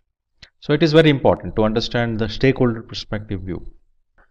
Next question, what are some essential features to be kept in mind while choosing a project management tool? So project management tools basically assist the project manager and the project team in doing the project effectively. And I think efficient way of doing project is also ensured because many processes are automated and the transaction will become easier, the collaboration become easier, creation of dashboards and reports which will provide the visibility of the performance of the project. So let us look at some of the essential features required by project management tools. So risk management. Just now we discussed about risk management and its importance. If a project management tool assists while identifying and managing a risk, because when we identify risk, we update those in a risk register. So if tool has an established risk register where we can keep inputting this particular risks and keep alerting the specific details about, if we have a frequency of analyzing the risk repeatedly, the identified risk, so informing us, reminding us, telling that this risk calendar is like this, you may require to analyze those. That will help in making it better, right? Risk assessment as well as updates in terms of managing the risk. Or also lessons learned. Earlier some risks which are of similar kind which are identified are managed like this. So lessons learned, recalling those. Coming to resource management. So tool can able to help us in terms of calculating the expenditures and distribute them among the tasks, so that it is helpful in terms of better management of resources as well as the cost associated with that. Then dependencies, milestones and critical path. So most of the project management tools what we have come across, minimum they will have this capability, establishing a Gantt chart, helping in terms of establishing a network diagram, which will provide us a visibility in terms of what is that the project flow would be, how the project flow would go on, and how the project is going to complete. What are the activities dependent on each other? So what are the relationship between each of the tasks? What are the milestone deliverables? Duration of the project? What are those activities happening in parallel? So visually, graphical representation it would give. So it should also minimize, simplify. The tool should have that capability. It should also have a minimal interfaces or ease of doing things like drag and drop interfaces. So ease functionalities, maintaining smooth maintenance and support, which it can help us in terms of doing a project management better. So basically tools helps us in terms of assisting to have efficient and effective project management. So all the information should be handy so that it is there with us always. So third party integration, like a tool must be able to help us in terms of collaborating with other tools, which would help us in sharing information. It would help us in terms of providing better visibility. Any other tools which are there in the organization. If I am speaking about documentation, records sharing, or any of the reports or creation of the dashboards, these are the capabilities which a tool can have, and at the same time this can have an interface with other tools like Dropbox, Google Drive, which will help in have a better visibility and better collaboration. So agile workflow system, when we say the functions, features, functionality of this particular tool should help us becoming agile. So moving faster means quick inputs and feedbacks given, because when we say agile we are moving faster. When we are moving faster there should be quick feedbacks which should be coming back so that necessary corrections can be made quickly. So to do this, if tool can assist us in providing those details of increased flexibility and transparency, so that would help in becoming more productive. Then dashboards to manage projects, dashboards which will provide what is complete, what is not complete, what is the status of the project, how is the performance. So this would help in having a quick visibility into the performance of the project and also the progress of the project to track them. So that what is complete, what is not complete, and how it is progressing. Is it ahead of schedule, behind schedule? Is it within budget or over budget? the visibility to that will always help in terms of getting better project management done. Then customizable workflows. So the tool should be able to adapt to the unique process to track work progression. So then if it provides a mobile application integration, so better to have team to know what is the status of it anytime, anywhere, so that ease of moving forward faster in the project management and making decisions will become easier. Because always having right information in right time with the right people is very essential, so that decision making can be more informed and quicker. Then collaborate easily. The tool should enable user to share documents, files, status, timelines and tasks with ease and quickly with many people. Then delegating tasks easily. It should be able to delegate tasks, assign roles and then ensure they have access to the right information. So that's all about tools. Now we'll move to the next question. So what do you think is the difference between projects, programs and portfolio? So this looks like a very generic question which is asked by any individuals during their interview. But even though this question doesn't focus on project in specific, it is very essential for project manager to understand the difference between these three, so that whom to ask for what will be known to the project manager. So the definition of project is like a temporary endeavor. It's an activity that is used to create a unique product, service or results. We saw that, we understood already. Whereas program is a collection of related projects which are managed as group to achieve better effectiveness and efficiency. So which you don't get when you manage a project individually, if you group it and manage, you can share resources, you can optimize the resources and cost, you can standardize, that you can achieve through program management. So portfolio management is again a group of projects and programs which may be related, unrelated, but strategic objective, accomplishing strategic objectives of the organization is very essential. So all these projects and programs and other related works are grouped together with a common strategic objective of organization. So the project manager versus program manager versus portfolio managers, what do they do? So project manager expects change and implements processes to manage and control the project in terms of accomplishing the project objective. Whereas program manager expects changes from inside and outside the program to provide strategic benefits, as I mentioned earlier, like standardization, optimization. So portfolio manager monitors changes in the overall context of the strategic plan of the organization. Is this projects or programs or whatever we do in this organization, are they aligned to strategic objectives? Are they helping to accomplish the strategic objectives? So project managers manages and coordinate the team to ensure success, whereas program manager manages the program staff and the project manager providing leadership and vision. The portfolio manager may coordinate or manage the portfolio management staff. Then monitoring part of it, project manager monitors and controls tasks to produce the products, results or services of the project, whereas program manager monitors the progress of components to lead the program to success. Portfolio manager manages the aggregated portfolio performance and value indicators.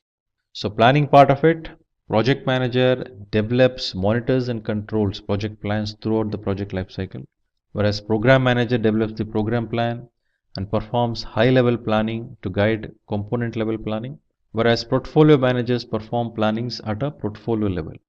The scope, the project manager will develop, monitor and control throughout the lifecycle of the project, whereas program manager has a program which has a wider scope aimed at meeting the benefits and goals of the organization, whereas portfolio has a scope that changes with change in the strategic plan and goals of the organization.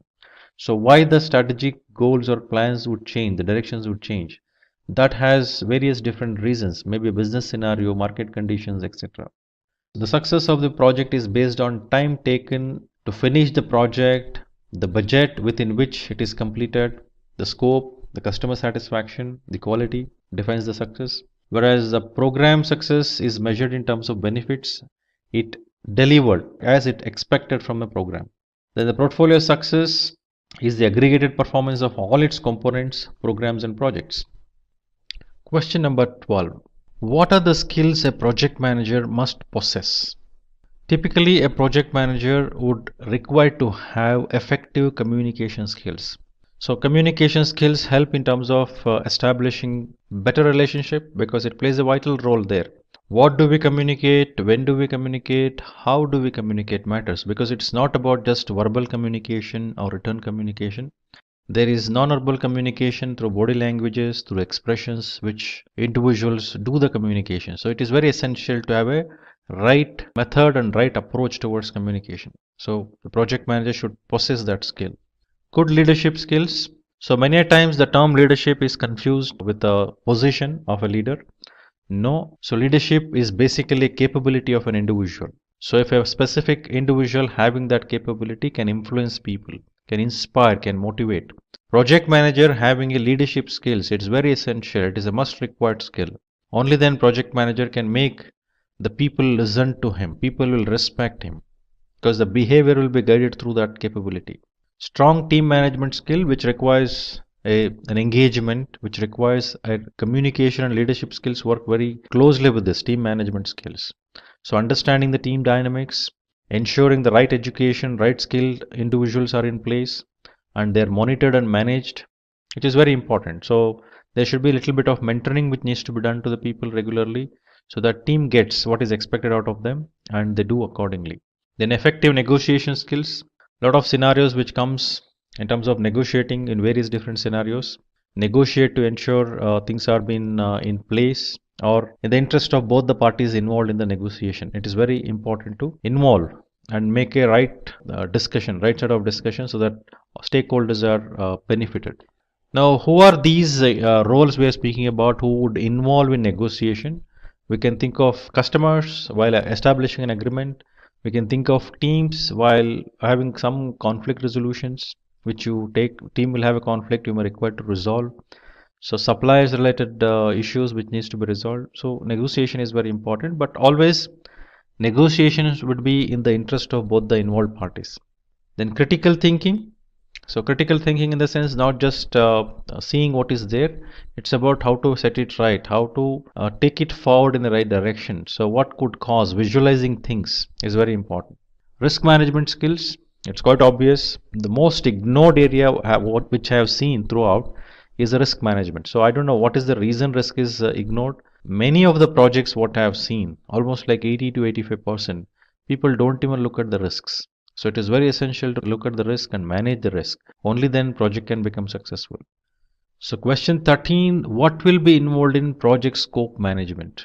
So we already know project scope means it involves both project scope as well as product scope. Now scope management basically ensures project includes all those necessary things to be done in terms of activities, in terms of processes, in terms of resources, so that project objectives can be accomplished. So this particular process, project scope management, describes the project scope and documents how it will be designed, validated and controlled throughout the project lifecycle. So it collects requirement. So collect requirement process engages with stakeholders, discusses with them to understand what is their requirement, collect the requirements, document the requirements and establish requirement management plan. Then based on this requirement established, scope has to be defined. Means the detailed description of the project and product has to be developed and a list has to be created that includes all the requirements. Then creating the WBS, work breakdown structure. Once the scope is defined, so now the decomposition of that scope definition what is given has to be taken into the lowest possible level. It has to be like logically further it cannot be subdivided, right? So decomposition basically helps in terms of breaking down those ultimate deliverable into multiple lower level parts. For example, if I consider a car, I can think about two broad categories like exteriors and interiors. Now in exteriors, I can think of a body of the car, the rear view mirror, the wheel, the bonnet, the glass. So I can just decompose like this. Now until I decompose to the mirror, further I cannot decompose. In the mirror, what are all the things we can think of? Mirror cap, mirror glass, mirror mount. So further can I subdivide this? No. So each of the components involved in all the perspective, in the car perspective, I broadly initially decomposed it to the level interior exteriors, and further down the line we took to the next level of components. Further down in the line we again decomposed it. Now at the lowest level we actually look at the effort estimation, activity, resource required, all these we look at and we will do bottom up to consolidate to see what is the scope. So which will help us in becoming scope baseline. So validate scope is a process in monitoring and controlling, which involves reviewing the deliverables with the customer or sponsor to ensure successful completion and formal acceptance of the deliverables. So formal acceptance is the key requirement when we validate the scope. If it is not according to the plan, that is rejected and it is sent back for change and necessary corrections. Then control scope. So in this process, the status of the project and product scope is monitored. Changes to the scope baseline, which is actually defined as part of the planning. If anything is seen in terms of deviation, that needs to be corrected. The change request would be raised. Then next question, tell us about some project management tools. So some of the most common and popular management tools which I have come across are listed here, like Plutio, Basecamp, Teamwork Projects, Zoho Projects, Asana, Jira Software, Trello. I think details of this you may require to go to individual tool sections and then review those. Better if you can able to create a comparison sheet, always helps in terms of understanding what is that features, functionality each of these tool has. So one more tool which is not mentioned here is Microsoft Project. So which is also another popular tool which is used. And similarly I can mention like Primavera. So each of these has its own advantages, disadvantages. So you may require to list out what do you exactly want in terms of when you take up a tool for project management and what each of this tool has. If you can able to create a comparison sheet, that would help you in terms of selecting the right tool for your organization and projects. Question number 15. What is the significance of monitoring and controlling in the project lifecycle?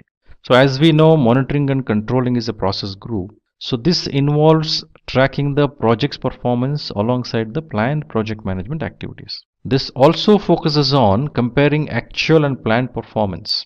So we have defined that in the planning. So what needs to be accomplished, how it has to be accomplished, what templates are to be used, what needs to be delivered. We have defined it in planning. So that needs to be compared with the actual thing what is created and what is that, how are we doing this currently, how it is done, is it complied with. Assessing performance to determine any corrective actions are identified, their status reported and appropriate responses to risks are taken. So ensuring an accurate information base, providing information to support status reporting, measuring progress and forecasting, adding forecasts to update cost and current schedule information, making sure approved changes are being implemented. Upon successfully performing monitoring and control, the processes within monitoring and controlling process group. So the possible outcomes would be like the change request, work performance reports, update to project management plan and project documents. Maybe if everything is okay, well, for example, validate scope, which comes under this process group. So when we validate if everything is okay as per the plan, then it is accepted deliverable, which will move towards the closure. If it is not, obviously it leads towards change request. So question number 16 is, what's the key difference in the roles of the project and program manager? So project manager is basically focuses on projects and its success of the project, as we know already. Whereas program manager looks at all those projects which fall under the program are managed together and taken forward in the required direction. So program manager plans program level activities and the schedule of projects. So program managers defines terms of reference for projects. They starts, stops and monitor progress of constituent projects, manages program level risks and issues. They set up policies and procedures for projects. They resolve conflicts. They determine the program standards. Similarly, project manager focuses on planning a project based on dependencies and interfaces given by the project manager. So works within the defined TAR, terms of references given for the projects, runs the project, reports to program manager, manages project risks and issues and escalates them to program manager if required, if at all a project is part of a program. If it is not, then that escalation goes to sponsor. So project manager runs projects according to the policies and procedures, uses resources assigned to project manager and delivers the products that satisfy the requirements. Question number 17. What are the types of risks involved in the project? So we know that one of the knowledge areas in the project management is risk management. It is very essential for us to identify risk, assess and analyze risk and have the risk response plans. So while doing it, it is also very important for us to understand categorizing the risks depending on where exactly what category this risk falls into, depending on the impacts. For example, some of the list which is given, common types of risk, the risk categories you can think of. It may be related to cost, schedule, performance, technology or technical, strategic, legal, market risk, risk related to external hazards, and it goes on. So these are the minimum set of list which we can think of in any project, the kind of risk are associated with which area. So when I say cost associated risk, it's all about monetary related, where we invest, where we actually monitor that budget, involve that budget, incur that cost related to that. Schedule in terms of doing it faster, doing it slower, doing it as per the plan. So various different details which are associated with the schedule. Likewise, each of these types what we have mentioned will have a risk accordingly associated with them. So question number 18, what is the difference between a risk and a issue in context of project management? So when we say risk is always we look at in the future. So it's an uncertainty of outcome when we say we are looking at the future. It may be next moment in the future, but it is risk which is focused on the future. So risks may be positive or negative. Any risk we identify may have positive or negative impact. Whereas risk response will be in accordance with the risk response planning, and these are documented in risk register. So issue is always the one which we have in front of us to manage. So it is focused on present, always negative, it will have negative impacts. So response will be in accordance to the issue workaround provided, and these are documented in the issue register. So next question, question number 19, how does project scheduling help in project execution? Project scheduling makes sure there is a sequence of how all the tasks will be performed. After the resources are estimated and plan is made, the schedule plays a very important role, because when to do, when it is planned, it is very essential to do accordingly. So providing the sequence, what activity has to be done in what sequence, it's also very important. So this must be carried out first, and what should follow needs to be clearly understood. The optimized scheduling of tasks provides the best possible output with the allocated resources, and that has to be done within the scheduled time, within the deadline. Question number 20, what do you understand by quality control? Now, quality control refers to activities needed to evaluate if the project meets all the requirements with respect to the scope of the project planning. Now, when we say a control, we should think about the output of a project, the deliverable. It has a specifications. So relating to that specifications, the features, functionalities, what needs to be delivered, is it delivered accordingly? So project managers defines the standard that the project must fulfill to be successful. Quality control includes validating the deliverables, satisfying the requirements of the stakeholders, identifying the cause of poor project quality, and taking necessary actions to eliminate problems. Right? Question number 21. Explain the forming in team dynamics. Basically, when we say team dynamics, it involves various different stages like forming, storming, norming, performing, and adjourning. So forming happens first. Now, this happens when the team first meets each other. So when they meet each other, they get introduced to each other and get to know their backgrounds, experience, and areas of expertise. The team members discuss about the project, discuss the project objectives, and beginning to think their role in the project. They're beginning to understand. They know what is this project is all about. So in detail, what is this project is all about will be understood by them in storming, which is the next stage in the team dynamics. Question number 22. So what is work breakdown structure and how does it affect the work estimates of tasks or activities? Work breakdown structure is a hierarchical replica of all the work in the project. For example, if I take up a specific object, a specific products or services which we are bringing out as a result. For example, if I take a car, so how will I visualize various different parts of the car? It's very difficult in one go. In execution perspective, in creation perspective, we may require to know every parts of it in detail. So work breakdown structure is established using decomposition as a technique, which means, for example, if I take car as an example, car has a whole when you visualize. Broadly, I would classify that into, decompose it to the first level like exteriors and interiors. After exteriors, I can further decompose the exterior part of it. Similarly, after interiors, I will decompose it further. In exteriors, what are the things I can think of? Like exteriors in terms of glass, in terms of body, in terms of tires, in terms of wheel, bonnet, mirror, rear view mirror which is outside. So likewise, I will have various different decompositions level. That is the second level of decomposition. Next, third level of decomposition I can go. In each of these parts, what I said, I can further elaborate those. If I take the rear view mirror as an example, so I can think about mirror cap, I can think about mirror glass, I can think about mirror mount. So these are the various different decomposed levels. below mirror. Similarly, if I come to interiors, we can think about entertainment system, we can think about seats, we can think about AC, right? So we can think about anything else like dashboards. Now each of these components further I can decompose. So the idea of decomposing is I am going to understand what are the various product parts are involved to make a bigger product as a whole. So once I accomplish that, I will have a details at each of these levels and consolidate upwards. As shown in the picture here, the first level, task 1, task 2, task 3. Before I assign these tasks, I will have the product breakdown structure first. And from bottom level, I start adding up the activities, effort estimation, and then I keep consolidating upwards. Similarly, I will put the cost components to it. I will estimate the cost involved, the one which is required. And then I go upwards and consolidate. So WBS helps in organizing the work in a manageable sections. So this would help in establishing additional details, which would help in defining tasks, helping in estimation, helps in, when I say estimation, it is not just specific estimation, it's about cost estimation, schedule estimation, effort estimation, and then this will also help us in terms of sequencing further. So work breakdown structure will also have something called WBS dictionary, which gives a description of all the WBS elements. Next question, question number 23. What is meant by the term SPI? Now SPI refers to Schedule Performance Index.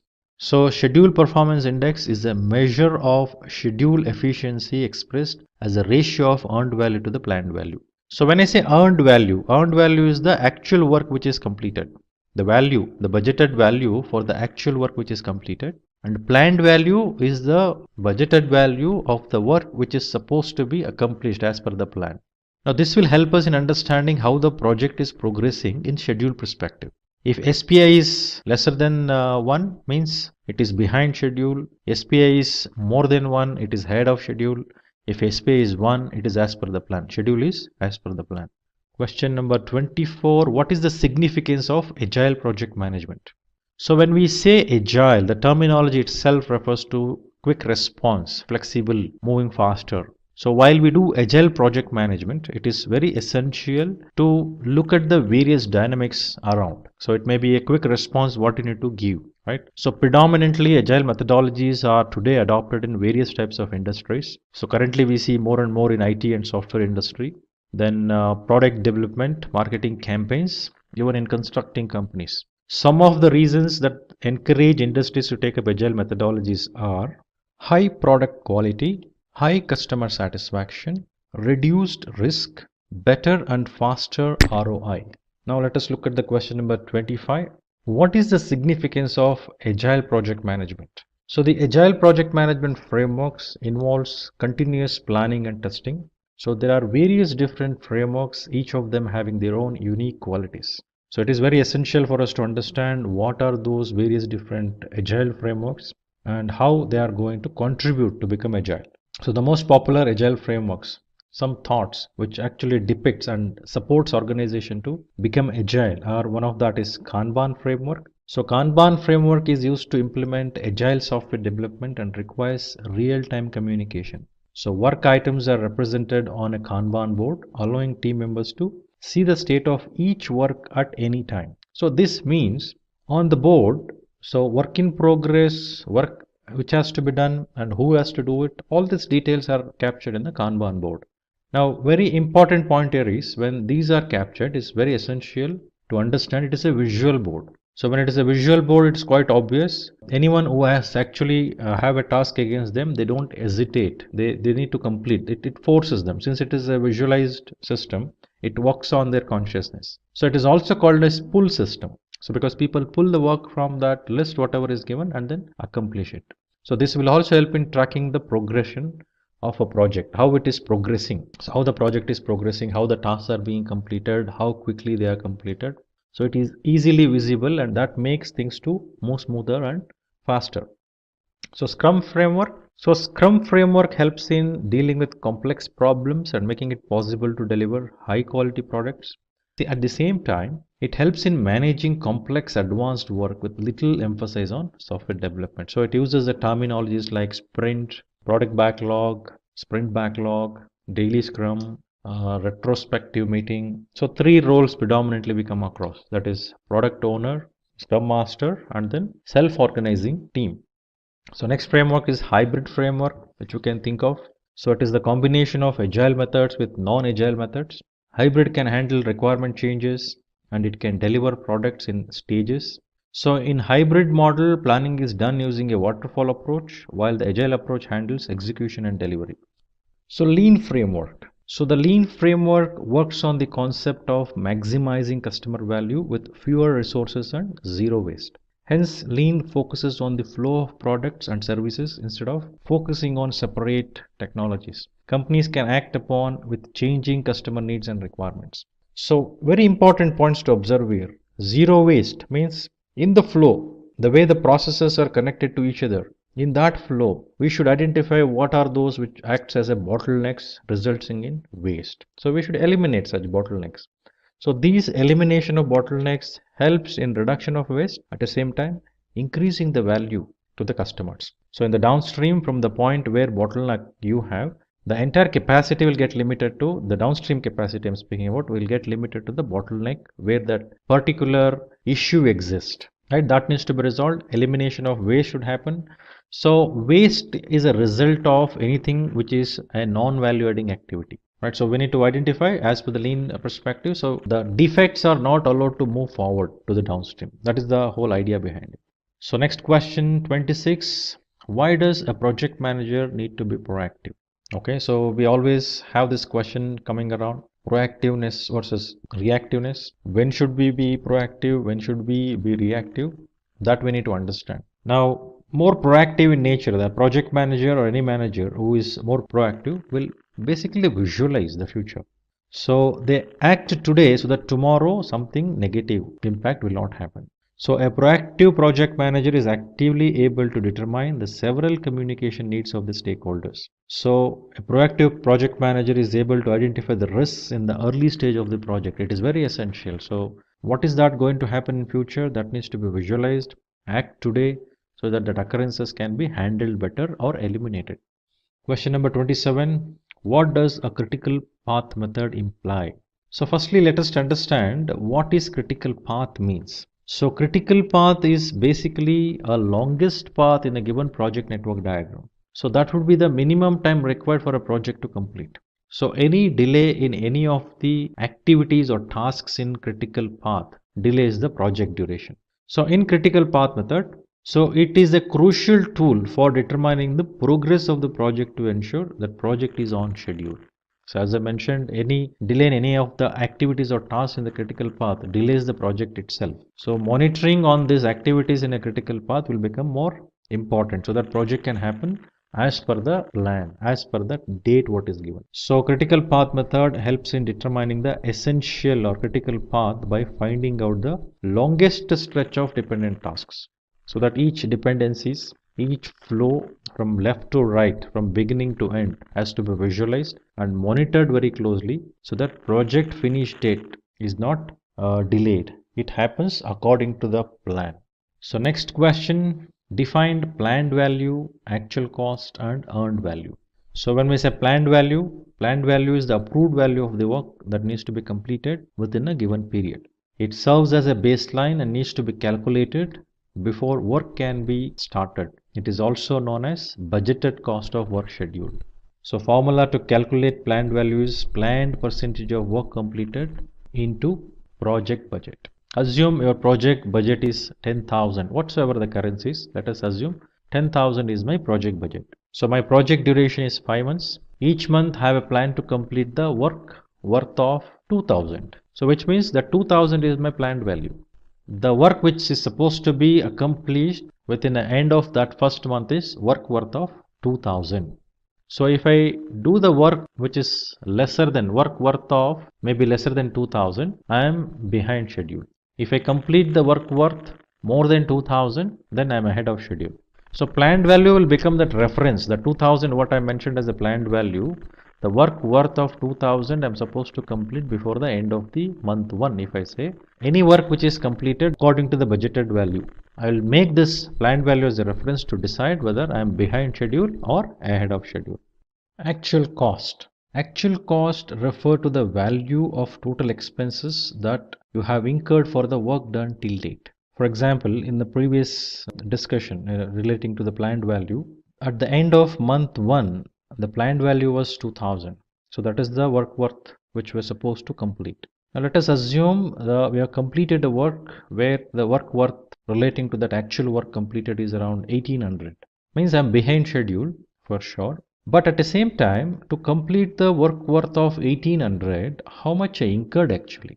So if I have incurred actual cost also 1800, then cost wise I'm according to the plan, but behind schedule because I've only completed the work worth of 1800 against the work worth of 2000, which is the planned value. I'm behind schedule. But to complete it, the actual cost I incurred is 1800, so cost wise I'm according to the plan. If my actual cost is lesser than 1800, then I'm doing very good in cost perspective. If my actual cost is more than 1800, then I'm using more money, means over budget. So actual cost helps us in relating to planned value to define whether cost wise how am I doing. So it is also known as actual cost of work performed. So this will be used to calculate cost variance and cost performance index. Earned value. Earned value represents the value produced by a project. It is also known as budgeted cost of work performed. In our example, the earned value is 1800, meaning I have completed the work worth of 1800. That is the earned value, which says behind schedule. When I compare earned value with the planned value, it will tell me whether I am behind schedule, ahead of schedule, or according to the plan. Now for this earned value of 1800, if I incur the actual cost of 1800, then cost wise I'm doing good. If my actual cost is lesser than earned value, then cost wise I'm very good, right? If I incur more than earned value, for example, to complete the work worth of 1800, I incur the cost of 2000, then I'm not doing good, I'm over budget. So the combination of earned value and planned value helps us to know the schedule perspective whether project is behind or ahead or according to the plan, schedule perspective, whereas the combination of earned value and actual cost helps us to understand whether project is within the budget, over budget, or according to the plan. Question number 29. What is the purpose of procurement management plan? The procurement management plan defines the procurement requirements and how it can be managed from developing a procurement documentation through to contract closure. The plan identifies and defines the items that need to be procured, the contracts that need to be used for supporting the project, how the contract is approved, and criteria for decisions to be made as to be looked at.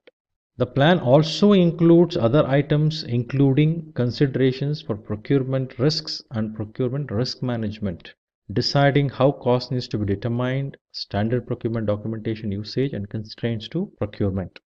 Question number 30. When is post-mortem analysis performed in the project management? A post-mortem in a project or project retrospective refers to process that's performed at the conclusion of the phase for a multi-stage project. This aims to help identify process improvements that can prevent future risks and to ensure best practices are repeated.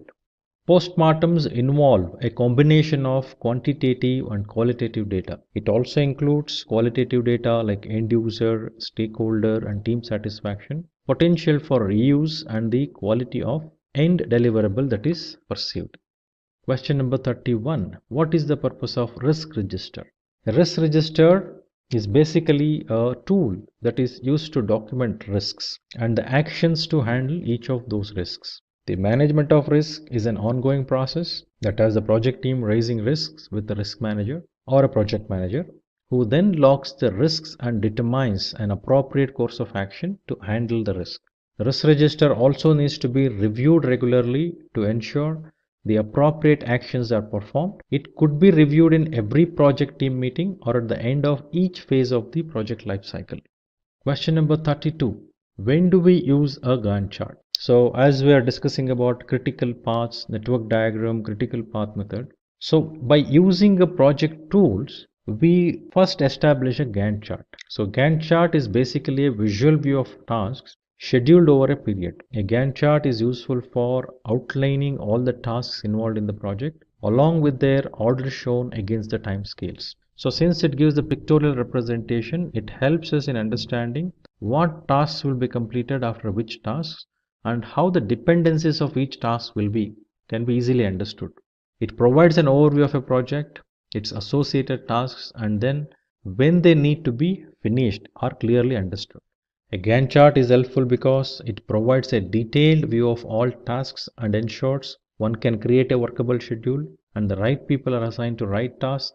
It can be used to determine the practical aspect of the project. It enables to keep the team and sponsors informed about the progress of the project.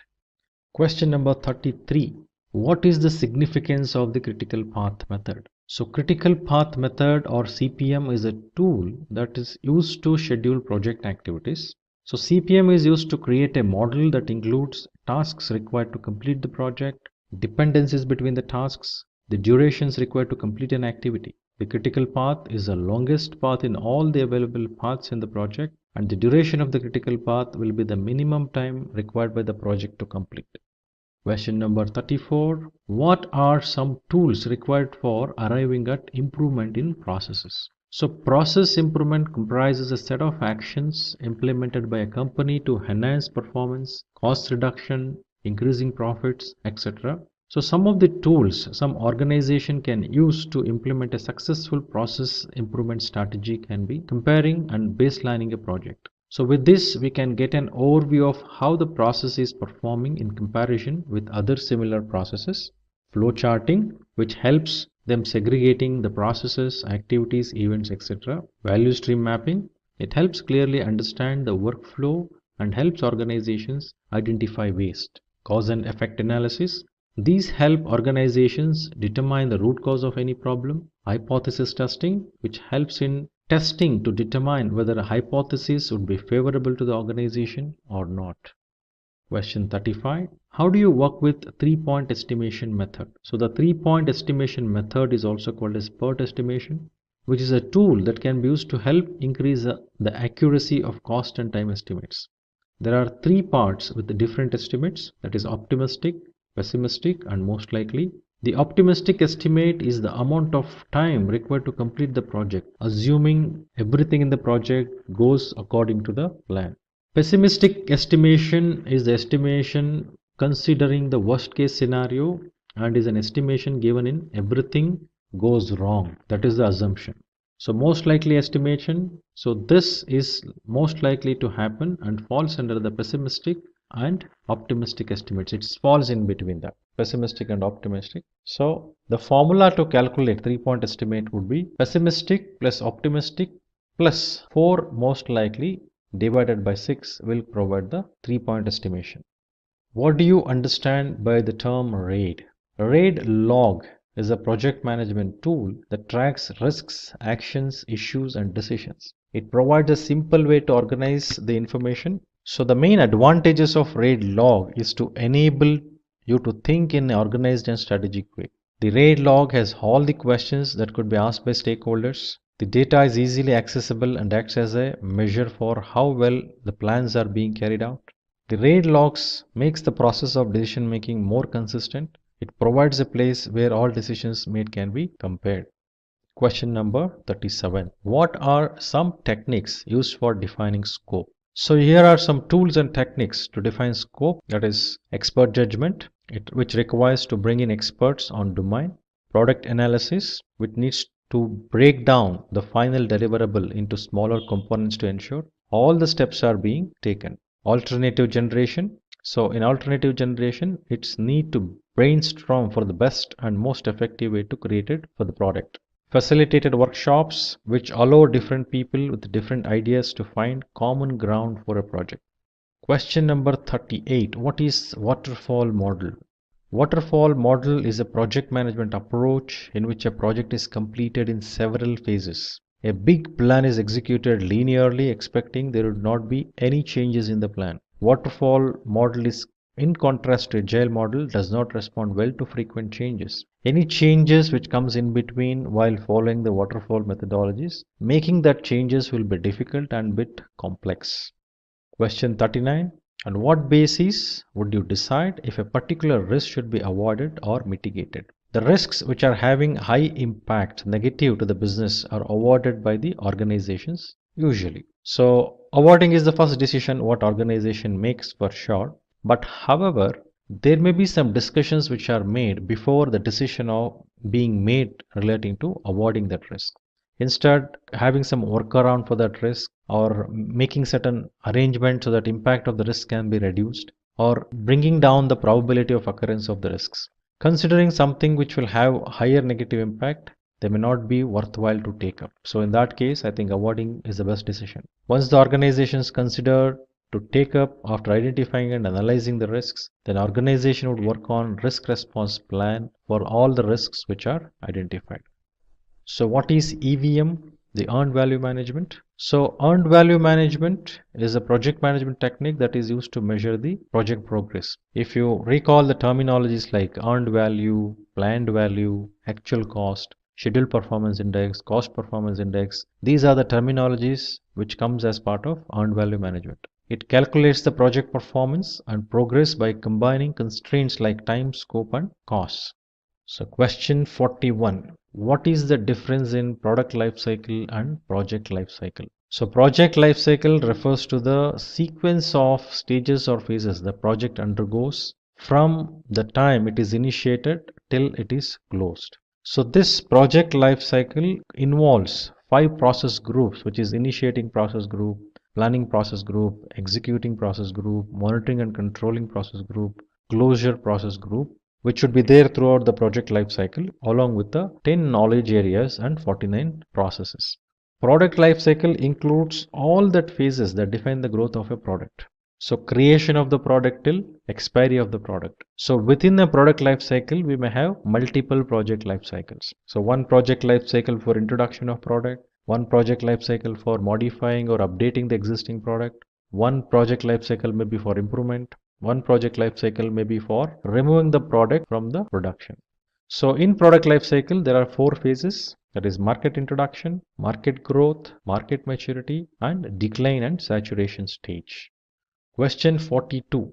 Define capability maturity model. So capability maturity model is an approach to improve or refine development process in an organization. So it is an elaborated structure of elements that helps in defining the features of an effective process.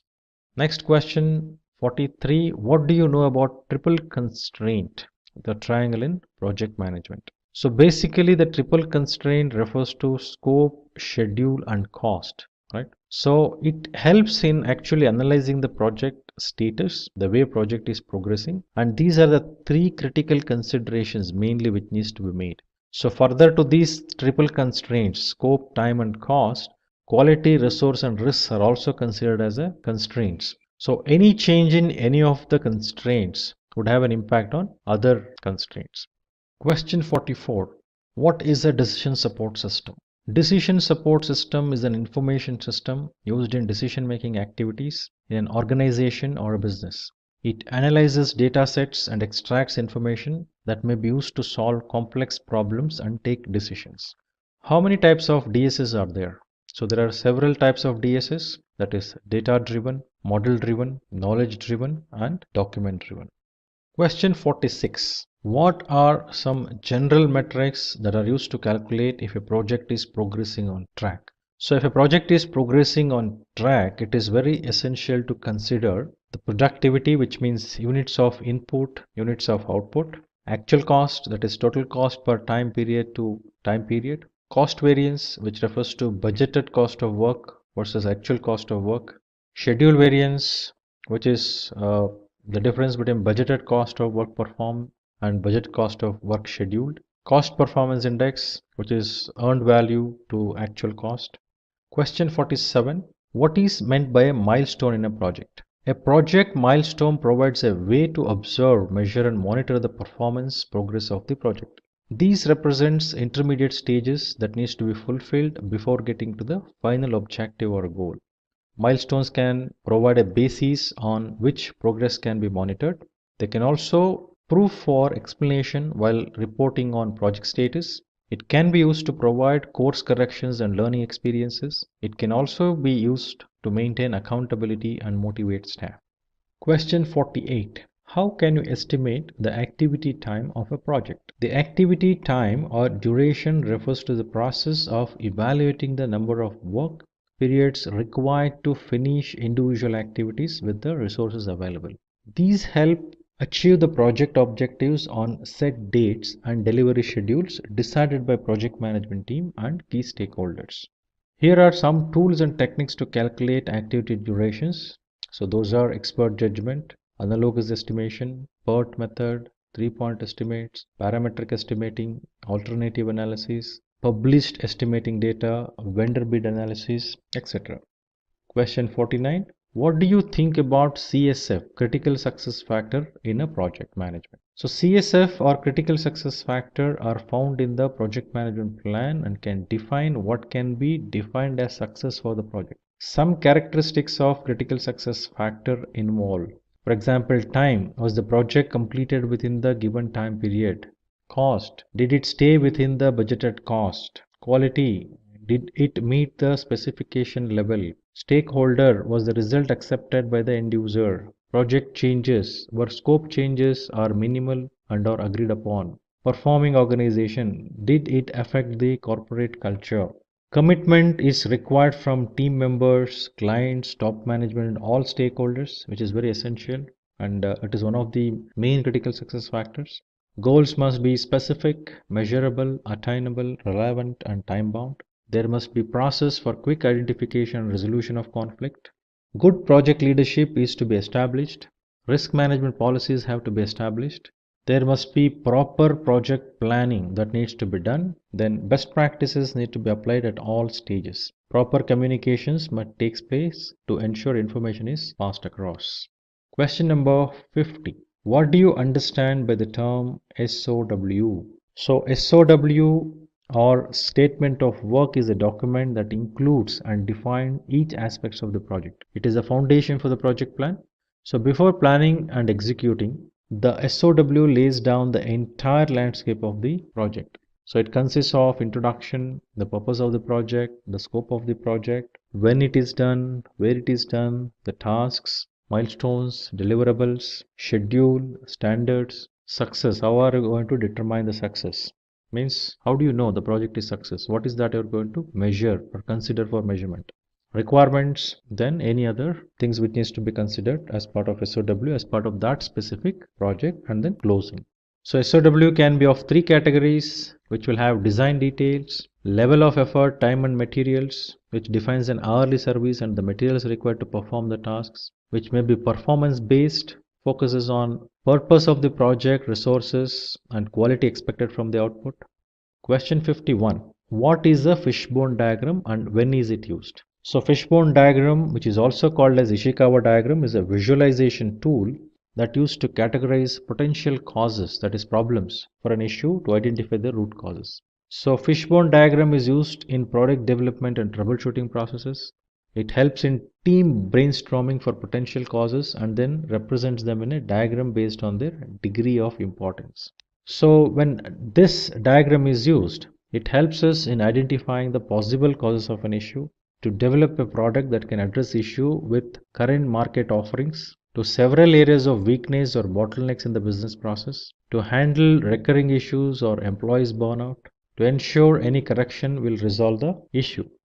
So question 52. What is the Pareto principle or 80-20 principle? So as the name itself indicates, the Pareto principle states that 80% of consequences come from 20% of causes, indicating an unequal relationship between inputs and outputs. It can be applied to a range of areas like manufacturing, management, and human resources. It is usually focused on businesses that are client-based. Some of the advantages of Pareto principles are increased productivity, increased profitability, identifying and fixing problems, and improved customer service. Question 53. Can you tell us about your past project? So now, while answering these type of questions, firstly we need to understand this question is open and generic in nature. So while answering such questions, following points has to be considered. So identify what is that project you have done. So state the objective of the project, project deliverables, your roles and responsibility in the project, and what have you achieved in that project, what was accomplished, what went well, what did not go well, then project duration, project budget, and actual cost incurred in the project. Question 54. If customer is not happy with the project, what will you do as a project manager?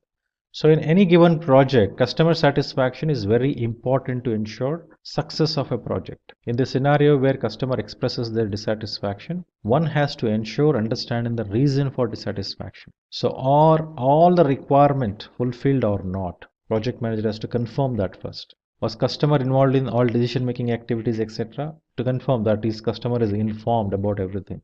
So before customer is dissatisfied, it is always good and important that customer is satisfied. That needs to be ensured.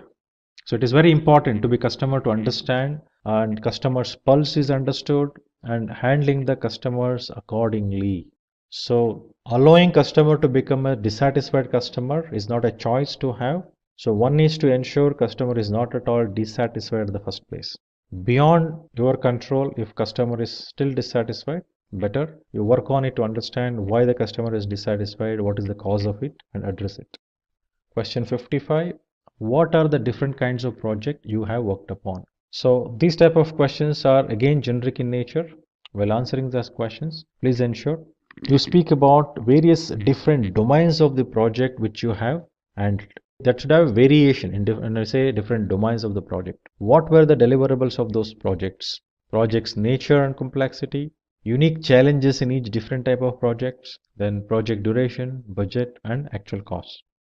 Question 56. Did you ever face a situations where the project team was demotivated, and what did you do to bring them back on track? So as we know, project team plays very important role in success of any project. It is very critical to keep them motivated. The demotivation may happen for various reasons. So one is to keep the following points in mind while dealing with the team. That is team engagement. So engagement may be both formal and informal. So rewards and recognitions for the team for the good job they have done. Conflict management, wherever the conflict occurs. It is quite obvious. Whenever the team is involved, conflict occurs. Performance evaluation and monitoring. Mentoring is very key. So wherever it is required to mentor, wherever it is required to give them a good perspective of the project and their learning and capability. So mentoring and coaching is very essential, and also providing opportunities for education and training so that they will have a better learning and accomplish or acquire the required skills. Question 57. If you get your dream job, and I assume this is your dream job, what value you think you be adding to the organization? So this question is very tricky one and also a generic question. So one needs to ensure while answering this question to discuss the following points. Why the job is your dream job? Whatever the job you are speaking about, why do you say that that is your dream job? What is the reason? Why? What would be your motivation point in this dream job? What exactly is motivating you there in this particular job? How this dream job can link to objectives of organization and the profession, and roadmap of the job role. So what is that you are going to become while you become this in future? What could be the roadmap of this role? Question 58. What challenges have you encountered while dealing with other team members? As already mentioned, project team plays very important role in success of a project. Each team member comes with the different skills, maturity, mindsets, and background, which put across many challenges. Some of the important challenging scenarios is team not collaborating, individuals' performance and motivation levels in each of the projects, role preferences and the allocated roles, performance appraisals, communication gaps, various things which actually brings the challenges and also motivates people to behave certain way they are behaving. Question 59. Share from your experience the challenges you faced while using project management tools. So we all know that tools plays very important role in our management activity. Similarly, the effective management of project requires an efficient tool.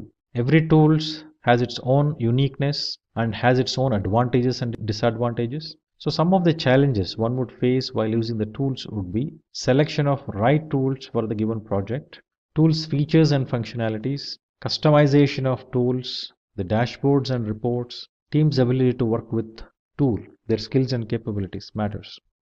Question 60. Can you tell me about the most difficult complex project you have worked on? This question is open and generic in nature again. While answering such questions, please ensure to discuss the following points. What was the complexity in the project, whichever the project reference you are taking? Why do you consider that project as a complex or difficult? What was the size of the project in terms of deliverables, budget, geography, team, tools and techniques, etc.? Was the project successful or not, and why?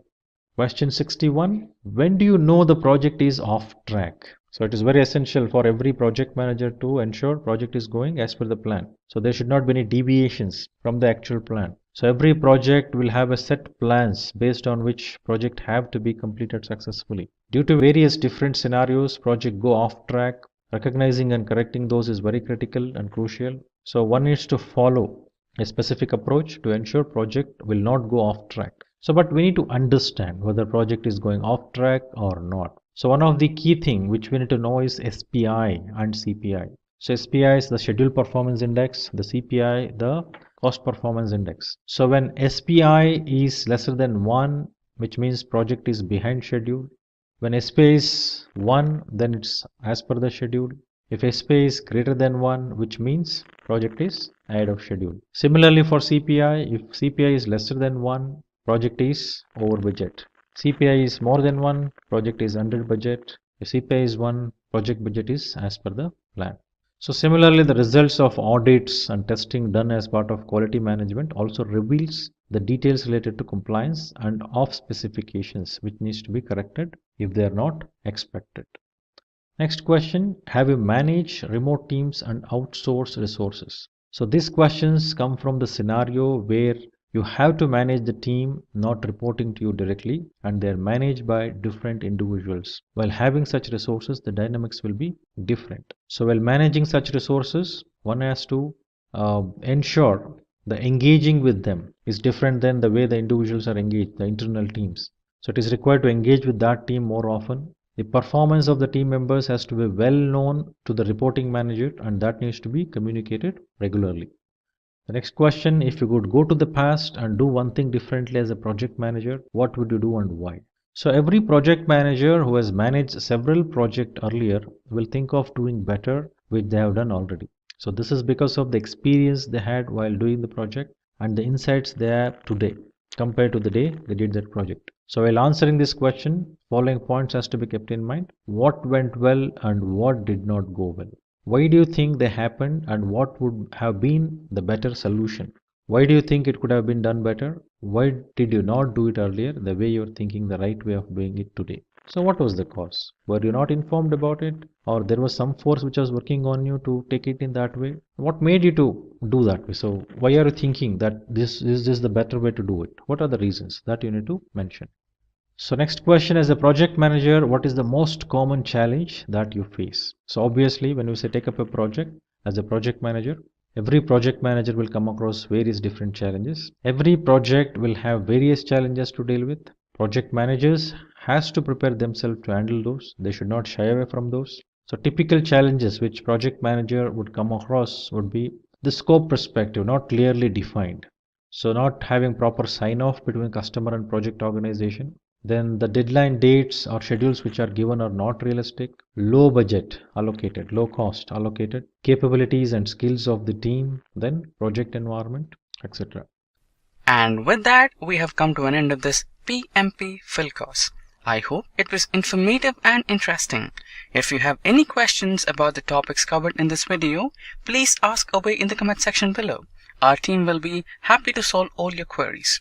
Thank you for watching, stay safe and keep learning.